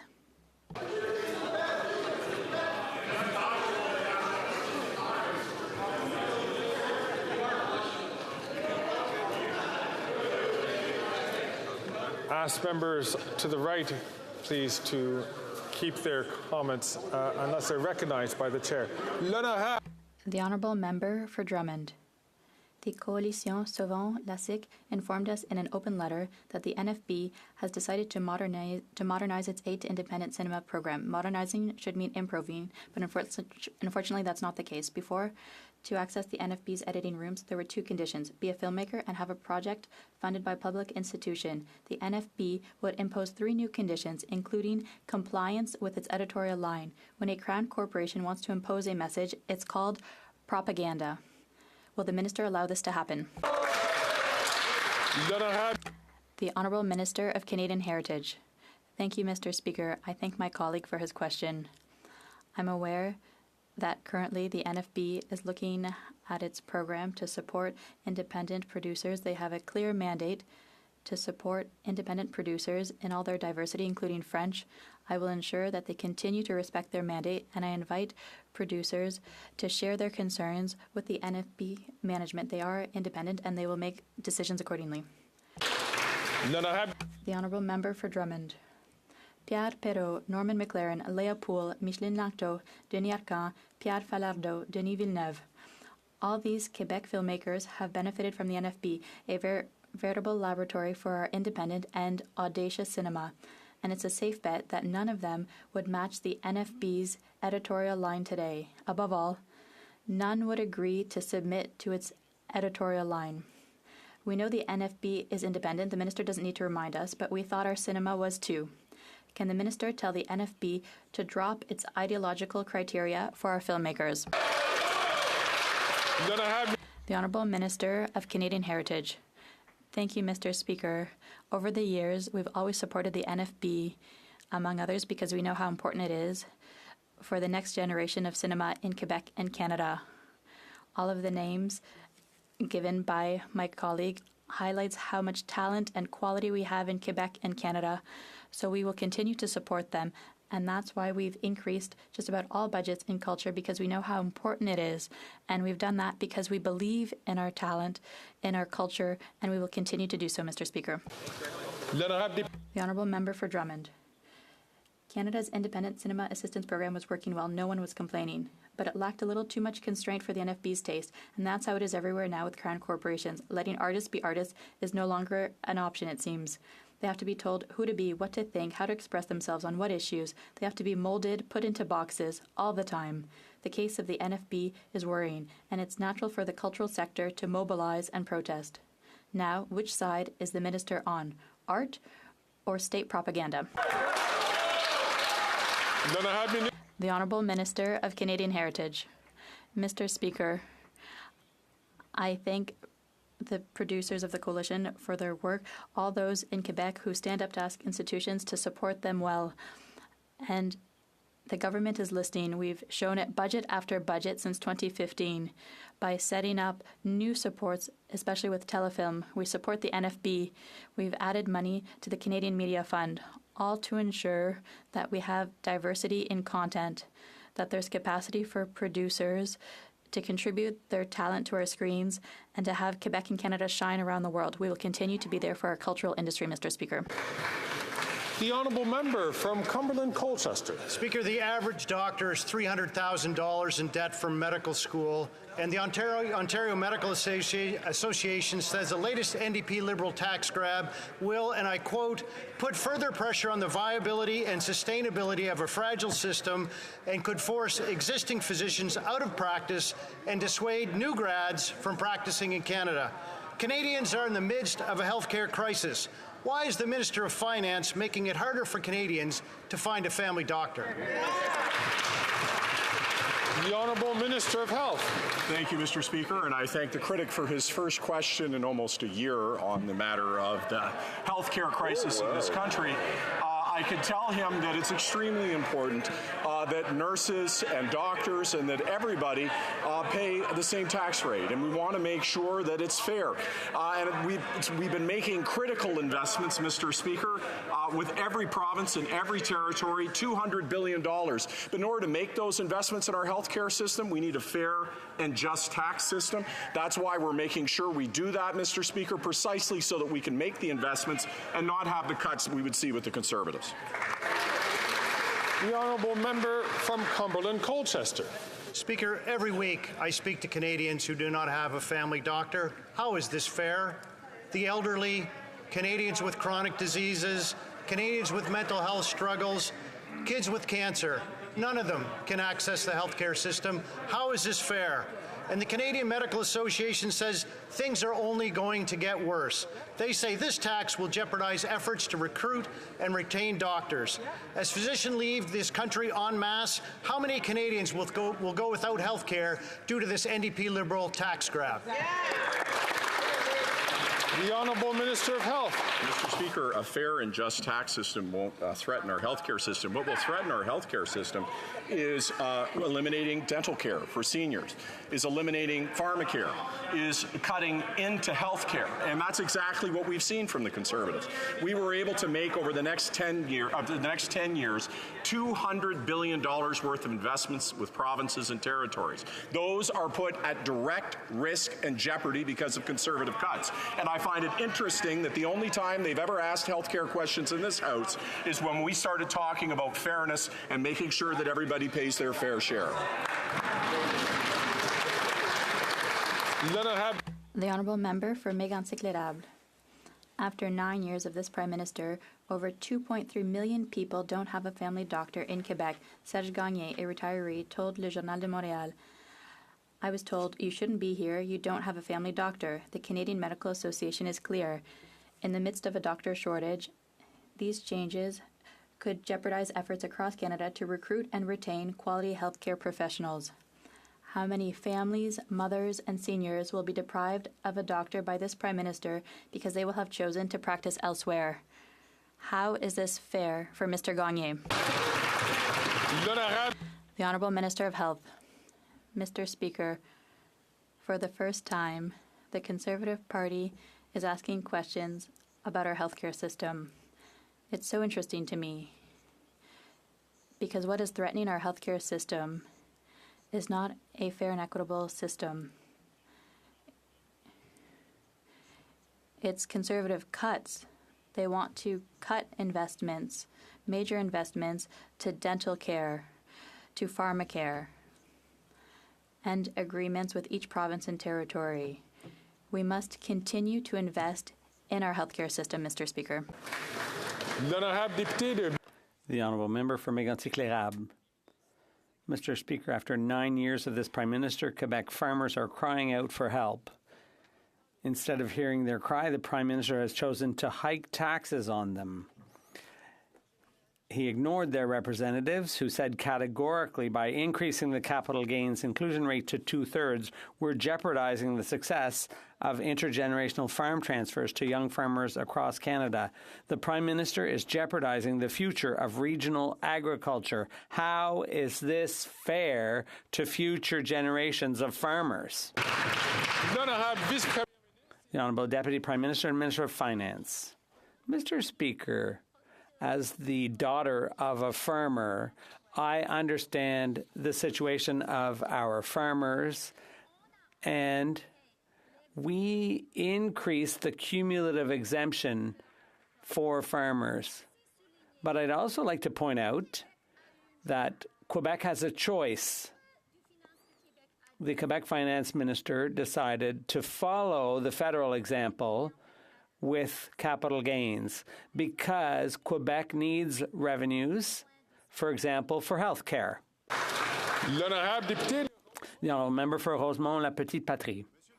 Mr. Speaker, Jean-René Patry is 80 years old. He's worked his whole life and still is, but he's getting tired. He works, but he has to live in his van. With his pension and odd jobs, he can't afford an apartment in Montreal, all because the Liberals and Conservatives left housing to speculators. Mr. Patry knows exactly what's needed, social housing ASAP. There are thousands of people like him who can't find housing. What does the Minister of Housing have to say to all the Mr. Patrys out there in Quebec and Canada? The Honourable the Honourable Minister. What I would say to Mr. Patry is that today is a historic day because today we're putting in place tax measures that will precisely provide for fairness, which will allow us to invest in housing and pharmacare. Today, and I hope the NDP will support us, we're making sure we're asking multimillionaires to do a little bit more to help people like Mr. Patry. The Honourable Member from Port Moody, Coquitlam. Mr. Speaker, over 1 million Canadians with disabilities cannot afford bare necessities. They can't keep up with groceries, housing, or their medication costs. The Liberals promised that their new Canada Disability Benefit would lift Canadians with disabilities out of poverty. It won't. It won't. $200 doesn't even scratch the surface of an adequate income. Will the Finance Minister admit they've messed up the rollout of this benefit, listen to the community feedback, and fix their botched mess? Yeah. The Honourable Parliamentary Secretary to the Minister for Diversity, Inclusion and People with Disabilities. Monsieur le Président, j'aimerais Mr. Speaker, I'd like to thank the member opposite for that question. Has brought in the disability benefit. We are the government that has funded this benefit to the highest tune within this budget to the tune of $6 billion. There will be 600,000 Canadians who will be supported through this benefit. This is a critical moment for Canadians, for our government, for all of us working together.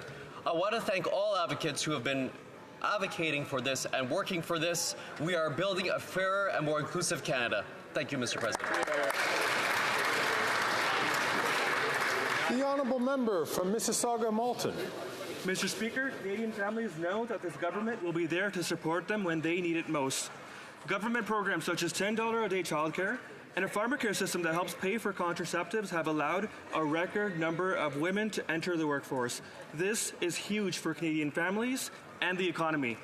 Can the Minister of Families notify this House how we will continue to advance this progress and further enhance generational fairness?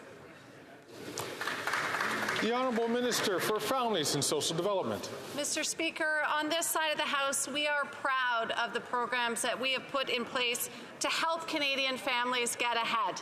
Generational fairness means asking the most fortunate Canadians to pay a little bit more. It means ensuring that our tax system is fair.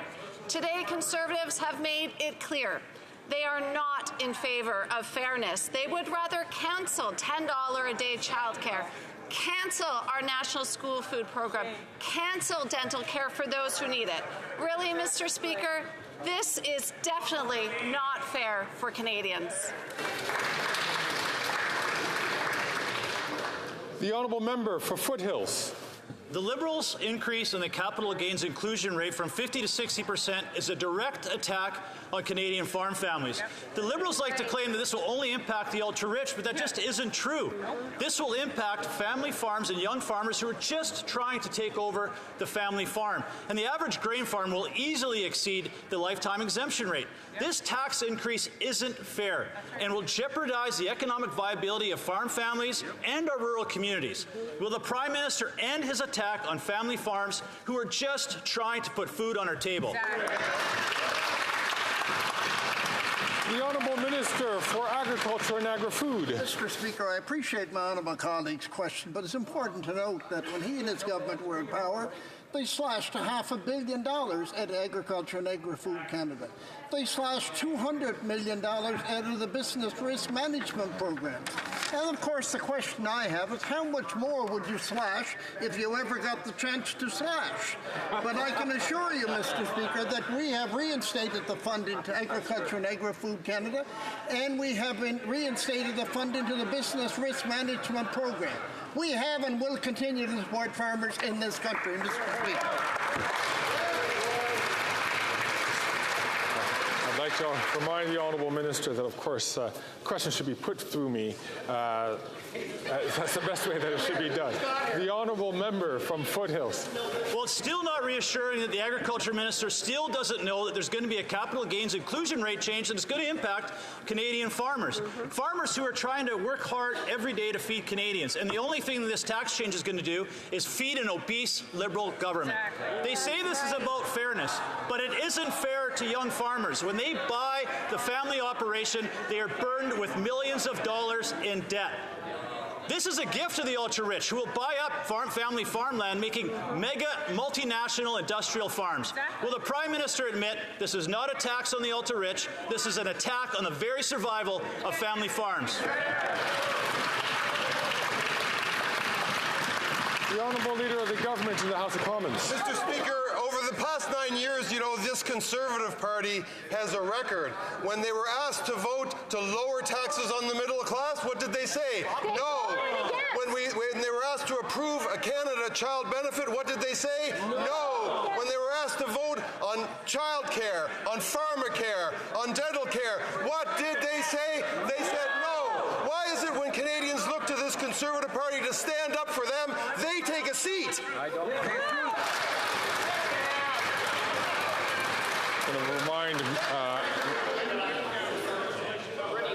like to remind all members on the government side, as well as all members generally, that chanting is not permitted in the House.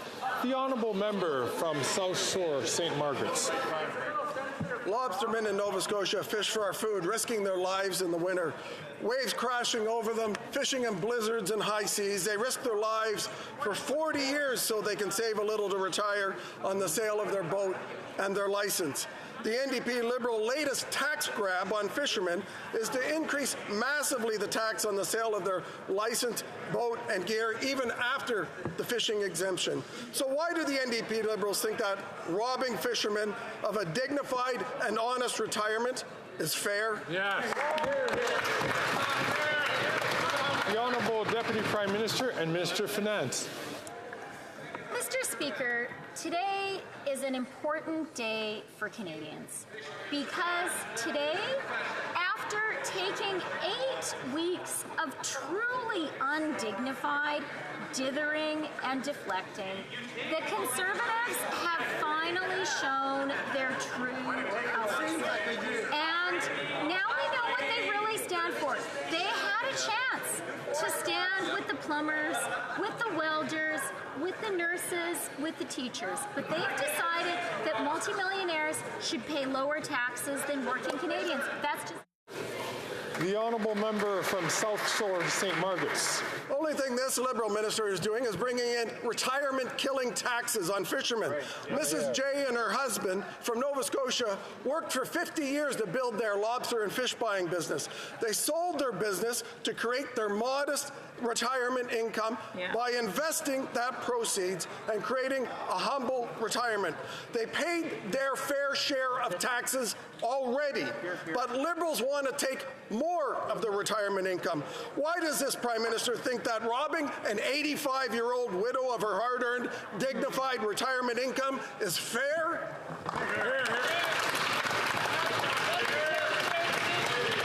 The Honourable Deputy Prime Minister and Minister of Finance. Speaker, we have already today, at last, established that the Conservatives are against fairness, that they are against a nurse or a welder paying tax at a fair rate. They want a nurse or welder to pay more tax than a multimillionaire. What else the Conservatives are saying? They're saying they're going to cut. They're going to cut the dental care that is providing care for people in Atlantic Canada. They're going to cut the early learning and child care. They're going to cut pharmacare.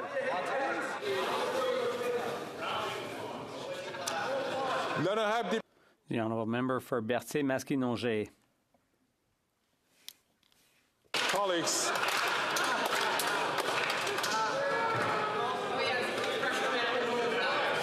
the honourable member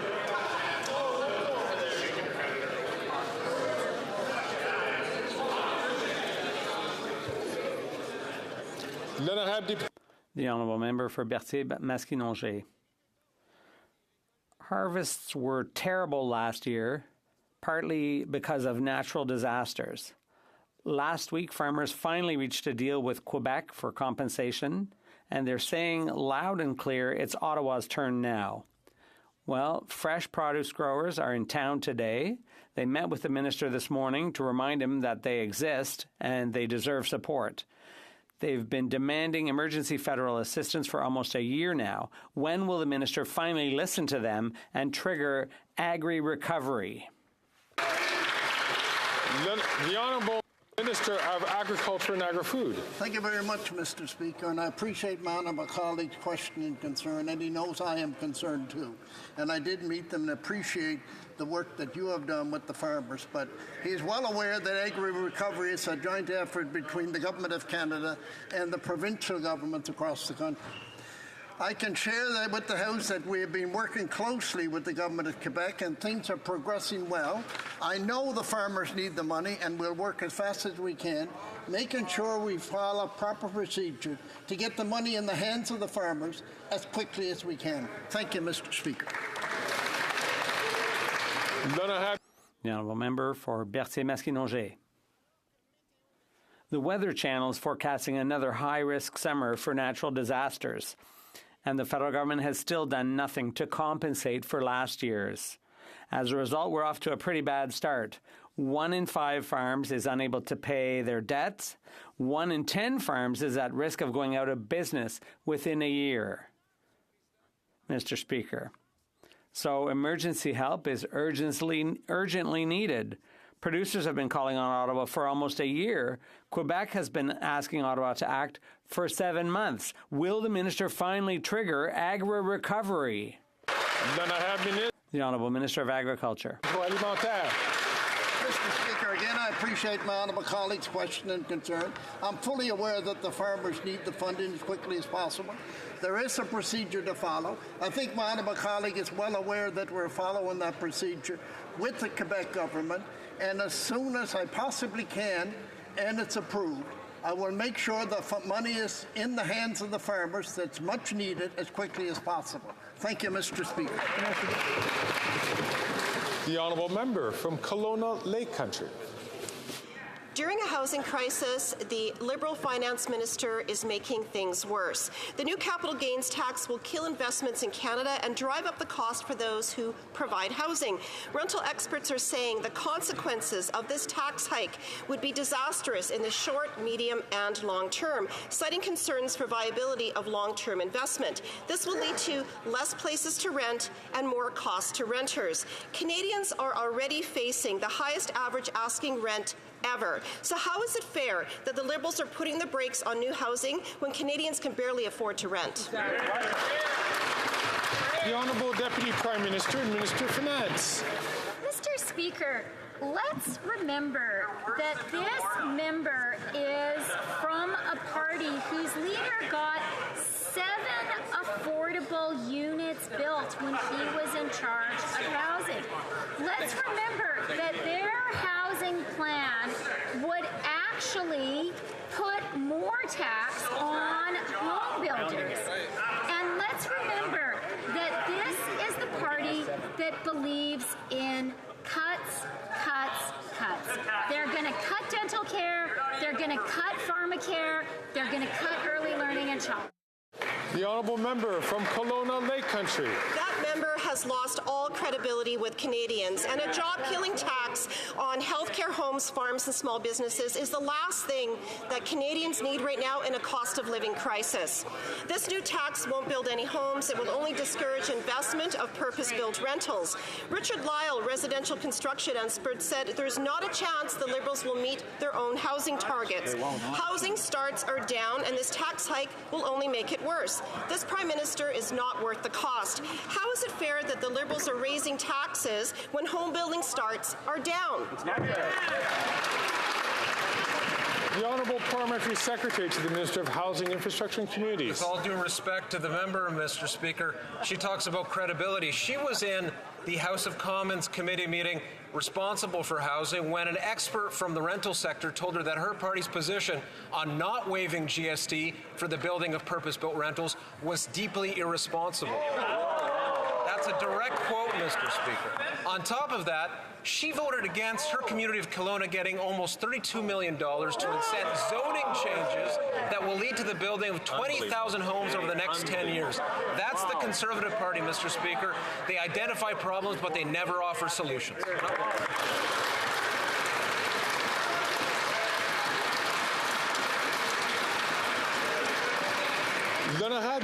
The Honourable Member for Bellechasse-les-Échemins-Lévis. Thank you, Mr. Speaker. After 9 years of this Liberal government, rents are getting higher and higher, and affordable housing is becoming scarcer and scarcer. Canadians are distressed by this housing crisis, and now the Prime Minister wants to make things worse by changing capital gains tax. According to the Quebec Corporation of Landlords, this change will push rents higher, which is definitely to be avoided in the current context. Why does the Prime Minister want to raise taxes on housing in the midst of a housing crisis? How is that possible, Mr. Speaker? The Honourable Minister of Economic Development for Quebec. Mr. Speaker, I have good news for my colleague opposite. According to Stats Can, in April, there was a record high number of housing permits, of construction permits in 1 month. 22,600. That's a lot more than 6, Mr. Speaker. The Honourable Member for Saint Laurent. Mr. Speaker, here on this side of the House, we know that countries with huge inequalities between rich and poor do not fare well. With childcare, the Canada Child Benefit, dental care, affordable housing, among other things, we are there to support those in need. In Canada, we're building a fairer tax system for all generations. Can the minister tell us what our government is doing to strengthen our social safety net for the benefit of all Canadians? The Honourable Minister of Economic Development for Quebec. Mr. Speaker, it makes no sense that a nurse has a higher tax rate than a multimillionaire. But that is the reality right now. We have a duty to ensure tax fairness. By increasing the capital gains tax, we'll be able to build more housing, cover more pharmacare, and strengthen our social safety net. It's clear that the other side has chosen a different camp, the camp of multimillionaires. The Honourable Member for Charlesbourg, Haute-Saint-Charles. Mr. Speaker, the Liberals will do anything to look like they're on the side of the middle class. But people aren't fooled after 9 years of inane policies that have deepened inequalities. Now they're going after the dead and the bereaved with the capital gains tax. We're talking about a tax hike on inheritance. Are the Liberals so desperate to make political gains that they're willing to go after the dead and bereaved? The Honourable Deputy Prime Minister and Minister of Finance. Mr. Speaker, today is an important day for Canadians because today every member has to make a choice. Each of us has to decide whether we're in favor of fairness, if we think a nurse should pay less tax than a multimillionaire.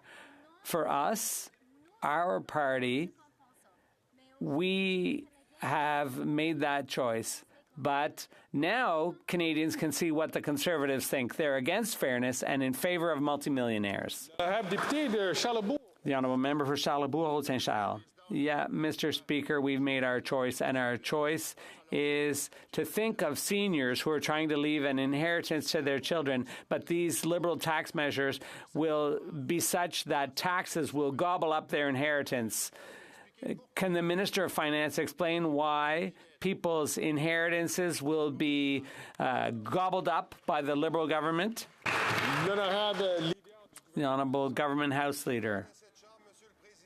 In 9 years in this House, and I would even say in the 20 years since the Leader of the Opposition has had a seat in this House, Conservatives have voted how? They voted against tax cuts for the middle class, against the Canada Child Benefit, against, every time, against child care subsidies, against dental care, against pharmacare. Every time Canadians ask the Conservatives to stand up for them, they stay in their seats, Mr. Speaker. The Honourable Member from Simcoe North. There you have it, Mr. Speaker. Farmers, fishers, families, physicians, all will be impacted by this tax. The government either didn't know this was the case or doesn't care, because had they actually taken the time to ask StatsCan, they might have found out that almost 50% of the people impacted by this tax otherwise make less than $100,000 a year. So why does this government continue to insist on purposely misleading Canadians about who will be impacted by this job-killing tax?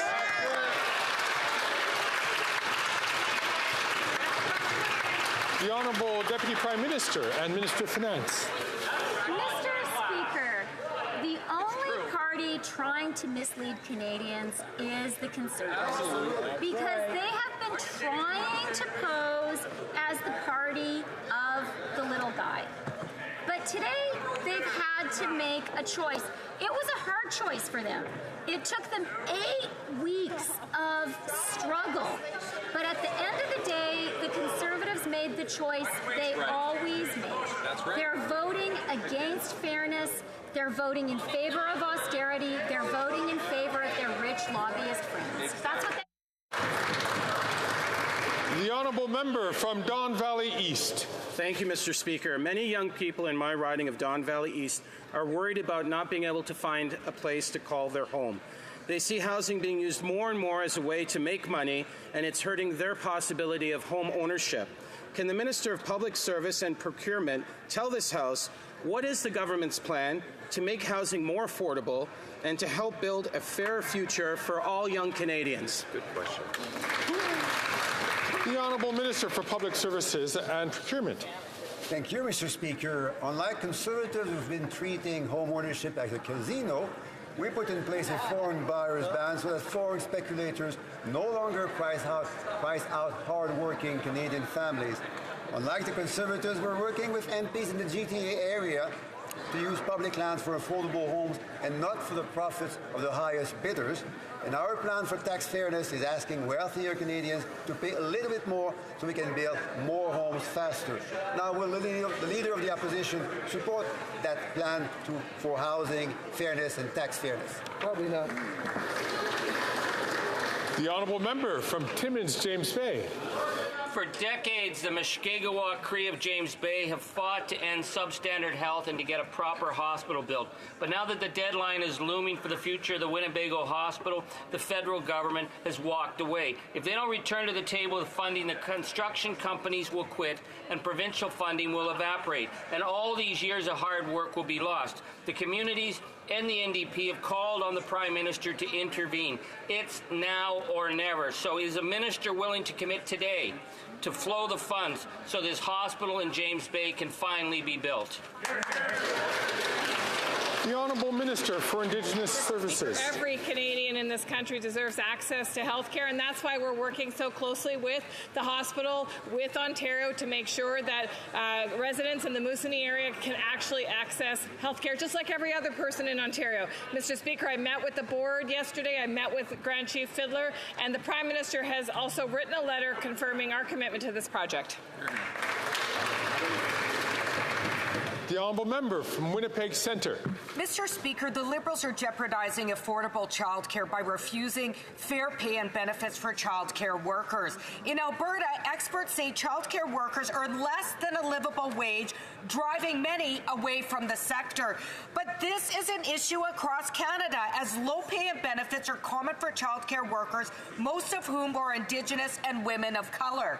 When will the Liberals get serious about affordable quality childcare and create a national workforce strategy for childcare workers that actually works? Hear, hear. The Honourable Minister for Families and Social Development. Thank you, Mr. Speaker, and I thank my honourable colleague for the question and for her advocacy. I know she cares deeply about early childhood education. I'm happy to share back in response to her question that we are working with the provinces and territories on a national strategy for the workforce. I look forward to moving that forward. There's a lot of work to be done as we work to create 250,000 new spaces, and the early childhood workers are at the heart of that strategy. Thank you, Mr. Speaker. And that brings to the end of question period, but I know all members will be particularly interested in this recognition. This year, Canadians are commemorating the 80th anniversary of D-Day, giving us the opportunity to recognize the sacrifices that the men and women in the Canadian Armed Forces have made and continue to make on our behalf. Pour les citoyens de toutes les régions du pays. Canadians across the country, it's for them that I wish to underscore the sacrifices made by members of the Canadian Armed Forces, sacrifices that they have made and continue to make for us. Centennial of the Royal Canadian Air Force.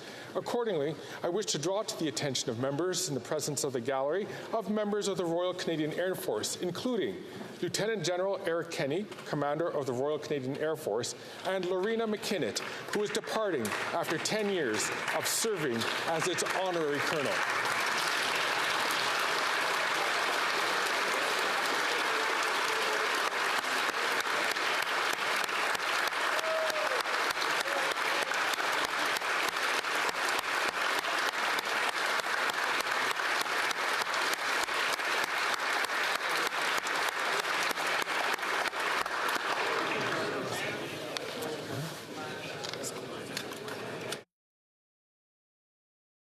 I see rising on a point of order the honourable member from Vancouver East. Speaker, there's been consultation with the parties, with all the parties, and even before the honourable member has been able to raise the issue, I'm hearing that there are no's in this room. Once again, I'd like to remind all members, please, to do negotiations as much as possible, consultations, so that we can use the time of the House very efficiently. The honourable member from Vancouver East is rising on another point of order. Yes, I am. Actually, I haven't even said what I was going to say. I'm not quite sure how members will know preemptively what I was going to raise. So I'm sorry for the honourable member from Vancouver East. I couldn't hear her at all because my microphone light was still lit. Can the honourable member please just make her point so I could just hear what she's raising? Thank you very much, Mr. Speaker. There has been consultation with... Oh my God. So I'm afraid I'm hearing it right off the top that there isn't unanimous consent for the honourable member.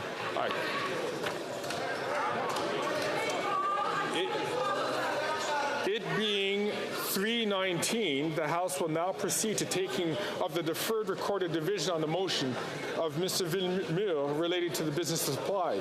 Comme il est 15h19, la Chambre... It being 3:19, the House will now proceed to the taking of the deferred recorded division on the motion of Mr. Villemur relating to the business of supply. Call in the members.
afternoon.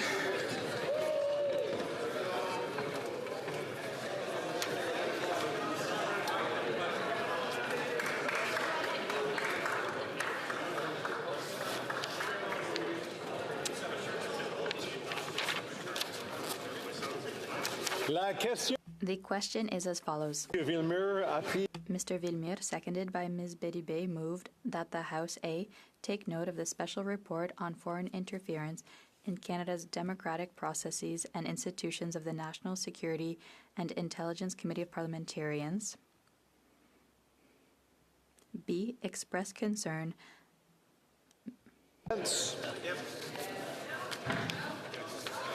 No? Express concern that certain elected officials may be wittingly or unwittingly working in the interests of foreign powers, and request the terms of reference of the Foreign Interference Commission, the Hogue Commission, to be expanded to allow to investigate Canada's federal democratic institutions, including members of the House of Commons elected in the 43rd and 44th Parliaments, as well as senators. The 10-minute period for members voting electronically has started, and the House will now proceed to the vote for members participating in person. All those in favor of the motion will please rise. Monsieur Blanchet. Monsieur Sainte-Marie. Monsieur Saint-Marie. Monsieur Terrien. Monsieur Terrien. Madame Normandin. Madame Normandin. Monsieur Simard. Monsieur Simard. Monsieur Bergeron. Monsieur Bergeron. Monsieur Garon. Monsieur Garon. Madame Gill. Madame Gill. Madame de Bellefeuille. Madame de Bellefeuille. Madame Michaud. Madame Michaud. Monsieur Fortin. Monsieur Fortin. Monsieur Brunel Duceppe. Monsieur Brunel Duceppe. Monsieur Villemur. Monsieur Villemur. Monsieur Thériault. Monsieur Thériault. Madame Gaudreau. Madame Larouche. Madame Larouche. Monsieur Perron. Monsieur Perron. Monsieur Barsalou-Duval. Monsieur Barsalou-Duval. Monsieur Plamondon. Monsieur Plamondon. Madame Vignola. Madame Vignola. Monsieur Savard-Tremblay. Monsieur Savard-Tremblay. Madame Posé. Madame Posé. Monsieur Champoux. Monsieur Champoux.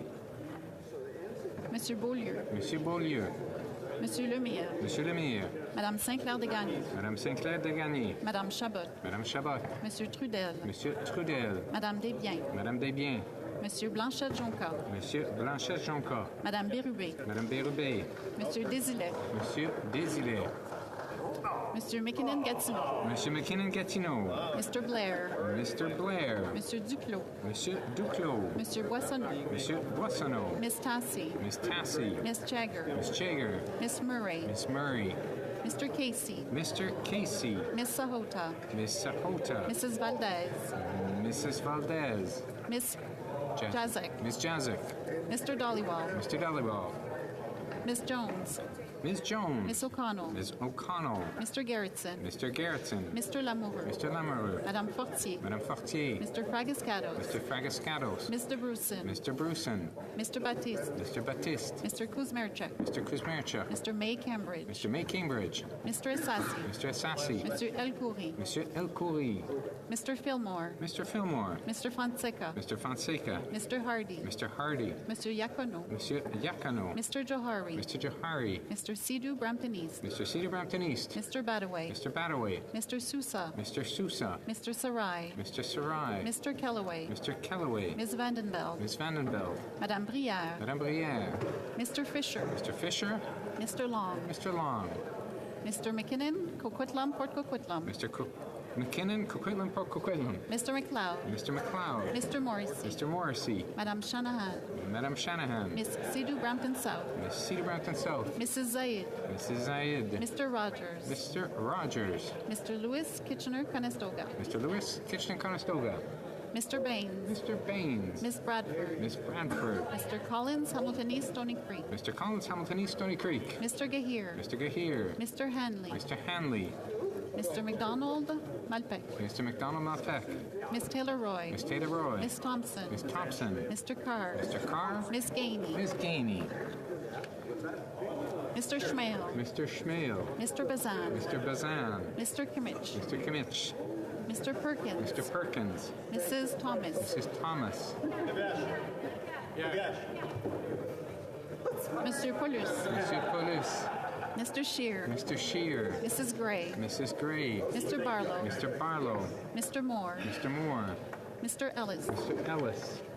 Mr. Kelly. Mr. Kelly. Mr. Baldinelli. Mr. Baldinelli. Mr. Cooper. Mr. Cooper. Mr. Hoback. Mr. Hoback. Mr. Davidson. Mr. Davidson. Mr. Small. Mr. Small. Mr. Brock. Mr. Brock. Mr. Richards. Mr. Richards. Mr. Berthold. Mr. Berthold. Miss Finley. Miss Finley. Mr. Chong. Mr. Chong. Mr. Abultaif. Mr. Abouteif. Mrs. Kuzi. Mrs. Kuzi. Miss Ferrari. Miss Ferrari. Mrs. Block. Mrs. Block. Mr. Stewart. Mr. Stewart. Mr. Viss. Mr. Viss. Mr. McCauley and Minton West. Mr. McCauley Edmonton West. Mr. Lloyd. Mr. Lloyd. Mr. Brassard. Mr. Brassard. Mrs. Goodrich. Mrs. Goodrich. Mr. Caputo. Mr. Caputo. Mr. Godin. Mr. Godin. Madame Vien. Madame Vien. Mr. Morantz. Mr. Morantz. Mr. Tucker. Mr. Tucker. Mrs. Cramp Nyman. Mrs. Cramp Nyman. Mrs. Roberts. Mrs. Roberts. Mr. Patzer. Mr. Patzer. Mrs. Gallant. Mrs. Gallant. Mr. Shipley. Mr. Shipley. Mr. Muse. Mr. Muse. Mr. Redikoff. Mr. Redikoff. Mr. Van Popta. Mr. Van Popta. Mr. Waugh. Mr. Waugh. Mr. Calkins. Mr. Calkins. Monsieur Lou. Monsieur Leroux. Monsieur Généreux. Monsieur Généreux. Monsieur Gould. Monsieur Gould. Mr. Currick. Mr. Currick. Mr. Epp. Mr. Epp. Mr. Dreeshen. Mr. Dreeshen. Mr. Kitchen. Mr. Kitchen. Mr. Tolmie. Mr. Tolmie. Mrs. Wagenthal. Mrs. Wagenthal. Mrs. Falk, Battlefords, Lloydminster. Mrs. Falk, Battlefords, Lloydminster. Mr. Bragdon. Mr. Bragdon. Mr. Nader. Mr. Nader. Mr. Reed. Mr. Reed. Mr. Shields. Mr. Shields. Mr. Motts. Mr. Motts. Mr. Williamson. Mr. Williamson. Mr. Arnold. Mr. Arnold. Mr. Morrison. Mr. Morrison. Mr. Dowdle. Mr. Dowdle. Mr. Fast. Mr. Fast. Mr. Julian. Mr. Julian. Miss McPherson. Miss McPherson. Miss Gazan. Miss Gazan. Mr. McGregor. Mr. McGregor. Miss Barron. Miss Barron. Mr. Backrack. Mr. Backrack. Madame Hughes. Madame Hughes. Mr. Cannings. Mr. Cannings. Mr. Boulris. Monsieur Boulris. Mr. Angus. Mr. Angus. Miss Zarillo. Ms. Zarillo. The nail biter. All those opposed to the motion will please rise. Miss May Sanishkov Island. Miss May Sanishkov Islands. Mr. Morris. Mr. Morris. The House will now wait for the electronic voting period to end before resuming its proceedings.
Wish to inform the House the electronic voting period has ended. If members are unable to vote due to technical difficulties, they may now use the raise hand function, and the chair will recognize them. We'll start online. Mr. LeBlanc. Mr. Speaker, in favor. Ms. Qualtrough. I'll be voting in favor, Mr. Speaker. Thank you. Ms. Qualtrough, yay pour. Et quelqu'un d'autre avec des problèmes techniques? Je n'en vois pas. The table will now compile the results of the vote. Ms. pour, 320, 320. Nays contre, 2, 2. Je déclare. I declare the motion carried.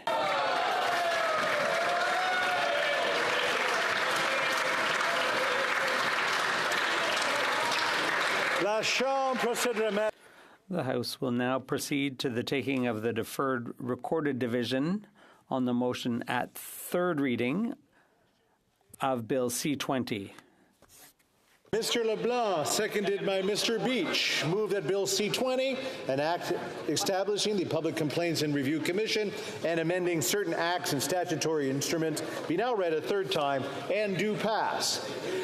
The 10-minute period for members voting electronically has started. The House will now proceed for vote for members participating in person. All those in favor of the motion will please rise. Mr. McKinnon-Gatineau. Monsieur McKinnon-Gatineau. Mr. Blair. Mr. Blair. Monsieur Boissonneau. Monsieur Boissonneau. Ms. Tassi. Ms. Tassi. Mr. Varani. Mr. Varani. Ms. Jagger. Ms. Jagger. Ms. Murray. Ms. Murray. Mr. Casey. Mr. Casey. Ms. Qualtrough. Ms. Qualtrough. Ms. Sahota. Ms. Sahota. Mr. Beach. Mr. Beach. Mrs. Valdez. Mrs. Valdez. Ms. Jazak. Ms. Jazak. Mr. Dollywall. Mr. Dollywall. Ms. Jones. Ms. Jones. Ms. O'Connell. Ms. O'Connell. Mr. Gerritsen. Mr. Gerritsen. Mr. Lamour. Mr. Lamour. Mr. Fragascatos. Mr. Fragascatos. Mr. Baptiste. Mr. Baptiste. Mr. Kuzmerchuk. Mr. Kuzmerchuk. Mr. May Cambridge. Mr. May Cambridge. Mr. Essassi. Mr. Essassi. Mr. El Khoury. Monsieur El Khoury. Mr. Fillmore. Mr. Fillmore. Mr. Fonseca. Mr. Fonseca. Mr. Hardy. Mr. Hardy. Mr. Yacono. Monsieur Yacono. Mr. Johari. Mr. Johari. Mr. Sidhu Brampton East. Mr. Sidhu Brampton East. Mr. Badaway. Mr. Badaway. Mr. Sousa. Mr. Sousa. Mr. Sarai. Mr. Sarai. Ms. Vandenbeld. Ms. Vandenbelt. Madame Brière. Madame Brière. Mr. Fisher. Mr. Fisher. Mr. Long. Mr. Long. Mr. McKinnon, Coquitlam, Port Coquitlam. Mr. McKinnon, Coquitlam, Port Coquitlam. Mr. McLeod. Mr. McLeod. Mr. Morrissey. Mr. Morrissey. Madame Shanahan. Madame Shanahan. Miss Sidhu Brampton South. Miss Sidhu Brampton South. Mrs. Zayed. Mrs. Zayed. Mr. Rogers. Mr. Rogers. Mr. Lewis Kitchener-Conestoga. Mr. Lewis Kitchener-Conestoga. Mr. Baines. Mr. Baines. Miss Bradford. Miss Bradford. Mr. Collins, Hamilton East, Stony Creek. Mr. Collins, Hamilton East, Stony Creek. Mr. Gahir. Mr. Gahir. Mr. Hanley. Mr. Hanley. Mr. McDonald Malpeque. Mr. McDonald Malpeque. Miss Taylor Roy. Miss Taylor Roy. Miss Thompson. Miss Thompson. Mr. Bazan. Mr. Bazan. Mr. Kimmich. Mr. Kimmich. Mr. Perkins. Mr. Perkins. Monsieur Paulus. Monsieur Paulus. Mrs. Gray. Mrs. Gray. Mr. Barlow. Mr. Barlow. Mr. Moore. Mr. Moore. Mr. Ellis. Mr. Ellis. Mr. Kelly. Mr. Kelly. Mr. Cooper. Mr. Cooper. Mr. Davidson. Mr. Davidson. Mr. Small. Mr. Small. Mr. Brock. Mr. Brock. Mr. Richards. Mr. Richards. Mr. Berthold. Monsieur Berthold. Mrs. Finley. Miss Finley. Mr. Chong. Mr. Chong. Mr. Abultaif. Mr. Abultaif. Mrs. Kuzi. Mrs. Kuzi. Miss Ferrari. Miss Ferrari. Mr. Stewart. Mr. Stewart. Mr. Viss. Mr. Viss. Mr. McCauley, Edmonton West. Mr. McCauley, Edmonton West. Mr. Lloyd. Mr. Lloyd. Mrs. Goodrich. Mrs. Goodrich. Mr. Caputo. Mr. Caputo. Mr. Godin. Monsieur Godin. Madame Bien. Madame Bien. Mr. Morantz. Mr. Morantz. Mrs. Cramp Nyman. Mrs. Cramp Nyman. Mrs. Roberts. Mrs. Roberts. Mr. Patzer. Mr. Patzer. Mrs. Gallant. Mrs. Gallant. Mr. Shipley. Mr. Shipley. Mr. Muse. Mr. Muse. Mr. Redikoff. Mr. Redikoff. Mr. Van Popta. Mr. Van Popta. Mr. Waugh. Mr. Waugh. Monsieur Lowe. Monsieur Lowe. Monsieur Généreux. Monsieur Généreux. Monsieur Gould. Monsieur Gould. Mr. Kirk. Mr. Kirk. Mr. Epp. Mr. Epp. Mr. Dreeshen. Mr. Dreeshen. Mr. Kitchen. Mr. Kitchen. Mr. Tolmie. Mr. Tolmie. Mrs. Wagenthal. Mrs. Wagenthal. Mrs. Falk, Battlefords Lloydminster. Mrs. Falk, Battleford Lloydminster. Mr. Bragdon. Mr. Bragdon. Mr. Nader. Mr. Nader. Mr. Reed. Mr. Reed. Mr. Shields. Mr. Shields. Mr. Motts. Mr. Motts. Mr. Arnold. Mr. Arnold. Mr. Morrison. Mr. Morrison. Mr. Dowdall. Mr. Dowdall. Mr. Fast. Mr. Fast. Monsieur Terrien. Monsieur Terrien. Monsieur Sainte-Marie. Monsieur Sainte-Marie. Monsieur Simard. Monsieur Simard. Madame Gill. Madame Gill. Madame de Bellefeuille. Madame de Bellefeuille. Madame Michaud. Madame Michaud. Monsieur Villemur. Monsieur Villemur. Monsieur Thériault. Monsieur Thériault. Madame Gaudreau. Madame Gaudreau. Madame Larouche. Madame Larouche. Monsieur Perron. Monsieur Perron. Monsieur Barcelot-Duval. Monsieur Barcelot-Duval. Monsieur Plamondon. Monsieur Plamondon. Madame Vignola. Madame Vignola. Monsieur Beaulieu. Monsieur Beaulieu. Monsieur Lemire. Monsieur Lemire. Madame Saint-Clair-Desgagnés. Madame Saint-Clair-Desgagnés. Monsieur Trudel. Monsieur Trudel. Madame Bérubé.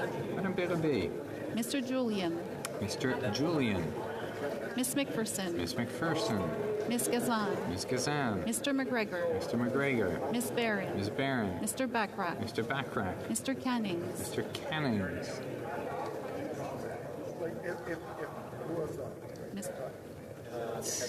Miss May, Saanich Gulf Islands.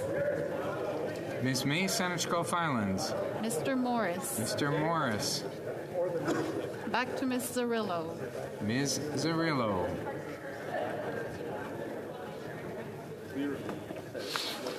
All those opposed to the motion will please rise.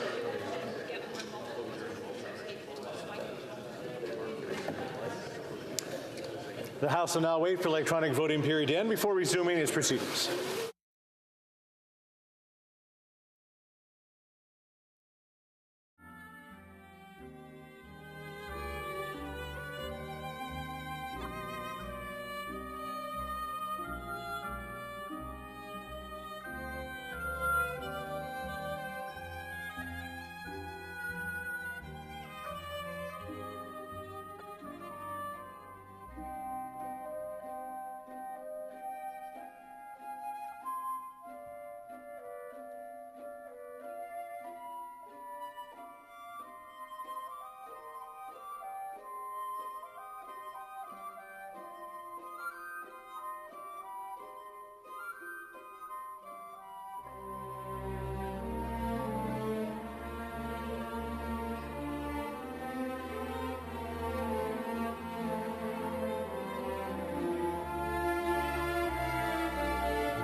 From the House, the electronic voting period has ended. Seated Deputy, now pas pu voter or raise. If members were unable to vote due to technical difficulties, they may now use the raise hand function, and the chair will recognize them. No one online. Ms. James Bay. Yes, Mr. Speaker. During the vote, I had a back spasm and I didn't rise to my full height. I wasn't sure if my vote was registered, and if it wasn't registered, I'd like it to be registered as yes. It was registered as yes. Kilcanadot. Anyone else? The table will now compile the results of the vote. Yeas pour 322, 322. Nays contre, 0, aucun. I declare the motion carried. I wish to inform the House that because of the deferred recorded divisions, government orders will be extended by 25 minutes. Ms. Freeland, seconded by Ms. Orders of the day. Orders of the day, government orders, Ways and Means. Consideration of Ways and Means motion number 25 to introduce an act to amend the Income Tax Act and the Income Tax Regulations. Ms. Freeland, seconded by Mr. Blair, moves that a Ways and Means motion to introduce an act to amend the Income Tax Act and the Income Tax Regulations be concurred in. If a member participating in person wishes the motion be carried or carried on division, or if a member of a recognized party participating in person, the Honourable Government House Leader. We absolutely would ask for a recorded division, Mr. Speaker. Call in the members.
La question. The question is as follows.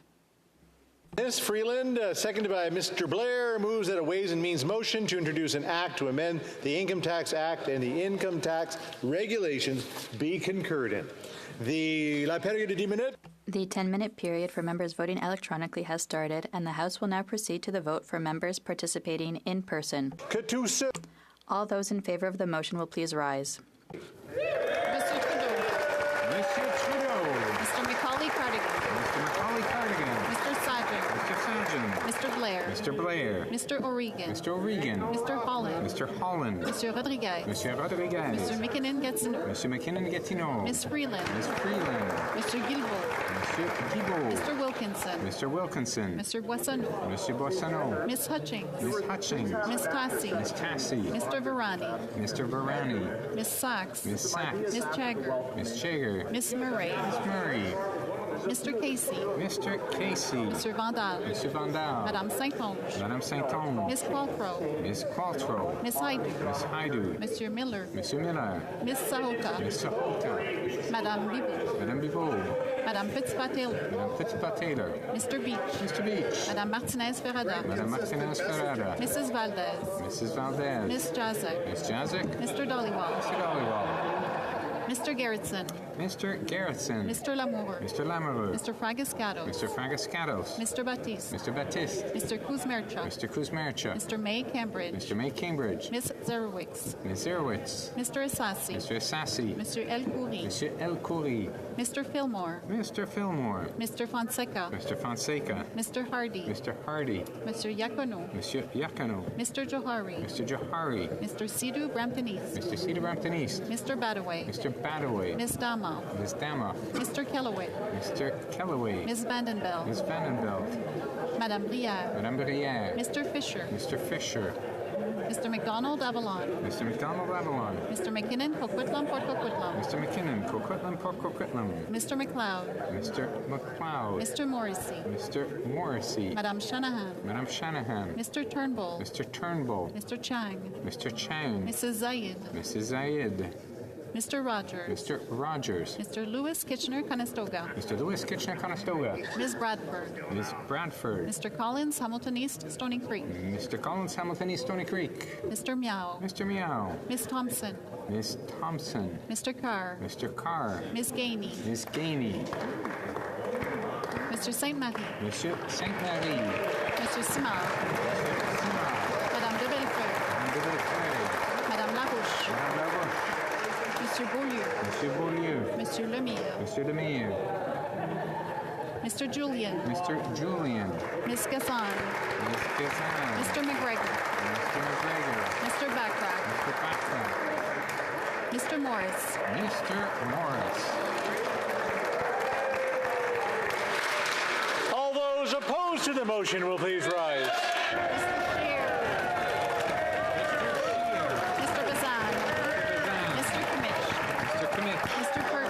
Mr. Perkins. Mrs. Gray. Mrs. Gray. Mr. Barlow. Mr. Barlow. Mr. Moore. Mr. Moore.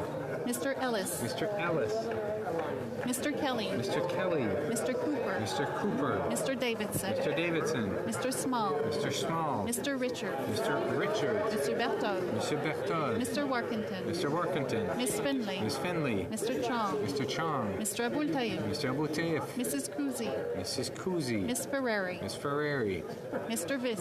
Mr. Viss. Mr. Macaulay Edmonton West. Mr. Macaulay Edmonton West. Mr. Caputo. Mr. Caputo. Madame Bien. Madame Bien.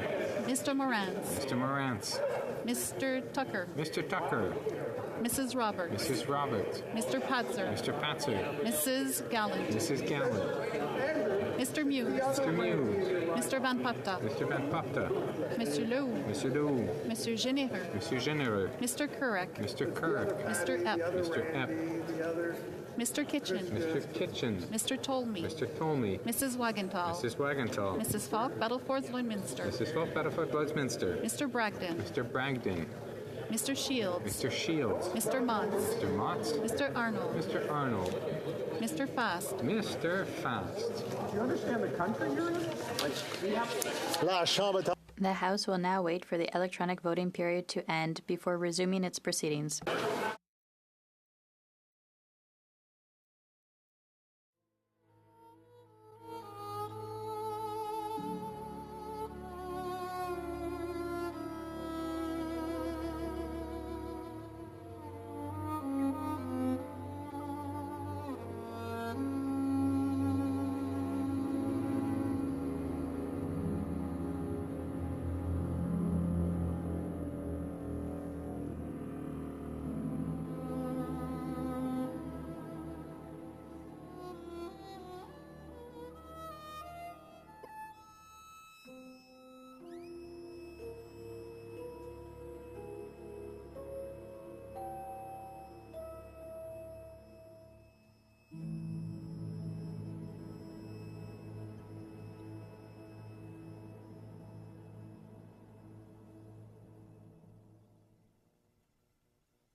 I wish to inform the House that the electronic voting period has ended. If members are not able to vote due to technical difficulties, they may now use the raise hand function, and the chair will recognize them or stand in the chamber.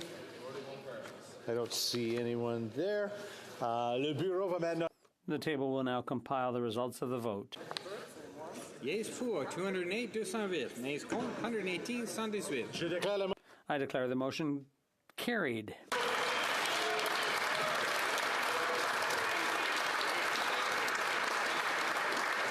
It's my duty, pursuant to Standing Order 38, to inform the House that the questions to be raised tonight at the time of adjournment are as follows. The Honourable Member for Sherwood Park, Port Saskatchewan and the Royal Canadian Mounted Police, the Honourable Member for Mission Maskey, Fraser Canyon, Mental Health and Addictions, and the Honourable Member for St. Albert, Edmonton on Democratic Institutions. Orders of the day, the Honourable House Leader for the Government. De la petite entreprise que relative. Mr. Speaker, I move that in relation to Bill C-40, an act to amend the Criminal Code to make consequential amendments to other acts and to repeal a regulation, miscarriage of justice reviews, not more than 5 further hours shall be allotted to the consideration of the report stage, and 5 hours shall be allotted to the consideration at third reading stage of the said bill. And that at the expiry of the 5 hours provided for the consideration at report stage and the 5 hours provided for the consideration at third reading stage of the said bill, any proceedings before the House shall be interrupted if required for the purpose of this order, and in turn every question necessary for the disposal of the said stage of the bill then under consideration shall be put forthwith and successively without further debate or amendment.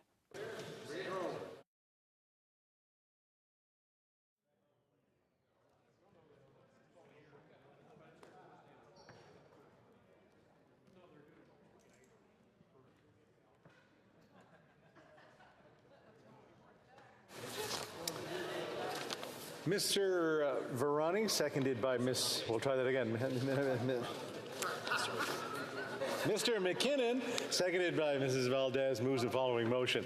Mr. Speaker, I move and seconded by the Minister of Small Business that in relation to Bill C-40, an act to amend the Criminal Code to make consequential amendments and other acts and repeal a regulation, miscarriage of justice reviews, not more than 5 further hours shall be allotted to the consideration of the report stage of 5 hours, shall be allotted to the consideration of the third reading stage of the said bill, and that at the expiry of the 5 hours provided for the consideration of the report stage and the 5 hours provided for the consideration at third reading stage of said bill, any proceedings before the House shall be interrupted, if required for the purpose of this order, and in turn, every question necessary for the disposal of the said stage of the bill, then under consideration shall be put forthwith and successively without further debate or amendment. So pursuant to Standing Order 64-1, there will now be a 30-minute question period. I'll invite honourable members who wish to ask questions to rise or use the raise hand function so the chair has some idea of the number of members who wish to participate in this question period. There you go. Also, the honourable member for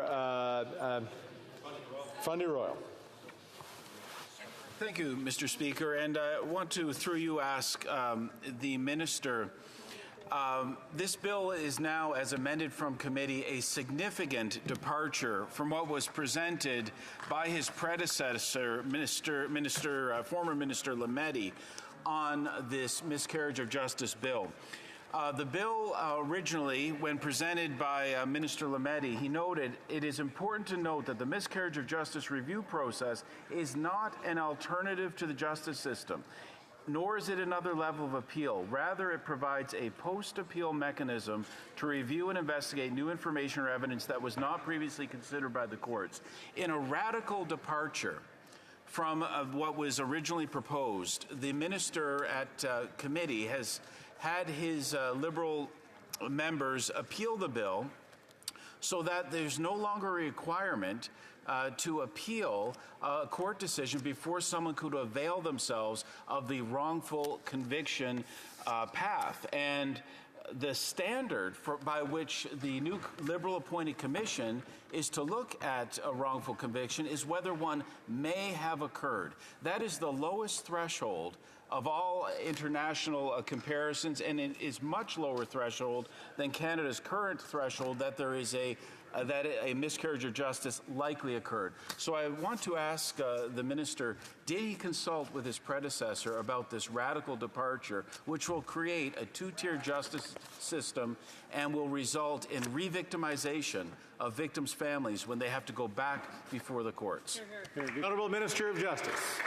So I'll attempt to address that with a measure of credulity here, Mr. Speaker, but I find it troubling that that member filibustered this very bill for 30 hours at committee and then proposed report stage amendments that would entirely gut the bill. But with respect to my discussions with the former minister, David Lametti, we talked about the importance of this bill, and here's why we talked about it. Because we talked about overrepresentation of Black and Indigenous persons in our justice system. We talked about the fact that only 29 cases in over 20 years have ever seen the light of day in terms of wrongful conviction, whereas in the same time frame in the United Kingdom, 542 have seen the light of day. That doesn't mean that the UK is doing things a lot more badly, Mr. Speaker. That means they're finding the cases. What I find most troubling about that party's position on this bill is that somehow keeping innocent people in prison has become a partisan matter. Incredibly, Mr. Speaker, a partisan matter that somebody who is innocent should fester in prison.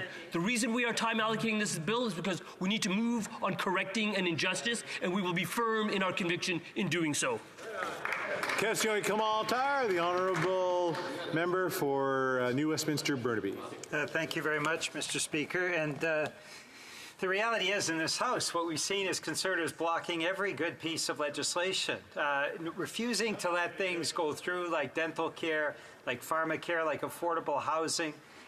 All of these pieces of legislation Conservatives opposed. And on C-40, miscarriage of justice, it would seem to me incumbent on all of us to have a justice system that functions well, that does not put innocent people behind bars. That doesn't seem to be the perspective of the Conservative Party. They want to block this legislation. They want innocent people to remain behind bars.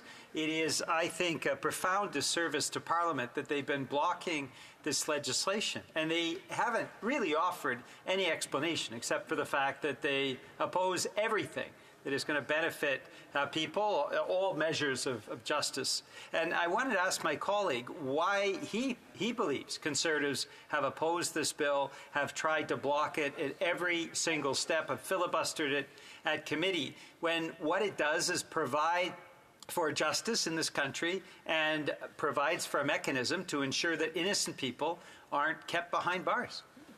The Honourable Minister of Justice and Attorney General of Canada. I thank the member from New Westminster for that question. I wish I had an answer. The only thing I can do is speculate that somehow, for some reason, there's become a partisan interest in ensuring that wrongfully convicted men and women continue to remain in prison in this country. That, to me, is a shocking proposition. I desperately hope I'm incorrect in that regard. What I would also point out to the member from New Westminster is that the member from Fundy Royal prides himself on championing victims' rights. He's raised this repeatedly at the Justice Committee. For his own edification, I would reiterate that a dedicated victim services coordinator to support victims and explain the review process and assist with the development of procedural policies is entrenched in this bill. The only conclusion I can draw is that if you're a victim of a crime, then you are supported by the Conservative Party of Canada. If you are a victim of a wrongful conviction, you are simply left to fester in prison. That kind of intellectual inconsistency is unbefitting of this chamber and should be the subject of reproach of His Majesty's official opposition.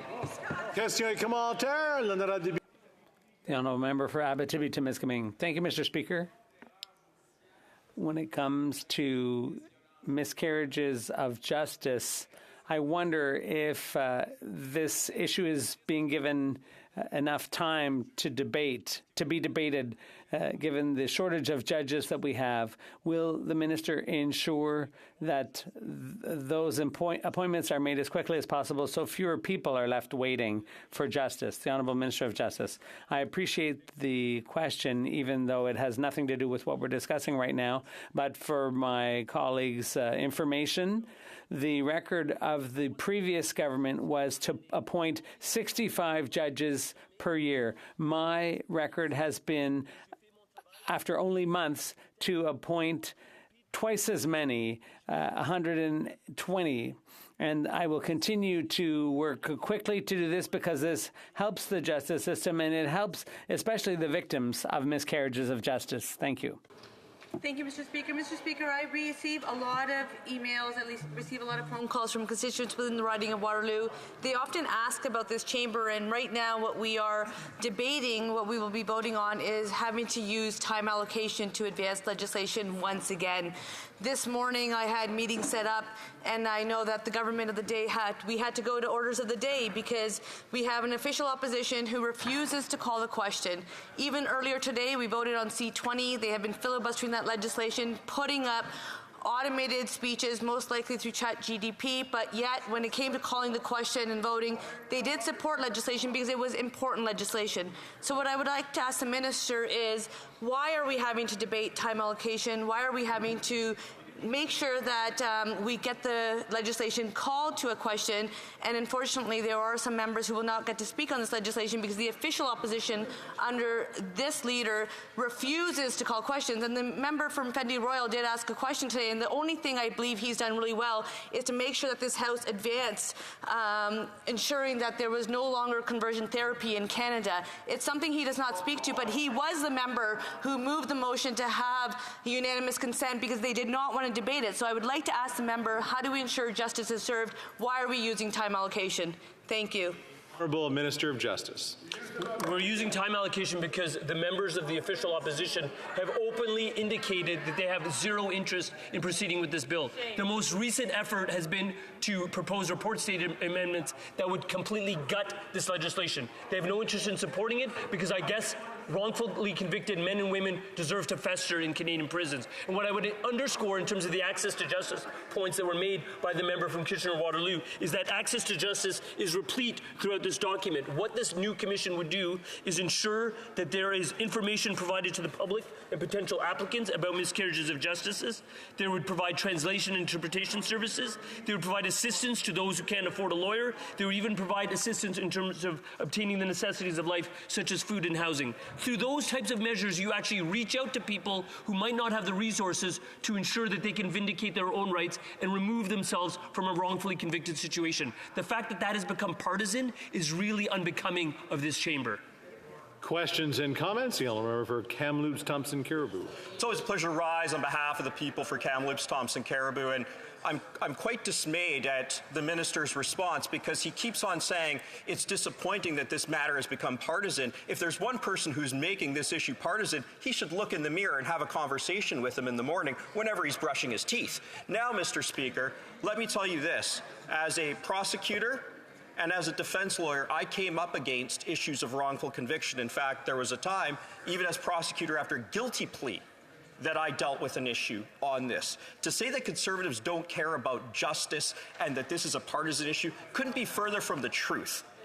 Justice is increasingly important. Nobody wants a wrongful conviction. That does not mean that we rush out generational legislation that will fundamentally change everything we have come to know about our justice system and create a parallel system in which the rule of law as we know it, 300 to 400 years of tradition, is thrown out. And here we are with time allocation on this very issue. Nobody wants to see a wrongful conviction. If we don't want to see a wrongful conviction and we want to get this right, why are we moving time allocation on a bill that's so important? The Honourable Minister of Justice. I respect that member's background in the law. I respect his role as a prosecutor. What I'd remind him is that when he was a prosecuting Crown, his duty was not to secure convictions. His duty was to the court and to the advancement of the law. And he rightfully points out that a wrongful conviction serves no one in this country. No one in this chamber, no one in the courts that he used to prosecute in British Columbia. The point is that with this legislation, we're not purporting to usurp the role of a trial court or an appellate court. The legislation, I'm sure he's read it, but I'll remind him, talks about either giving the Commission the power to return it to a trial court of first instance or to, on a question of law, go towards a court of appeal. That is an important mechanism. What it does is it takes that power out of my hands or any other Minister of Justice and it puts it in the hands of a review commission. It's the same model that's used in the United Kingdom. They've unearthed 542 wrongful convictions in a 20-year period. The number we've unearthed is 29. The number of Indigenous and Black persons festering wrongfully in our prisons is atrocious. I would hope that overrepresentation is a concern for that member and for all of his colleagues. And if it is, if we take him at his word, then he should actually get behind this bill. The Honourable Member for Beauport-Limoilou. Thank you, Mr. Speaker. Tabling a bill here can take months of study. So there's first reading, second reading, and then committee work where the bill can be amended. That did happen with this bill, and I'd like the minister to explain to us what changes were made to the bill and how those changes improve or dilute the bill. Thank you. The Honourable Minister of Justice. The change I'd like to mention was raised in the question by the previous message, and that is that there are some exceptional circumstances in which it's necessary to give a person an opportunity, a person who's been a victim of a miscarriage of justice, they have to have an opportunity to apply when they didn't have a right to appeal. So it's exceptional, and it was suggested by a number of witnesses before the committee. And after listening to those comments, that evidence, members of the committee suggested the same type of amendment. That's the amendment that was adopted for this bill, and I think it improves the bill. It improves access to justice for victims of miscarriages of justice. And that's what we need to promote in our system of justice. Thank you. New Westminster, Burnaby. Thank you very much, Mr. Speaker. It's bizarre how the Conservatives seem to block all good legislation. They've blocked dental care, pharmacare, housing. Time after time, the Conservatives just block everything. But in this case, we're talking about miscarriage of justice. We're talking about innocent people who are not guilty. They're behind bars. They lose all their freedom for years and years. But the Conservatives are saying, oh, well, we don't really care about that. We're not concerned about that at all. The fact that they blocked this and held it up in committee, now they're holding it up in the House, well, I find that deplorable. The Conservatives don't seem to have any conscience in their views in the House. So here's my question to the minister, to my colleague. Why do these Conservatives refuse to give freedom back to people who are innocent, who are not guilty, and who are behind bars for years and years? The Honourable Minister of Justice.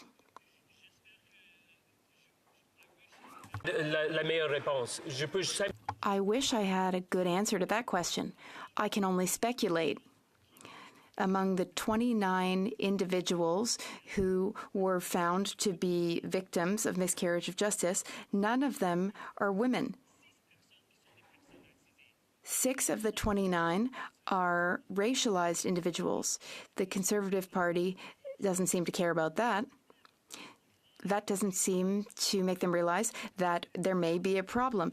There is underrepresentation or overrepresentation, but only 6 of these cases are for racialized individuals over the past 20 years. But the Conservatives don't seem to care about that. They're overrepresented in the system, but underrepresented in finding miscarriage of justice. So they should really want us to improve our miscarriage of justice reviews to improve the situation, and I find it really sad. Good. Thank you, Mr. Speaker. So we agree that the criminal justice review rules need to be revised. We just disagree that it should be created into an alternative justice system. And so did the former Minister of Justice, who said the proposed new commission would not be an alternative to the justice system. Applicants would first need to exhaust their rights of appeal before requesting a miscarriage of justice review by the commission. The current Minister of Justice apparently also believed that until a short while ago.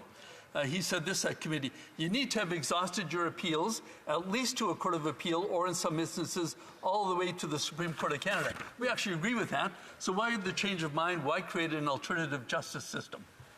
The Honourable Minister of Justice. So I respect that member. I respect his work on the Justice Committee. What I don't respect is the interpretation he's just put on the floor of the House. What the bill talks about is rights of appeal must be exhausted, appealing to a court of appeal per existing case law. Right, appealing all the way to the Supreme Court of Canada is not necessary. What I explained in French, and I'll explain it again in English, is that we heard repeatedly at committee from interveners who talked about the fact that even pursuing an appeal can be an impediment to accessing justice for people that are impecunious, people that are racialized, people that are disadvantaged, and people that are vulnerable. And in certain exceptional circumstances, the law should safeguard the possibility for even a person who has not exhausted an appeal to raise their hand and say, I believe I've been treated unfairly by the system and I've been wrongfully convicted. In exceptional circumstances, those types of cases should be permitted to be heard by a review commission. Does it guarantee that a review commission will decide that this should go back to a trial court or to an appeal court on a question of law? It does not. The key point is it allows them an entry point. It doesn't determine the final outcome. The notion that he's positing that we are somehow subversing the entire justice system is simply false on its face. What we're doing is we're replicating a system that has been well worn and well used in the United Kingdom. They're finding the cases. We are not. We are not serving Canadian victims, for whom that party tends to pride itself as always being on the side of the Canadian victims, except when you're a victim of a wrongful conviction, it would appear.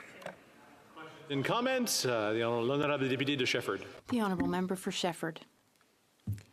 Thank you very much, Mr. Speaker. Mr. Speaker, I thank my colleague for this current debate. This is an important and essential debate about a bill which seeks to give people confidence in the system. We undertook many studies in the Status of Women Committee. We need to earn back people's trust and confidence in the system, especially among Indigenous women. In the context of our current study about Red Alert, we are aware of this matter. So how can this bill give women back their trust in the justice system? The Honourable Justice Minister. I think that's a great question. We need to set up a new commission. A commission with the right resources and also the terms of reference and mandate to find cases.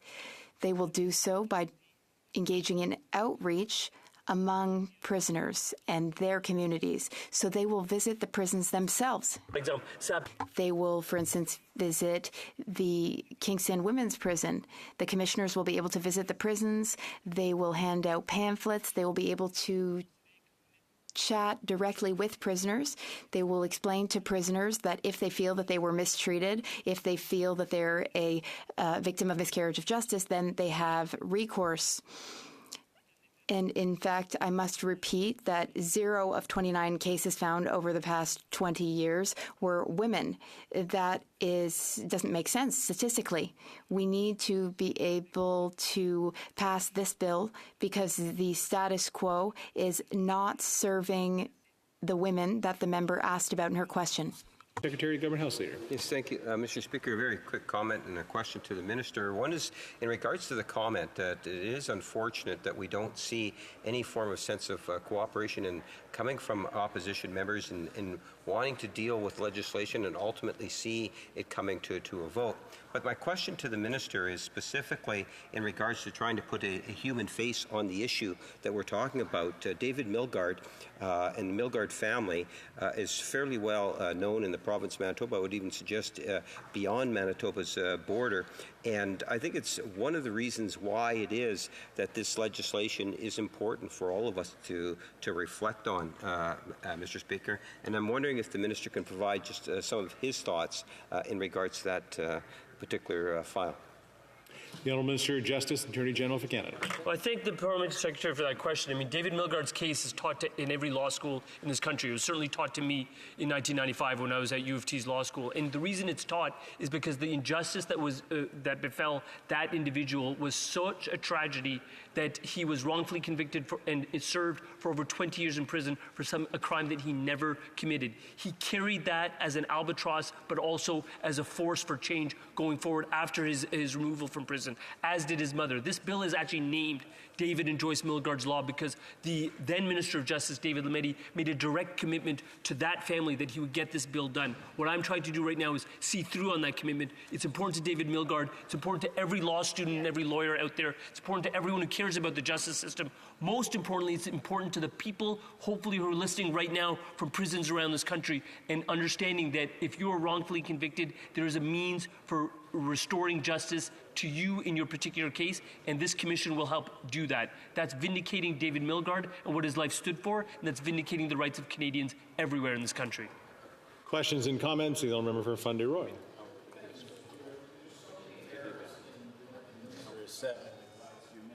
It's hard to know where to begin. He compares the new system to the United Kingdom. The United Kingdom requires applicants for a wrongful conviction that the commission to consider that there is a real possibility that a wrongful conviction occurred. In the case that he has put forward now for Canada, the new rule will be that a miscarriage of justice may have occurred. The Minister Lametti urged the committee to consider the importance that this is not simply another avenue or another appeal. What this minister has done is remove the requirement to appeal. So what we will be doing is opening the floodgates for everyone who's convicted at first instance, who feels they didn't get a fair shake, to now go back into the system. This re-victimizes victims. I mean, Speaker, we know that this government is failing when it comes to justice. The stats bear that out. I won't list them all. Virtually every way you measure crime in this country has gotten worse.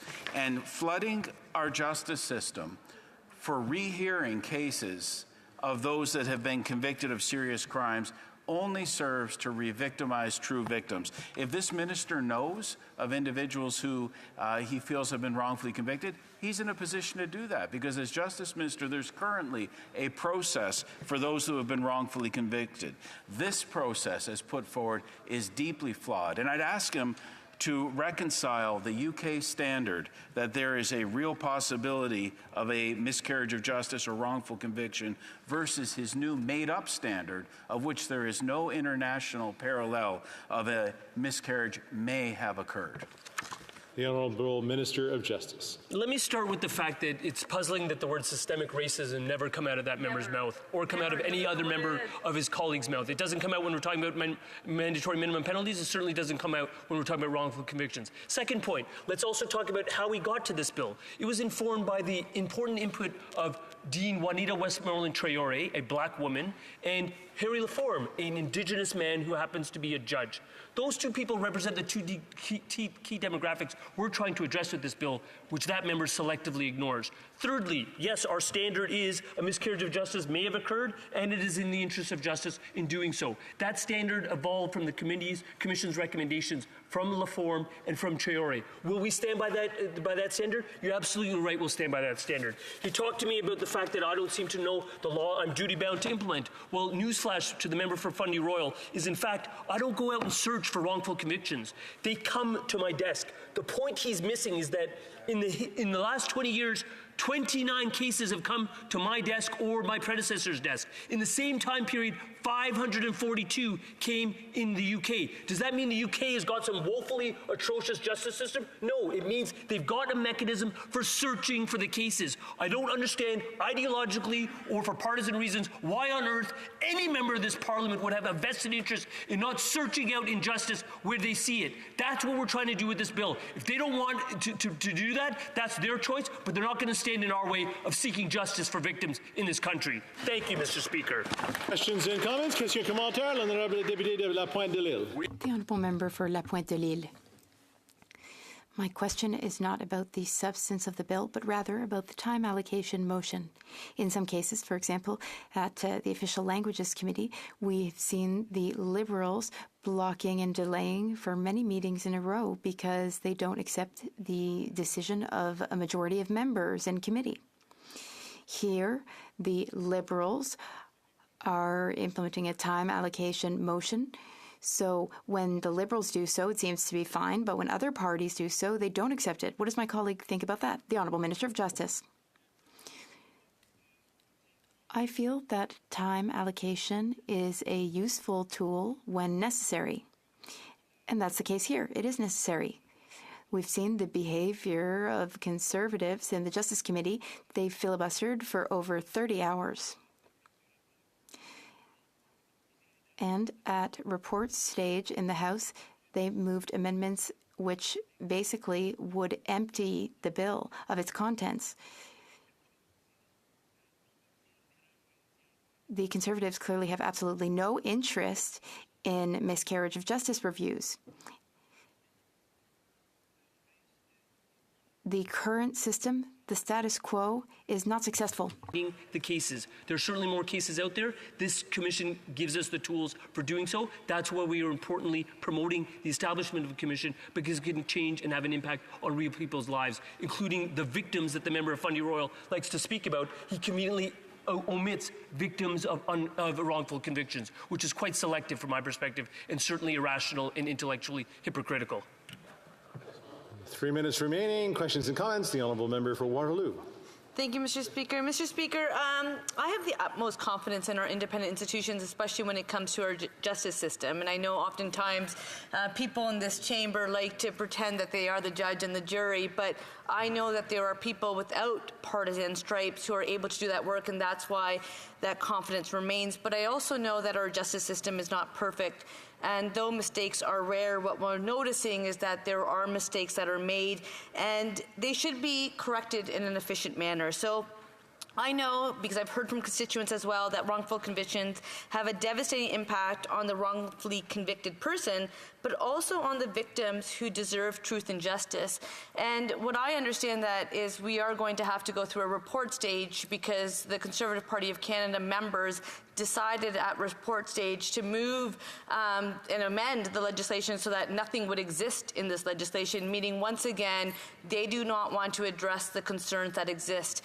The minister spoke about systemic racism and discrimination that we know exists within our country. I would like to understand from the minister what measures have been put into place that when this commission is established, when these steps are established, that we do it in a way that we actually learn from the past and that the very people who we are trying to serve are able to be served. Thank you, Mr. Speaker. Honourable Minister of Justice. I thank the member for the very important question. In terms of the statistics, we've seen this in terms of the discussion about mandatory minimum penalties. If you are a black person in this country, you have a 6-fold more likely, if you're an Indigenous person, an Indigenous adult in this country, you are 6 times more likely to be incarcerated than your percentage of the population. If you're an Indigenous youth, it's 8-fold. If you are a black person in this country, it's 3-fold. Every single one of those demographics is overrepresented in our system. What are we doing in terms of this very bill? We're ensuring that we're going to have a commission, first of all. That commission will be made up of individuals between 5 and 9 members, and the legislation specifically says that those members will reflect the diversity of Canadian society and will take into account the overrepresentation of certain groups in the criminal justice system, including Indigenous peoples and Black people. That is entrenched in the legislation as a specific mandate given to this commission in terms of its composition and the types of cases it will seek out. That's how you address systemic overrepresentation and systemic racism. It would be wonderful if the party opposite, His Majesty's official opposition, could both utter those phrases and actually tackle the issue. Time for a quick interaction. The Honourable Member for Langley Aldergrove. I was happy to hear the Minister of Justice speak highly of the UK experience. We had a representative from the United Kingdom Commission speak to us, and he told us about the threshold language that they use, that there's a real possibility that a miscarriage of justice occurred, which is much higher than the wording that is being proposed in C40. This witness also told us about a large body of jurisprudence that supported that language, and I read a lot of those cases, and I agree that the United Kingdom got it right. So why doesn't this Minister of Justice agree with that and adopt the United Kingdom language, something that we could support? The Honourable Minister of Justice, quickly. I'd say if you support the UK Commission model, then you should get behind this bill. That's what we're moving away from, a model that arrives on my desk or a model that has a commission. First point. Second point is that we are informed by the study that was done by former Justice Laforme and former Dean of Law Juanita Westmoreland Traore. That's important in terms of putting a Canadian lens on the pernicious issue and the very Canadian issue of overrepresentation of Black and Indigenous people in our justice system. That's a unique Canadian response to a unique Canadian problem. We've looked at the UK model. We're perfecting the UK model through this very bill.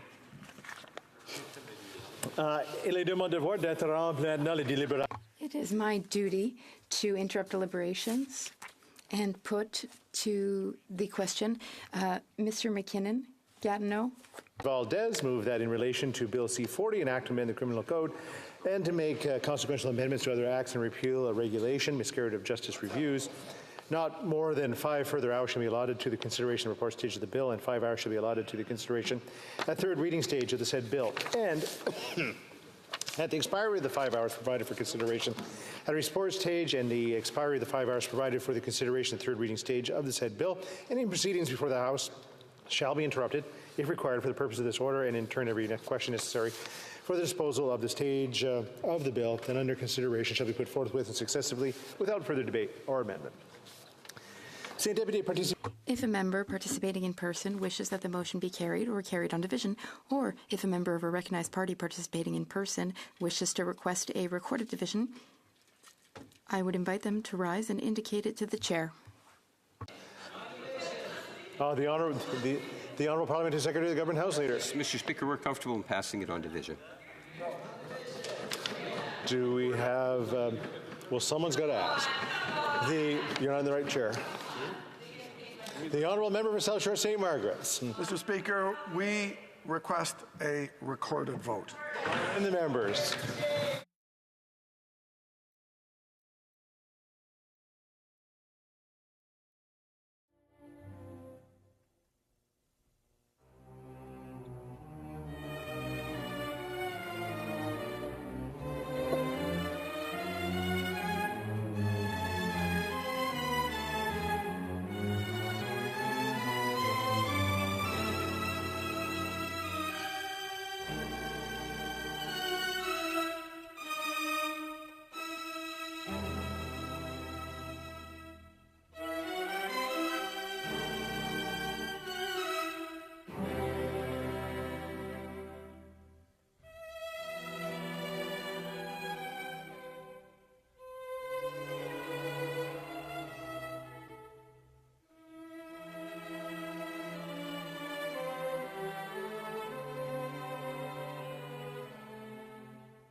question is as follows. Mr. McKinnon gets no, seconded by Mrs. Valdez, move that in relation to Bill C-40, an act to amend the criminal code to make consequential amendments to other acts and to repeal a regulation, miscarriage of justice reviews, not more than 5 further hours shall be allotted to the consideration at report stage of the bill, and 5 hours shall be allotted to the consideration at third reading stage of the said bill. Qu'à l'expiration shall... And at the expiry of the time, shall I dispense? The 10-minute period for members voting electronically has started, and the House will now proceed to the vote for members participating in person. Que tous ceux qui appuient la motion... All those in favor of the motion will please rise. Ms. Tassi. Ms. Tassi. Ms. Murray. Ms. Murray. Mr. Casey. Mr. Casey. Mr. Dollywall. Mr. Dollywall. Mr. Lamoureux. Mr. Lamoureux. Mr. Fragiscatos. Mr. Fragiscatos. Mr. Baptiste. Mr. Baptiste. Mr. Kuzmerchuk. Mr. Kuzmerchuk. Mr. May Cambridge. Mr. May Cambridge. Mr. Fillmore. Mr. Fillmore. Monsieur Yacono. Monsieur Yacono. Mr. Badaway. Mr. Badaway. Mr. Sousa. Mr. Sousa. Mr. Sarai. Mr. Sarai. Mr. McLeod. Mr. McLeod. Mr. Chang. Mr. Chang. Mrs. Zayed. Mrs. Zayed. Mr. Rogers. Mr. Rogers. Mr. Collins, Hamilton East, Stony Creek. Mr. Collins, Hamilton East, Stony Creek. Mr. Gahir. Mr. Gahir. Madame Lapointe. Madame Lapointe. Mr. Julian. Mr. Julian. Ms. Gazan. Ms. Gazan. Mr. McGregor. Mr. McGregor. Mr. Backrath. Mr. Backrath. Que tous ceux qui s'opposent à la motion... All those opposed to the motion will please rise. Mr. Perkins. Mr. Perkins. Mr. Pullers. Monsieur Polius. Mrs. Gray. Mrs. Gray. Mr. Barlow. Mr. Barlow. Mr. Moore. Mr. Moore. Mr. Kelly. Mr. Kelly. Mr. Cooper. Mr. Cooper. Mr. Abultayev. Mr. Abultayev. Ms. Ferreri. Ms. Ferreri. Mr. Macaulay, Edmonton West. Mr. Macaulay, Edmonton West. Madame Vien. Madame Bien. Mr. Tucker. Mr. Tucker. Mr. Patzer. Mr. Patzer. Mrs. Gallant. Mrs. Gallant. Mr. Muse. Mr. Muse. Mr. Van Popta. Mr. Van Popta. Monsieur Lew. Monsieur Lew. Mr. Epp. Mr. Epp. Miss Rempel Garner. Ms. Rempel Garner. Mr. Kitchen. Mr. Kitchen. Mrs. Falk, Battleford's Lloydminster. Mrs. Falk, Battleford's Lloydminster. Mr. Bragdon. Mr. Bragdon. Mr. Shields. Mr. Shields. Mr. Motts. Mr. Motts. Mr. Arnold. Mr. Arnold. Madame de Bellefeuille. Madame de Bellefeuille. Madame Larouche. Madame Ladouche. Madame Vignola. Madame Vignola. Monsieur Beaulieu. Monsieur Beaulieu. Monsieur Lemire. Monsieur Lemire. Miss May, Saanich Gulf Islands. Ms. May, Saanich Gulf Islands. La Chambre attendra maintenant. The House will now wait for the electronic voting period to end before resuming its proceedings.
C'est bon?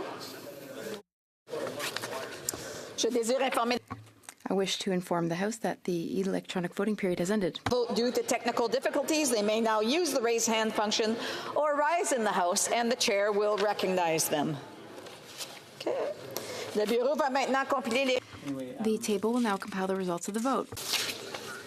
Yeas pour 170, 170. Nays contre 152, 152. Je déclare la motion. I declare the motion carried. I have a point of order. The honourable member for Niagara Falls. Madam Chair, I wish to seek the support of the House. On the third reading of Bill C-20, I ran into difficulties with my phone app as I was walking to committee. I would like to see if I could vote yea with the support of the House. Que tous ceux qui s'opposent à ce... Will all those opposed to what the honourable member is moving, please say nay. D'accord. The House. The terms of the motion. All those opposed to the motion will please say nay. Carried.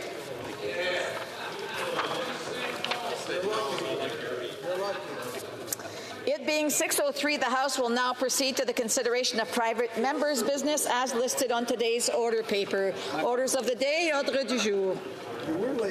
Affaires émanant des députés, private members' business, resuming consideration at third reading of Bill C-332, an act to amend the Criminal Code, coercive control of intimate partner, standing in the name of Ms. Collins Victoria.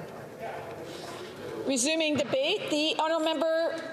I'm just going to wait for a second if members can just kind of exit and not have conversations. Good. The honourable member for Calgary Nose Hill debate. To rise in debate on this bill today, and I would like to focus my comments on a specific aspect of coercive control for which there remains very few easy to access and easy to deploy de-escalation tools for victims. It's my hope that parliamentarians in the other place will consider the addition of these components to this bill, particularly as it pertains to specific tools to assist law enforcement officials in stopping coercive control from happening. To set the context for this issue, I'd like to refer to the Women's Legal Education and Access Fund, or LEAF. They developed a position paper on the criminalization of coercive control in response to this bill. In it, they define coercive control as follows. Coercive control is a concept used to describe a pattern of abusive behaviors in intimate partner relationships based on tactics of intimidation, subordination, and control. This can include, among others, behaviors such as isolation, stalking, threats, surveillance, psychological abuse, online harassment, and sexual violence. Other sources discuss threats of extortion, including so-called revenge porn, as one of the abusive behaviors also used to exert coercive control. LEAF, in their paper, raises the concern that the process of criminalizing coercive control may encounter significant challenges to legal success, and that it may be difficult to clearly translate into actionable criminal law. One of the recommendations they make to at least partially address this issue reads as follows. Federal, provincial, and territorial government should take a proactive approach in focusing on the prevention of intimate partner violence. Mr. Speaker, Madam Speaker, I would like to focus on two actionable, concrete ways to prevent two specific behaviors or components of coercive control: online harassment and revenge porn. In nearly 9 years of power, the Liberal government has not taken material action, to address the growing threat and breadth of online harassment, particularly as it relates to coercive control. The government's recently introduced and widely criticized Bill C-63, which many experts say forces Canadians to make trade-offs between their charter rights and their safety does not adequately address the issue of women who are subject to a pattern of abusive behaviour online. Even if it did, today the Minister admitted in the Toronto Star that the bill's provisions, which rely on the creation of an onerous new three-headed bureaucracy, would take years to functionally come into force. Canadian women don't have time to wait for the Minister's foot-dragging. Online harassment has been an issue for years, and the government has not ensured that our laws have kept pace with this issue. For evidence of this, I encourage colleagues to read the Canadian Resource Centre for Victims of Crime's Guide to Cyberstalking, which admits as much, saying when victims seek to report incidences of cyberstalking, that individual officers may be unfamiliar with the crimes of technology in question and be uncertain about how to proceed. Indeed, last month, in an article released that was headlined, RCMP boss calls for new politician anti-threats laws, and cited the need for more provision to protect politicians from online harassment, I asked myself, if the RCMP can't protect me, how are they going to protect anyone in my community from the same threat? We should all reflect upon this issue, because across Canada, at this very moment, women are receiving repeated, unwanted, harassing digital communications, and the best that many victim services groups can do because of government inaction to help is offer advice on how they can attempt to be less of a victim. Women shouldn't have to alter their behavior. Potential harassers should be held to account, and their behavior should be de-escalated before it escalates into physical violence. To do this, I encourage parliamentarians in the other place to consider the following in their review of this bill. Ask the government to create a new criminal offence of online criminal harassment that would update the existing crime of criminal harassment to address the ease and anonymity of online criminal harassment, which groups in the deliberation of this bill have noted as a component of coercive control. Specifically, this new provision would apply to those who repeatedly send threatening or sexually explicit messages or content to people across the internet and social media when they know or should know that it's not welcome. This could include aggravating factors for repeatedly sending such material anonymously and be accompanied by a so-called digital restraining order, which will allow victims of online criminal harassment to apply to a judge to identify the harasser and end the harassment. This would give police and victims clear and easy-to-understand tools to prevent online harassment and also prevent the escalation of this abuse to physical violence. It would also allow for national awareness and education campaigns to be developed on what happens when someone criminally harasses somebody online. This would address a major issue of intimate partner violence and make it easier to materially and concretely stop coercive control. As well, members of the governing Liberal Party agreed for the need for these measures in a recent meeting of PROC related to the online harassment of elected officials. Additionally, the government must do more to address so-called revenge porn as a component of coercive control. An academic article entitled Image-Based Sexual Abuse as Means of Coercive Control, Victim Survivor Experiences, state that victim support advocates and domestic violence sector workers have increasingly acknowledged the role that image-based sexual abuse plays in the perpetuation of intimate partner abuse. Image-based sexual abuse refers to the non-consensual taking or sharing of nude or sexual images, photos or videos, including making threats to share these intimate images.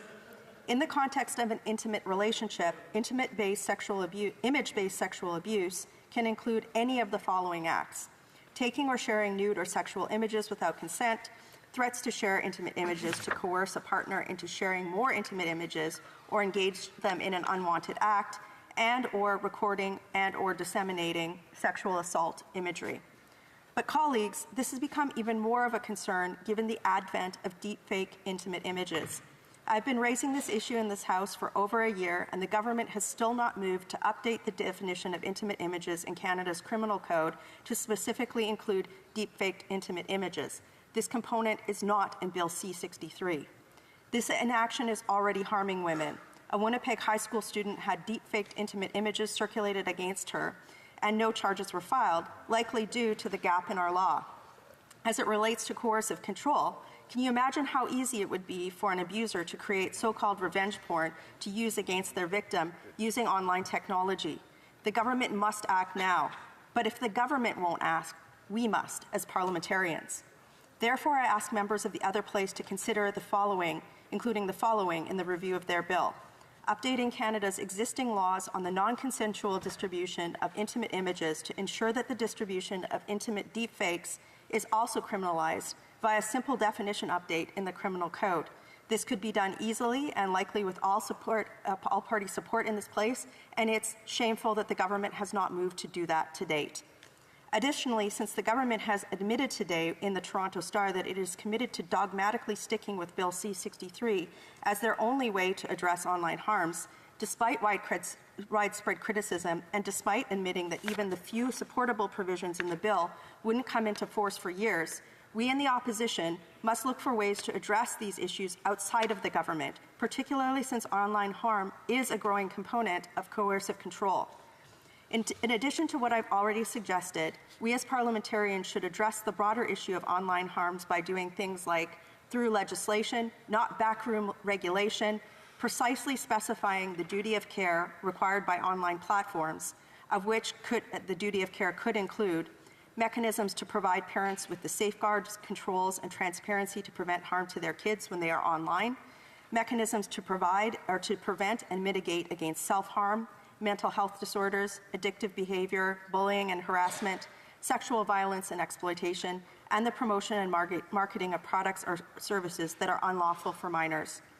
Mechanisms to implement privacy-preserving and trustworthy age verification methods, which many platforms have already built, to restrict access to any content that is inappropriate for minors while prohibiting the use of a digital ID in any of these mechanisms.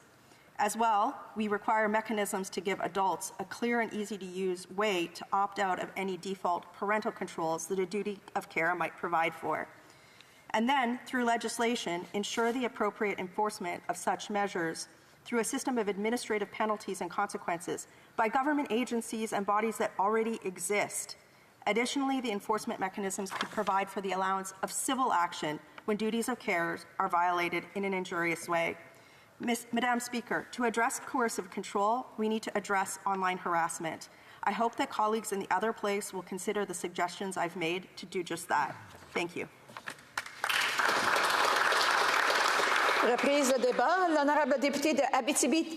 Resuming debate, the Honourable Member for Abitibi-Témiscamingue.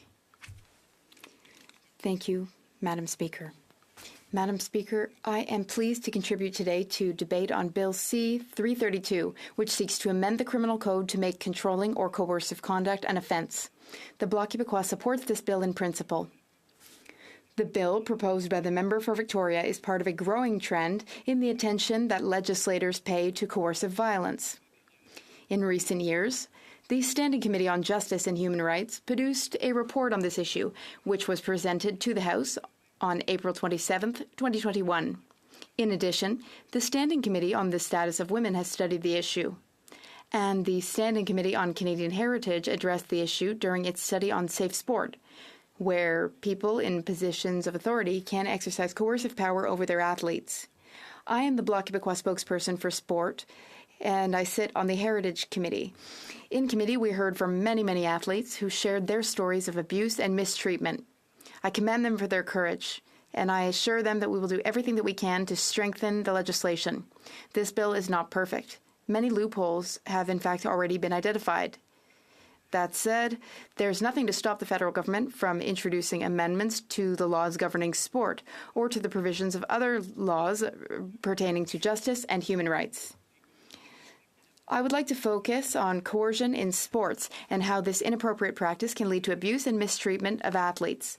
This phenomenon, which is often camouflaged under the guise of discipline and performance demands, well, this phenomenon deserves special attention because it destroys not only careers but also lives. On the eve of the Paris Olympic Games, which are fast approaching, dear colleagues, I'd like to make a plea to you to recognize that there's another reality for Olympic and Paralympic athletes.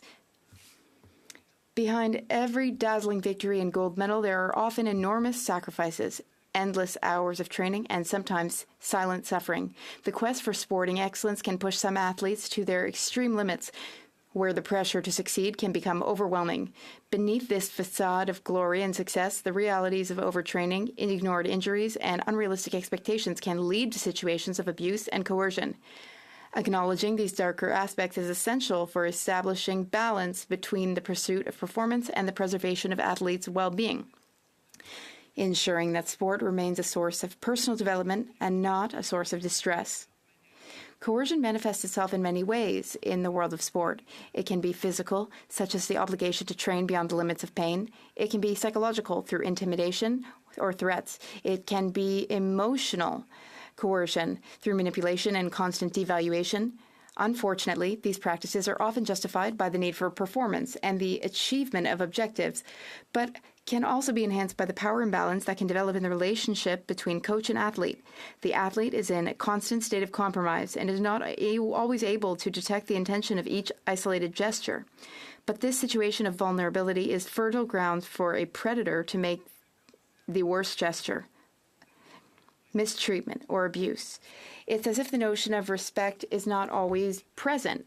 Take young athletes, for example, who are often exposed to intense pressure from a very young age. In many cases, they're pushed by coaches and even by their own parents to reach new heights without regard for their physical and mental limits.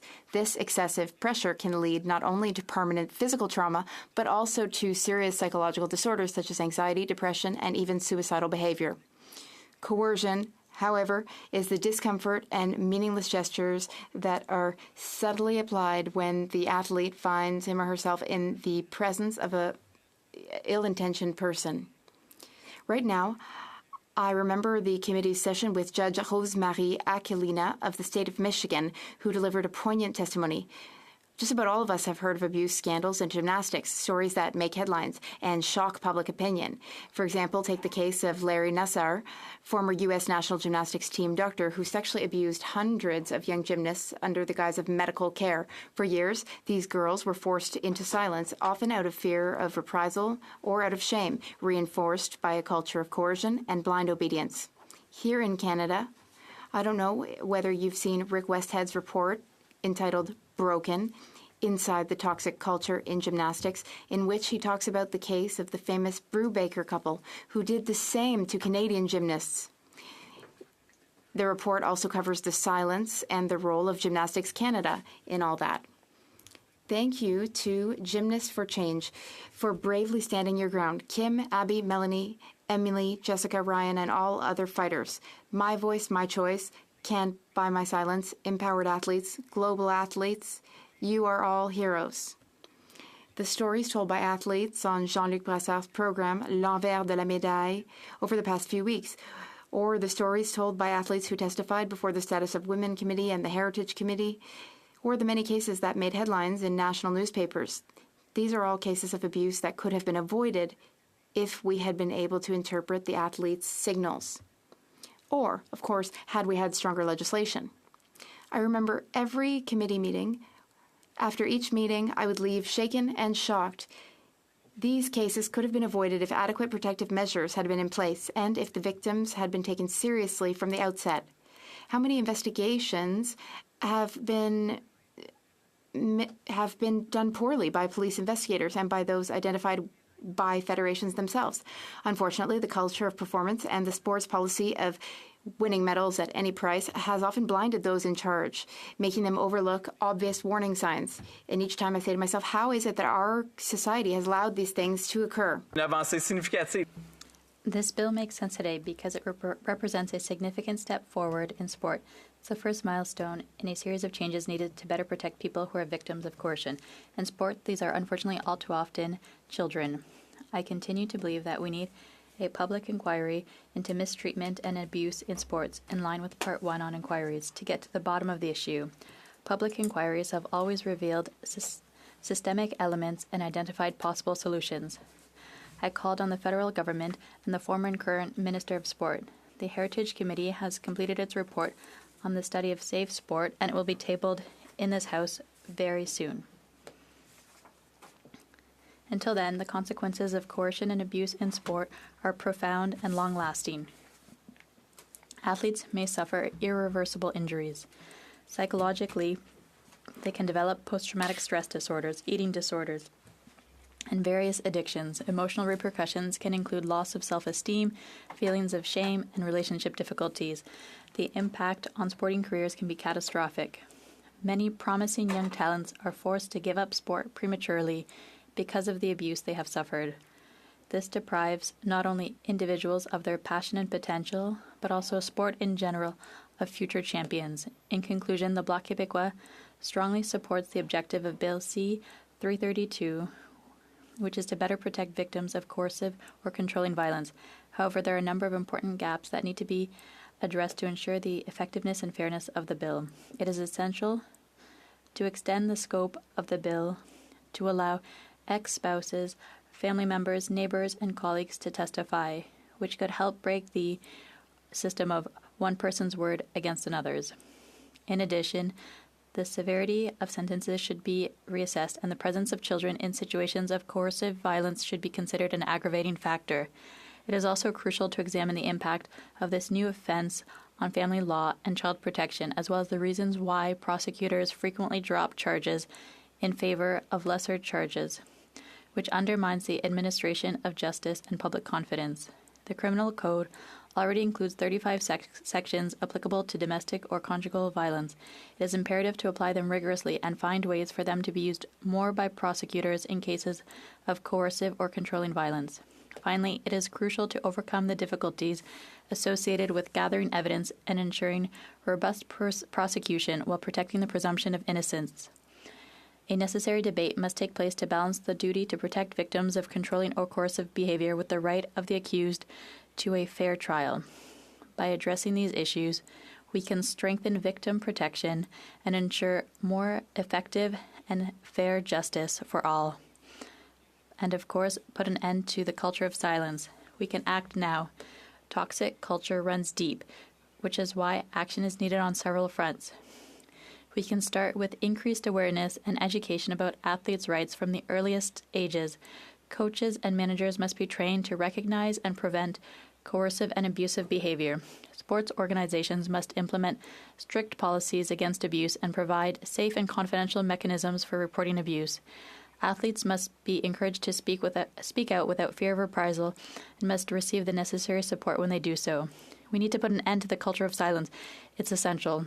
It's also crucial to involve parents and families in this process as they play a vital role in protecting and supporting young athletes. Parents need to be aware of the signs of coercion and abuse and know how to respond effectively to protect their children. Thank you very much, Madam Speaker. Resuming debate, the Honourable Member for Winnipeg Centre. Thank you so much, Madam Speaker, and I'm honoured to rise today to speak on the issue of coercive control, something that I know jeopardizes the safety and well-being of countless women and gender-diverse people across Canada. An invisible violence that has been ignored for far too long. It's for this reason I really want to thank my colleague from Victoria for tabling this important piece of legislation which seeks to alleviate the struggles of people who experience coercive control, the majority of whom are women and gender-diverse people.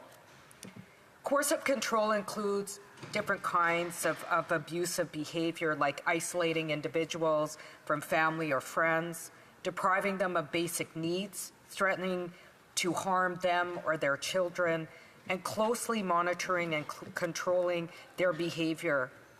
It bears a significant toll on those who are victimized and deprives them of their charter right to be free from harassment and discrimination and to live in dignity, which also includes violence against one's thoughts, violence against one's spirit that impact their daily life and everything they do.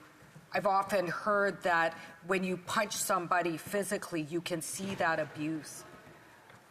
With coercive control, it is difficult to see that abuse, but that abuse, that one who have been victimized by coercive control, the lasting impacts of that experience are lifelong for many. So it's critical that we address the issue of coercive control in light of the general rise of violence against women and gender diverse folks across Canada, particularly targeted within rates of violence, as we know the highest rates being reported for Indigenous women, girls, 2S LGBTQIA plus individuals, rates of domestic violence that have increased by approximately 30% since the beginning of the COVID-19 pandemic, and while more than 50% of Canadian women over the age of 16 have experienced physical or sexual violence in their lifetime. Again, stats that are significantly higher for Indigenous women, girls, 2S LGBTQIA+. It is particularly alarming that we see intimate partner violence leading to a rise in femicide, in fact, Madam Speaker, and that according to the Stats Canada, between 2009 and 2022, 18% of solved homicide victims were killed by an intimate partner, with women most often being the victims. And because of rising violence, over 70 municipalities have declared gender-based violence an epidemic, something that the Minister of Justice affirmed in the letter to the Ontario Coroner's Office. And I urge the current government to stop talking about a crisis of violence and actually take action to finally address it.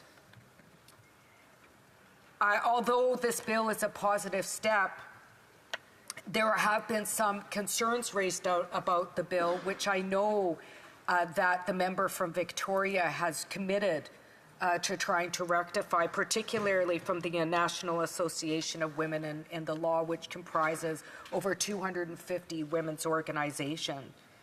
Particularly because we must do whatever is needed to end the epidemic of violence. We must also take evidence-based approaches to ensure that policies we put forward work best for empowering those who are victimized. Sometimes we do things for positive reasons, but they may cause harm. And it's for this reason I'd like to express some of the concerns surrounding the coercive control legislation voiced by women's organizations and experts at the Standing Committee on the Status of Women, including the National Association of Women in Law, which, as I said, represents over 250 feminist organizations across Canada. While we all are deeply concerned by the rising gender-based violence and intimate partner violence, organizations like NOL have expressed concerns with the legal consequences that can arise for victims and survivors when we criminalize abusive behavior without addressing the broader context of sexism in the legal system, primarily impacting Black, Indigenous, and people of color.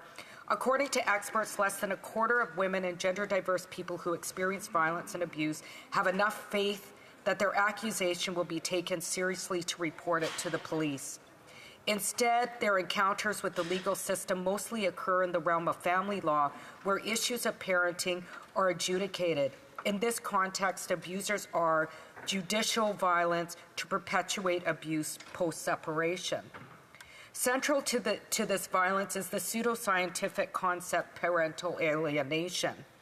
Women who report family violence are systemically subjected of being alienated, that is, trying to manipulate their children and destroy the father-child relationship.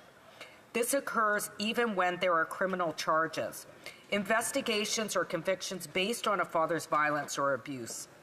This so-called parental alienation theory, the UN Special Rapporteur on Violence Against Women and Girls stated the following, in quotes: "The discredited and unscientific pseudo-concept of parental alienation is used in family law proceedings by abusers as a tool to continue their abuse and coercion to undermine and discredit allegations of domestic violence made by mothers who are trying to keep their children safe." The concept of, in quotes, parental alienation serves as a tool to re-victimize, discredit, and silence victims of family violence, particularly mothers. When a mother makes an allegation of family violence or coercive control, she is suspected of trying to, in quotes, alienate her children.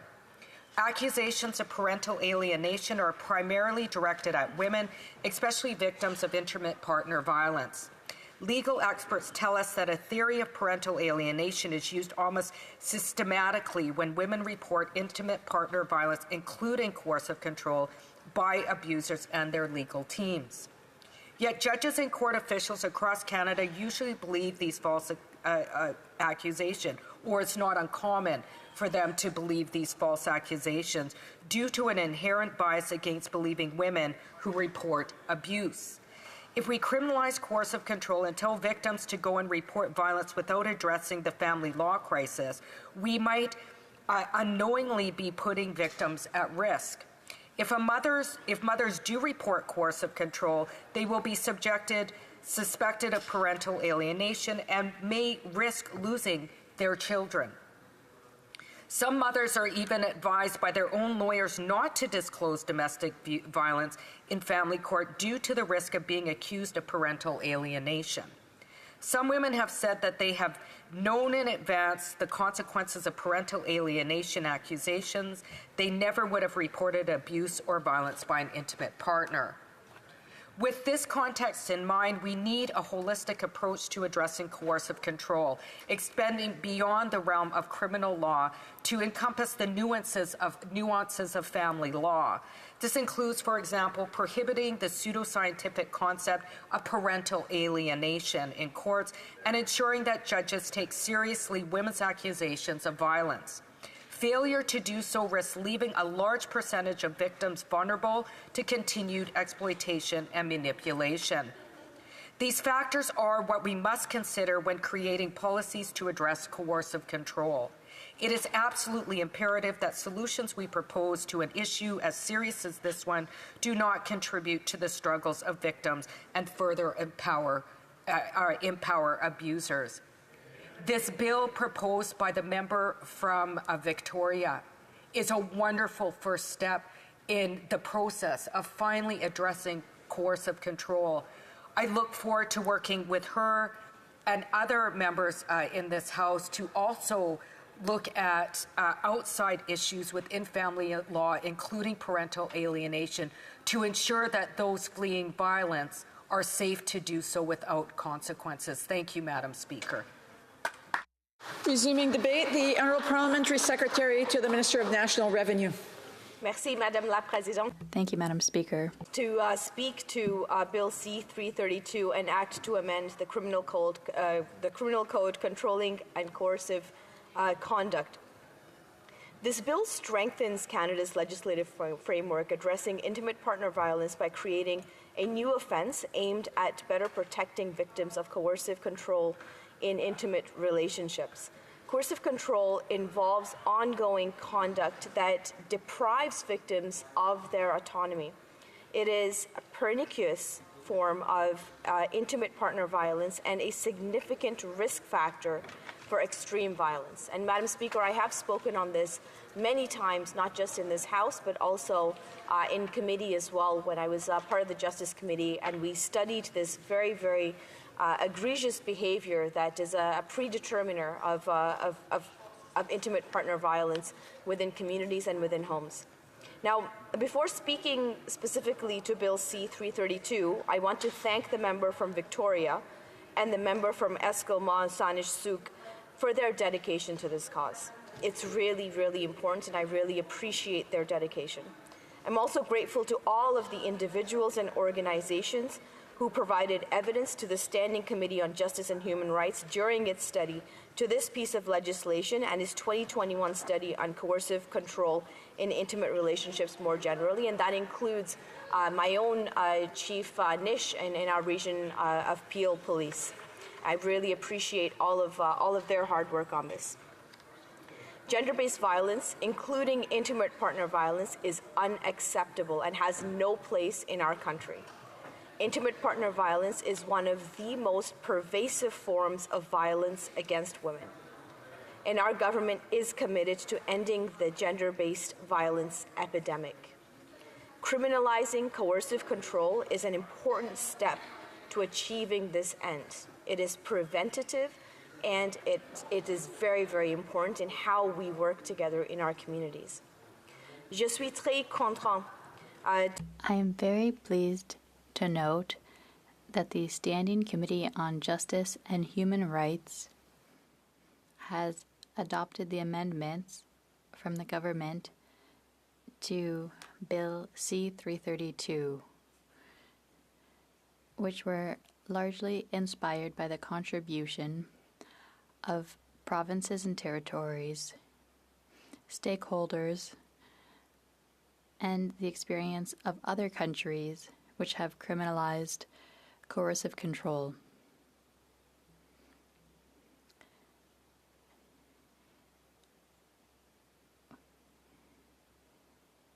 The domestic violence offense stakeholders who support the adoption of such an offense strongly recommended this. I am practicing my French, Madam Speaker. I am very pleased to note that the Standing Committee on Justice and Human Rights adopted the government's amendments to Bill C-332, which were heavily informed by input from provinces and territories, stakeholders, and the experiences of other countries that have criminalized coercive control.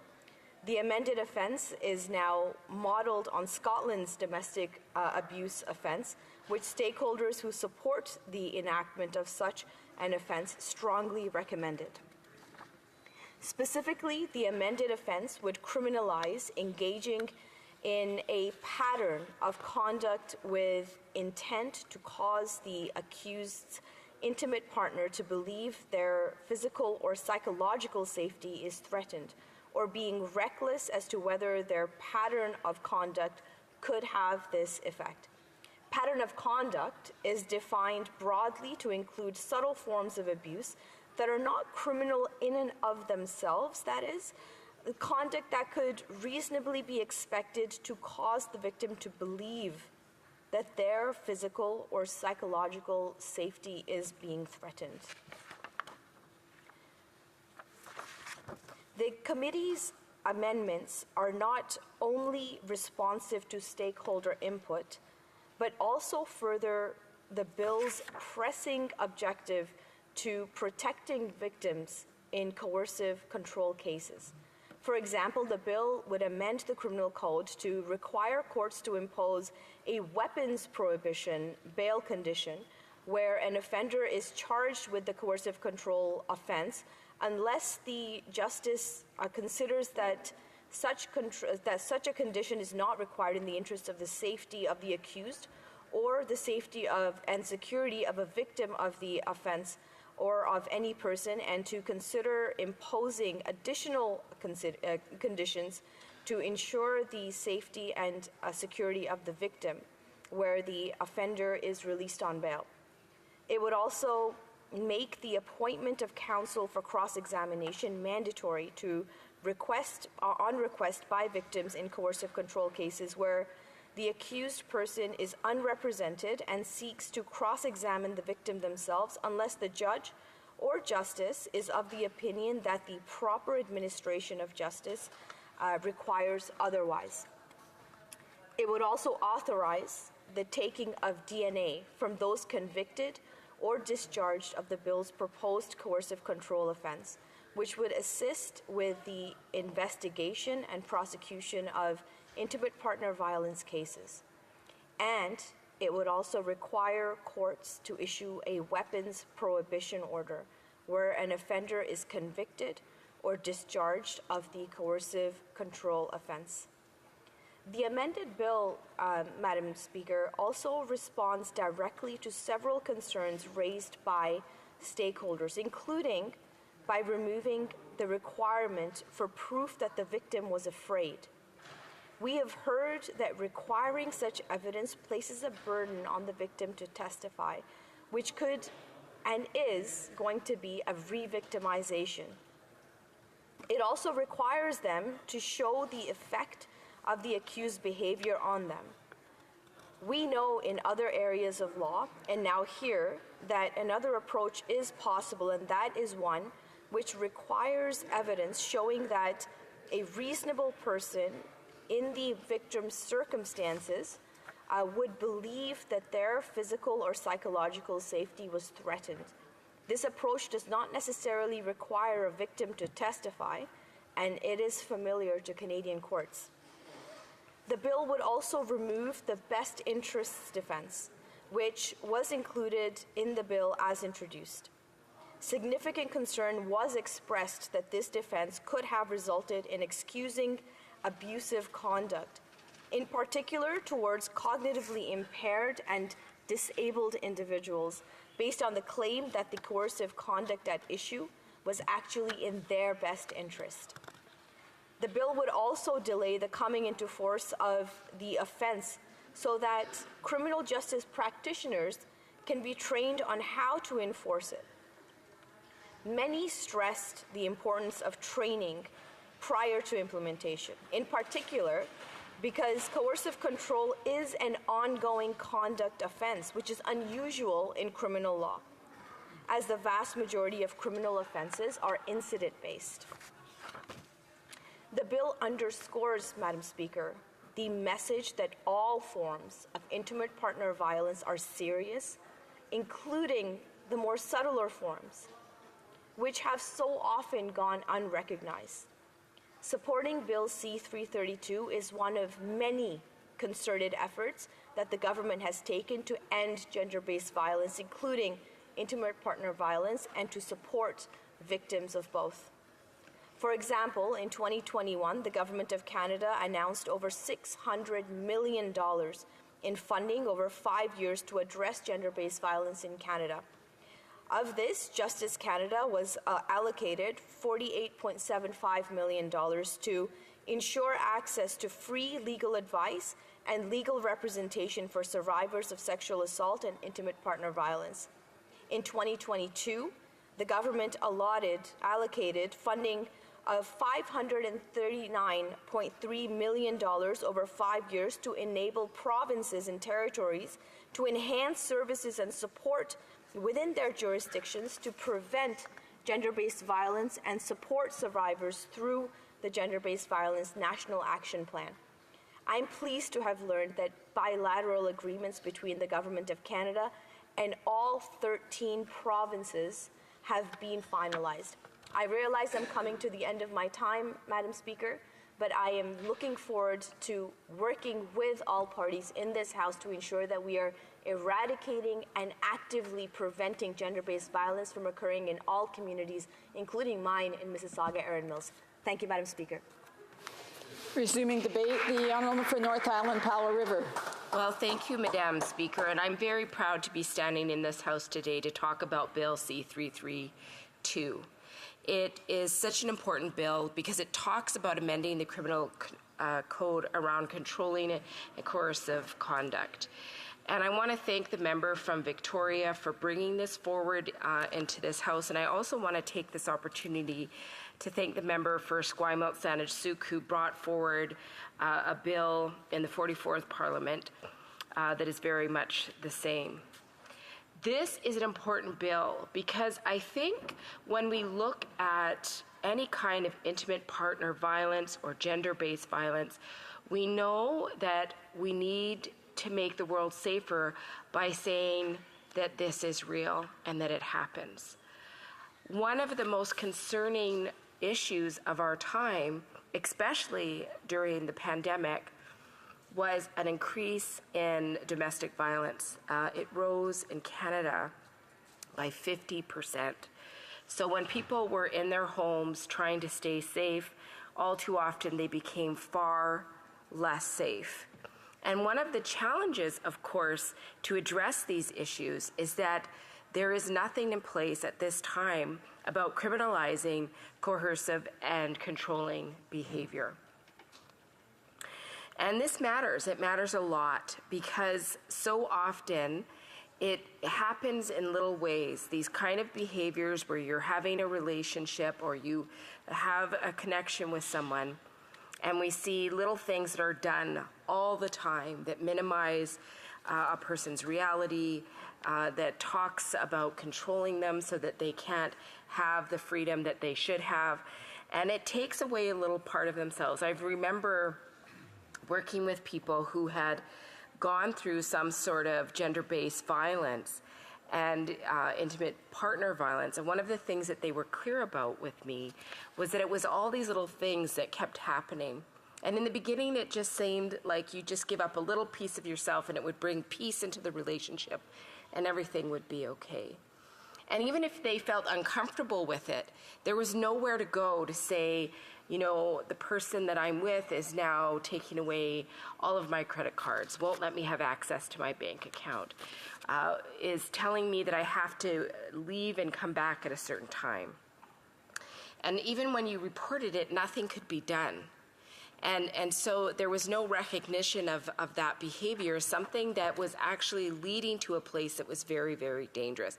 So that's why I'm so supportive of this bill, because I think it is important that we start telling people that this is inappropriate behavior.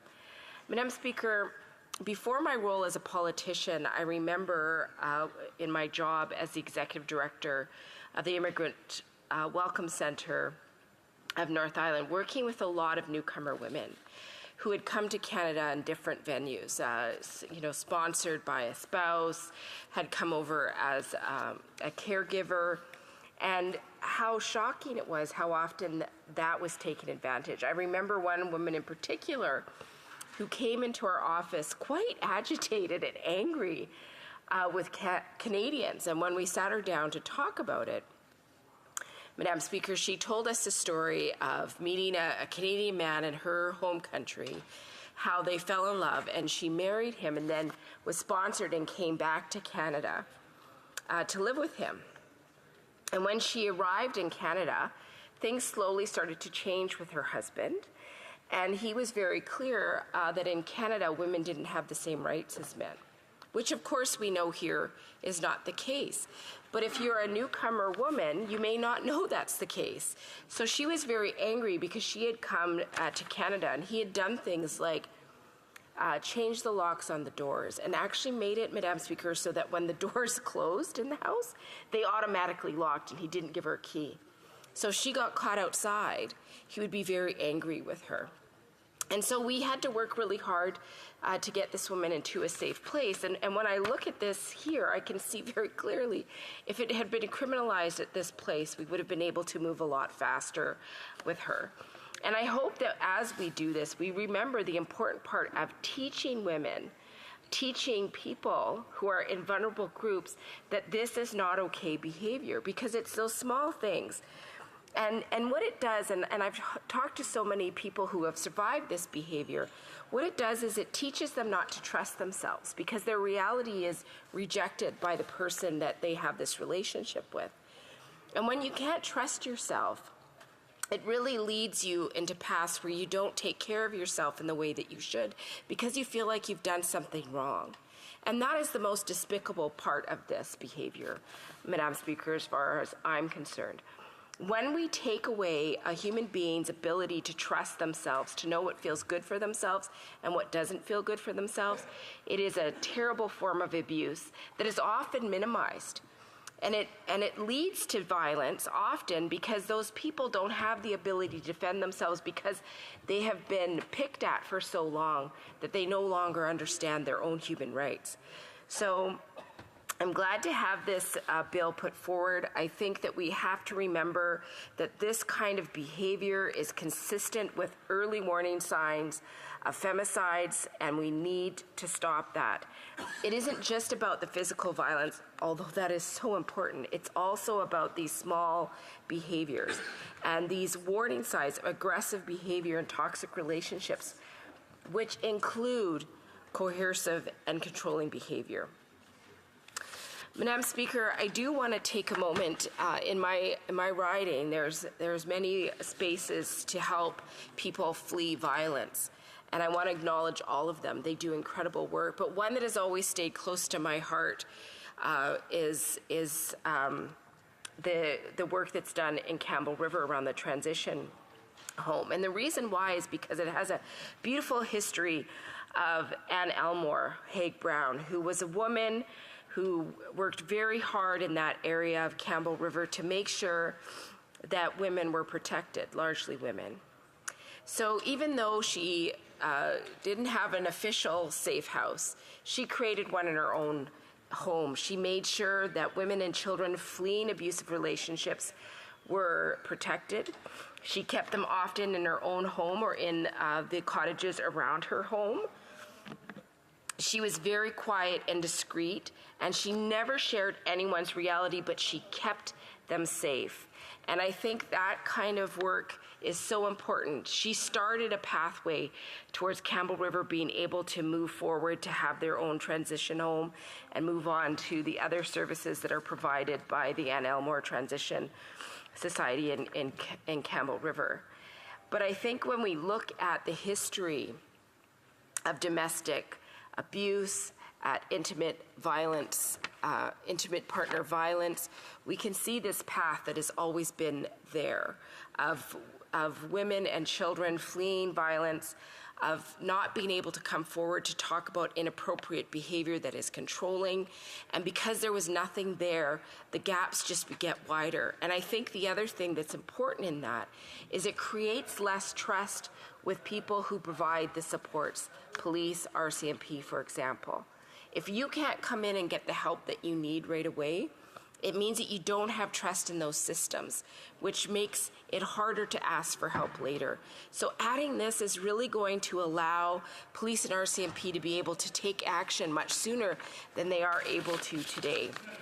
And I know that a big part of this also should include making sure that they get the training to understand what this behavior looks like and how to call it into reality. I think that the other thing that I did want to mention in this is this bill also includes a provision that allows victims of coercive and controlling behavior to be recognized by the legislation even after the relationship has ended. This is really important because so many people go through this experience and they're able to get away for one reason or another. And when they look back at it, they can see the pattern that started so much sooner. So this is important that it's there because it allows people to really call on that. And what we have to do in our society is make sure that people are held to account for the actions that they take. And so this is important because it means that people are not silenced, that when they're ready to come forward and speak, that this will be there for them. So, Madam Speaker, I want to thank everybody that works so hard to keep people safe, and I think it's about time that we take that step forward to make sure that we're even safer and that legislation is there to take action sooner. Thank you. It'll be just before. Resuming debate. The honourable member for Victoria has 5 minutes for right of reply. Thank you, Madam Speaker, and I want to start by thanking all of my colleagues who have been advocates on this issue, who have listened to survivors and their families, who are committed to ending gender-based violence and intimate partner violence. Over the past year, working on this bill, I have heard hundreds of stories from Canadians across the country on how coercive control has impacted their lives. Coercive control is a pattern of behavior intended to isolate, manipulate, control, and often terrorize the partner, stripping away their autonomy, their self-worth. It is an insidious form of violence that often goes unnoticed, untalked about, until it escalates. And then it becomes something much more visible, much more tragic. It is one of the most common precursors to physical violence. Coercive control is so widespread, and there are so many stories. But today I want to talk a little bit about a few people who have traveled from Sault Ste. Marie. They are here in Ottawa tonight for the debate, for tomorrow's vote. Angie's Angels is a group that was formed a week after the murder of Angie Sweeney. And Angie was a vibrant, loving person whose life was brutally cut short by femicide at the hands of her ex-boyfriend. And Angie's ex-boyfriend used controlling tactics throughout their relationship, and when she left, the situation escalated violently. And her tragic story is all too common and a stark reminder of the danger posed by intimate partner violence and coercive control. You know, Angie's Angels they are working to share Angie's story to raise awareness about intimate partner violence, and they're calling for stronger protections for victims and for survivors. Angie's parents, Brian and Suzanne, and her best friends, Amanda and Renee, have channeled their grief and pain into this amazing action. They want to make sure that no family, no community has to go through the pain that they have. Their bravery and their dedication in the face of such an unimaginable loss, it is nothing short of heroic. They have turned this horrific personal tragedy into a powerful force for change. And for that, they deserve our utmost support and respect. Caitlin Jennings was someone who was a bright light to the people who knew her. And her father, Dan, connected with Angie's Angels after Caitlin was killed in London. Her life was also cut short when she became the victim of a coercive, controlling, intimate partner. Dan has told me that if coercive control had been criminalized, Caitlin would still be here with us today. And his words stuck with me, and I think they should stick with everyone in this chamber. We should all feel the urgency of tackling gender-based violence. A woman is killed every 6 days in Canada, every 6 days. Caitlin and Angie's stories are not isolated incidents. They are part of a larger systemic problem that we as legislators have the power to address. So passing this bill is one important step, but we must do so much more. When we vote on this bill, I want members to think about Angie, think of Caitlin, think of Angie's and Caitlin's loved ones who have dedicated their time, so much of their lives, to preventing situations like this from happening. As legislators, we have a responsibility to stop this kind of abuse, and I urge my colleagues to work with me to ensure this bill makes its way rapidly through the Red Chamber and becomes law as quickly as possible. Let's pass this bill and take a crucial step towards a safer, more just society.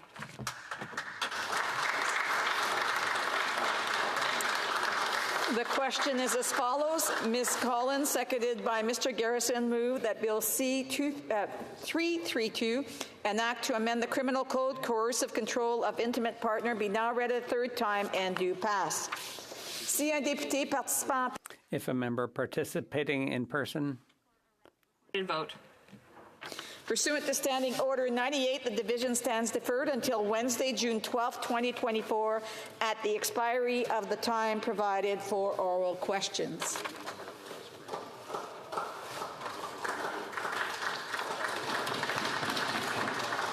À l'ordre. À ce moment-ci. Order. It is my duty, pursuant to Standing Order 38, that the motion to adjourn the House has seemed to have been made and seconded, and the question is that this House do now adjourn. Sherwood Park, Fort Saskatchewan.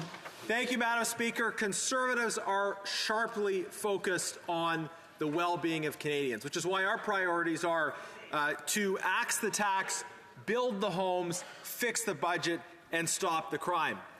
And the NDP, along with the NDP House Leader, who's got some things he wants to say during my speech, the NDP have been propping up the Liberals in spite of how mired they are in corruption. While Conservatives have been... This is not the proper time for any individuals to be interrupting, and there's no questions and comments, so I would just recommend that members listen very carefully. The Honourable Member for Sherwood Park, Fort Saskatchewan. Thank you, Madam Speaker. Very, very carefully indeed, the NDP might learn something, because they are propping up this corrupt NDP Liberal government while Conservatives remain focused on the best interests of Canadians. We remain laser focused on axing the tax, building the homes, fixing the budget, and stopping the crime. But Liberals and New Democrats have been focused on themselves.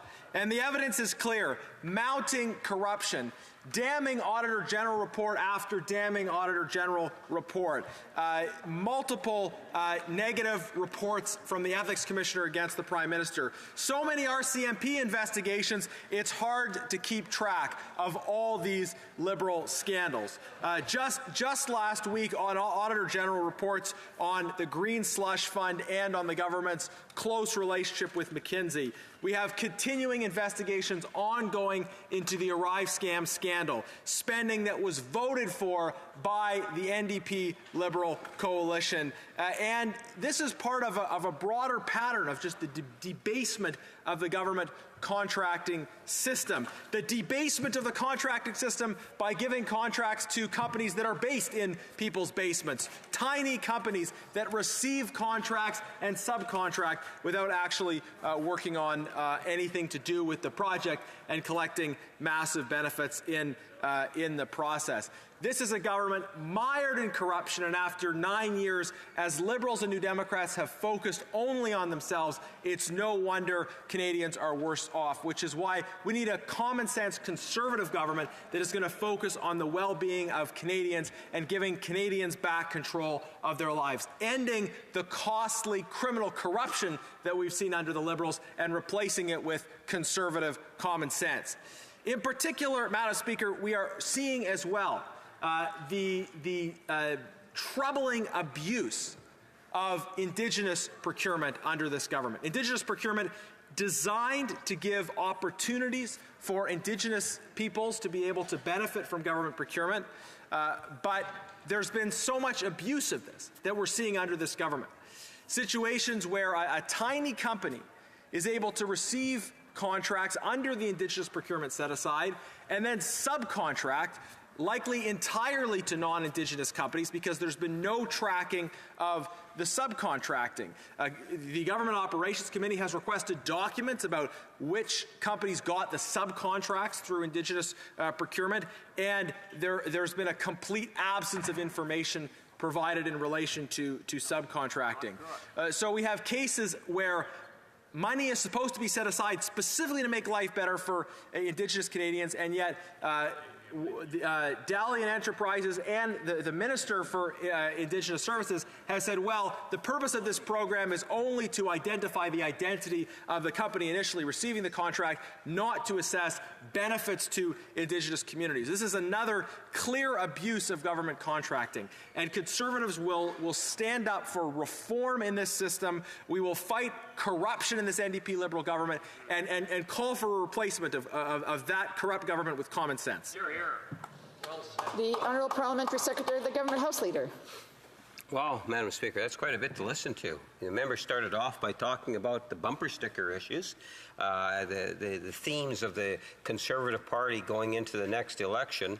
And maybe I could spend a bit of time just talking about that also. You know, at the end of the day, I too love the contrast between the Conservatives and the Liberals going into the next federal election in about 18 months from now, I anticipate, Madam Speaker. You know, think in terms of the difference. And one of the ways one can put it on the table is to say that, look, you have Conservatives that believe in chop, chop, chop, as one of my ministers, or one of the ministers has often made reference to, and then you have the government that understands the needs of Canadians and continues to provide all sorts of programs of great value to Canadians. And on the issue of procurements, you know, this is something that's been happening for generations, and at the end of the day, one of the greatest procurement scandals that we've witnessed is during Stephen Harper, when we had a procurement through, I think it was CSC, $400 million quote-unquote scandal, Madam Speaker. So what's important to recognize here is just because the Conservatives across the way tack on the word scandal doesn't necessarily make it a government scandal, Madam Speaker. In fact, if you take a look in terms of the government's actions on the Arrive Can, I believe at the end of the day, Canadians would understand and appreciate as a government when the issue was brought up in terms of the attention to the department had taken taken immediate actions in terms of looking into the matter. It ultimately even got referred over to the RCMP. There's a process that is in place in order to protect the integrity of the procurement process, and the government has assigned out responsibilities to make sure that that there is going to be a consequence where there has been found to be abuse. The member then went on to talk about Indigenous procurement. And what I would advise the member is to take a look at the Shoal Lake, the water treatment facility and the procurement process that went there, and the many different benefits. Indigenous people and Indigenous community leaders will talk about how long it took for them to actually get that water treatment put into place because the former government, Stephen Harper, completely ignored it. But then take a look in terms of how it was actually constructed. And you will find that through the federal government working in cooperations, supporting the incredible leadership coming from Shoal Lake 40, that we not only were able to build a wonderful water treatment that was led by Shoal Lake, but even through the procurement process. And I must say, Madam Speaker, Indigenous driven, and at the end of the day have received many different awards. So the bottom line, Madam Speaker, is that in regards to ArriveCan, we continue to move forward. The government is very much aware of the serious nature of the issues, and we will continue to look into the matter. Had the government not taken action, then the member might be able to have some credibility on the issue, but virtually from day one, the government's been on top of the issue and will continue to ensure that the taxpayer is protected. The honourable member for Sherwood Park, Fort Saskatchewan. Madam Speaker, the member did talk a lot of nonsense in his remarks, but I do want to just zero in on one thing. He talked about Stephen Harper, and this member loves talking about Stephen Harper. Every intervention, it's about Stephen Harper. Let me put to him two things on that. Number one, I think Stephen Harper was a great Prime Minister. He accomplished a lot for Canada, and I think if you were to ask Canadians about their quality of life, the state of crime, the economy, and many other issues, compared to when Stephen Harper was in office, they would say that things were much better under Stephen Harper than they are under the current Prime Minister. But let me put to you as well, Madam Speaker, that Stephen Harper was Prime Minister 9 years ago. So if you're a government that's been in power for 9 years and you're still blaming the problems of this country on your predecessor, I think you've really missed the vital importance of taking responsibility. You can't infinitely run against your predecessor. You have to take responsibility for your own actions. The Honourable Parliamentary Secretary. Yes, Madam Speaker, in which the government actually does do that. I will often cite Stephen Harper because, members opposite like to give a false impression in terms of many of the wonderful initiatives that the government has actually taken. And I would cite, for example, Madam Speaker, they'll criticize the government in terms of the economy, try to say that our economy is broken. Yet, as a government in 9 years, we were able to, well under 9 years, we were able to, by working with Canadians, create over 2 million jobs, Madam Speaker. How does that contrast to Stephen Harper? 1 million jobs. And there are so many comparisons that one can draw, and the reason why we draw the comparisons is because the Conservative Party goes around the country giving all sorts of misinformation. Among one of those things is that the country is actually broken when in fact it's not, Madam Speaker, and we continue to move forward. I have the honour to inform the House that a message has been received from the Senate informing the House that the Senate has passed the following bill to which the concurrence of the House is desired. Bill S-273, an act to declare the Shenectady Isthmus Dykeland system and related works to be for the general advantage of Canada. The honourable member for Mission Matsqui Fraser Canyon. Thank you, Madam Speaker. The Liberal minister responsible for legal hard drugs is misleading Canadians. This government is claiming that the so-called Safe Supply program is working, but the facts say otherwise. In Abbotsford alone, the number of overdoses between 2013 and 2022 went up by 820%, meaning that Abbotsford has seen a near 1,000% increase in overdoses over the last 10 years. The minister should also be aware that in 2014, unregulated drug deaths from fentanyl were at 22.2%, but by 2023, this figure had soared to 85.3%. BC Health Service delivery areas reported 990 unregulated drug deaths in 2019 and over 2,500 deaths in 2023. Despite the BC Medical Association's 2009 recommendations for addiction care improvements, treatment bed availability has remained stagnant for 15 years. Clearly, there's a disconnect between the Liberal government, Canadian tax dollars, and the true needs of Canadians in this field. The minister must acknowledge the failure of legalizing hard drugs. Even our premier, Mr. Eby, is backpedaling on these policies which have caused devastation in our province. This government owes an apology to all those it harmed by their radical drug experiment over the last year. The 2023 federal budget announced the piddly $20.2 million for new community-based program to prevent substance abuse in young people. We don't know where any of that money is going or how it's going to be spent. Currently, drug overdoses are the leading cause of death amongst youth aged 10 to 18 in British Columbia. A boy named Jacob Wilson in my riding tragically died from an overdose at age 21. He was turned away after repeatedly seeking help and support at our local hospital. Recently, an 18-year-old University of Victoria student died of an overdose, and schools across BC are now calling for an expansion of emergency measures, such as training students for CPR and the use of naloxone kits. And I might add, that's not only at universities, but in high schools as well. Let that sink in. Children in our high schools have to be trained on the use of naloxone because drug toxicity is the #1 cause of death for kids aged 10 to 18. In my own riding in British Columbia, parents have to routinely clean up needles at our parks where children play soccer.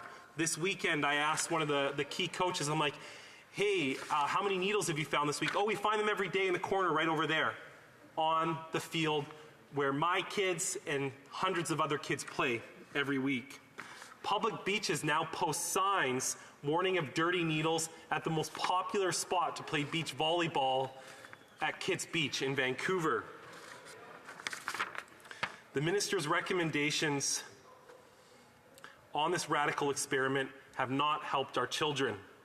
People are scared to go on public transit. People are scared of our downtown course. People are scared to visit certain shops and restaurants at certain times of day. People are scared of going into our hospitals. Businesses across British Columbia are outlining a deteriorated climate and talk about a crime tax because of hard drugs. The RCMP has confirmed that the so-called safe supply has infiltrated the black market. When will this government end this radical experiment so that our communities can feel safe again? The Honourable Parliamentary Secretary to the Minister of Families, Children and Social Development and Minister of Mental Health and Addictions and Associate Health Minister. Well, the colleague might be healthy to have his video clip to share, but I would like to correct course. The overdose crisis is one of the most serious and complex health crises that Canada has ever experienced. There is no easy solution because the drug supply is becoming increasingly unpredictable and lethal. Now, the crisis is also underpinned by socioeconomic disadvantages and lack of access or barriers to accessing treatment. Together, we can overcome the negative consequences of this crisis and unnecessary deaths. Address this crisis alone. That is why we are working closely with all orders of government, Indigenous communities, partners and stakeholders to implement an holistic approach to addressing substance use and related harms focused on promoting public health and protecting public health. Travailler avec les provinces, les territoires. We need to work with provinces, territories, and other partners across the country. We will implement the solutions that they propose. We will track the implementation of solutions and adjust as needed. if we can't keep doing the same things and expecting different results. We need to be open-minded to find new solutions to put an end to this crisis. Had the Conservatives participated in the Health Committee's trip, they would have heard from organizations who are working very hard on the ground every day. For personal drug possession demonstrates this point. We granted BC's request to prohibit the possession of controlled substance in public spaces because the province identified a concern and sought to adjust their approach. BC told us these changes were needed to provide law enforcement with additional tools to address public drug use when safety issues arise, while ensuring that they continue to treat personal drug use as the health and social issue it is, and we listened. La sécurité publique est une... Public safety is a priority for our government. We are working hard to find innovative solutions to the current drug toxicity crisis. We are working very closely with our national and international partners, including with Public Safety, the RCMP, the CBSA, and Canada Post. We are working with all partners to put an end to illegal drug supply. We also want to give law enforcement the tools and resources they need to intercept illegal drugs and their precursor chemicals. And we are working with private sector partners to counter drug laundering from the proceeds, money laundering from the proceeds of drugs. We need evidence-based supports and services and solutions to help with this crisis. In Budget 2024, we commit $150 million for a fund to support the hardest-hit municipalities and Indigenous communities. This funding will allow rapid responses to the most heavily affected communities. They have urgent and critical needs for funding. With timely access to prevention, harm reduction, treatment, and recovery services and supports they need, we will continue to work with municipalities, provincial and territorial governments, law enforcement, Indigenous communities, and people with lived and living experience. The honourable for Mission Matsky Fraser Canyon. Well, thank you, Madam Speaker. And to the member from Sherbrooke, I'm not looking for a clip. I'm addressing the incredibly challenging situation we find in British Columbia today. So my question to the member from Sherbrooke is, if given the chance, Madam Speaker, would she legalize hard drugs as her government did in British Columbia? Given the chance, would she agree, or given the chance, would she adopt a policy that has led statistically to record overdose deaths of children from hard drugs? If given the chance, would she repeat the horrendous policy that has really made British Columbians lose faith in our institutions and public order? If given the chance, would she do that in Quebec, Madam Speaker? The Honourable Parliamentary Secretary. Thank you, Madam Speaker. We need to remember that all drug users must have access to appropriate services for them. We can do so by offering a broad array of services, which would increase the likelihood that they will find services that work for them. Stigma can be a barrier to accessing services, and that's why fighting stigma is a priority for our government. When drug users feel that they are judged, they hesitate to seek support or use available services. They may also conceal their drug use. What we aim to do is to have policy and programs which are based on health care and compassion. We want to live in a society where drug use problems are seen as a chronic health problem treated without judgment. Services is part of a broader approach across these systems with the goal of reducing harms and saving lives while keeping communities safe. The Honourable Member St. Albert Edmonton. Madam Speaker, the cover-up continues. The Prime Minister covered up Beijing's interference in the 2019 and 2021 elections because it benefited the Liberal Party. When he got caught, the Prime Minister went to extraordinary lengths to cover up what he knew and what he failed to do about Beijing's interference. When the Procedure and House Affairs Committee commenced hearings to get to the bottom of Beijing's interference, the Prime Minister repeatedly ordered Liberal MPs on the committee to obstruct the work of the committee and to block the production of relevant documents. Instead of calling a public inquiry, the Prime Minister appointed a long-standing family friend as his fake rapporteur to write a whitewash of a report exonerating the Prime Minister. When the fake rapporteur got to work, he hired a bunch of Liberal hacks who wrote that whitewash of a report that the Prime Minister wanted. However, when the report was not able to be held up to basic scrutiny, the fake rapporteur resigned, and the Prime Minister was dragged kicking and screaming into calling a public inquiry. Upon the inquiry being struck, the Minister of Public Safety assured Canadians that the Commissioner, Madam Justice Hogue, would have access to all relevant documents. It turns out that the Minister was insincere with his words, because the Globe and Mail has reported that the Prime Minister has withheld an undisclosed number of documents from Madam Justice Hogue. The Prime Minister's personal department, the PCO, has admitted that of the documents turned over to Madam Justice Hogue, fully 10% have been redacted.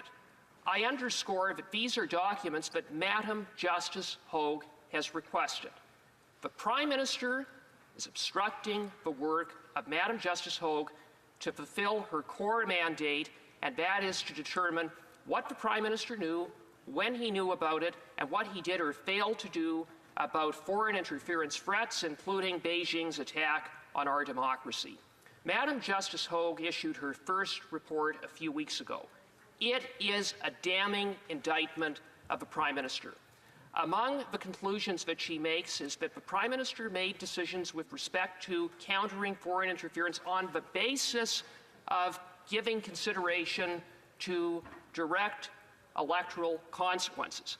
In other words, the Prime Minister put his interests and the interests of the Liberal Party ahead of working to counter foreign interference to protect our sovereignty and our democracy.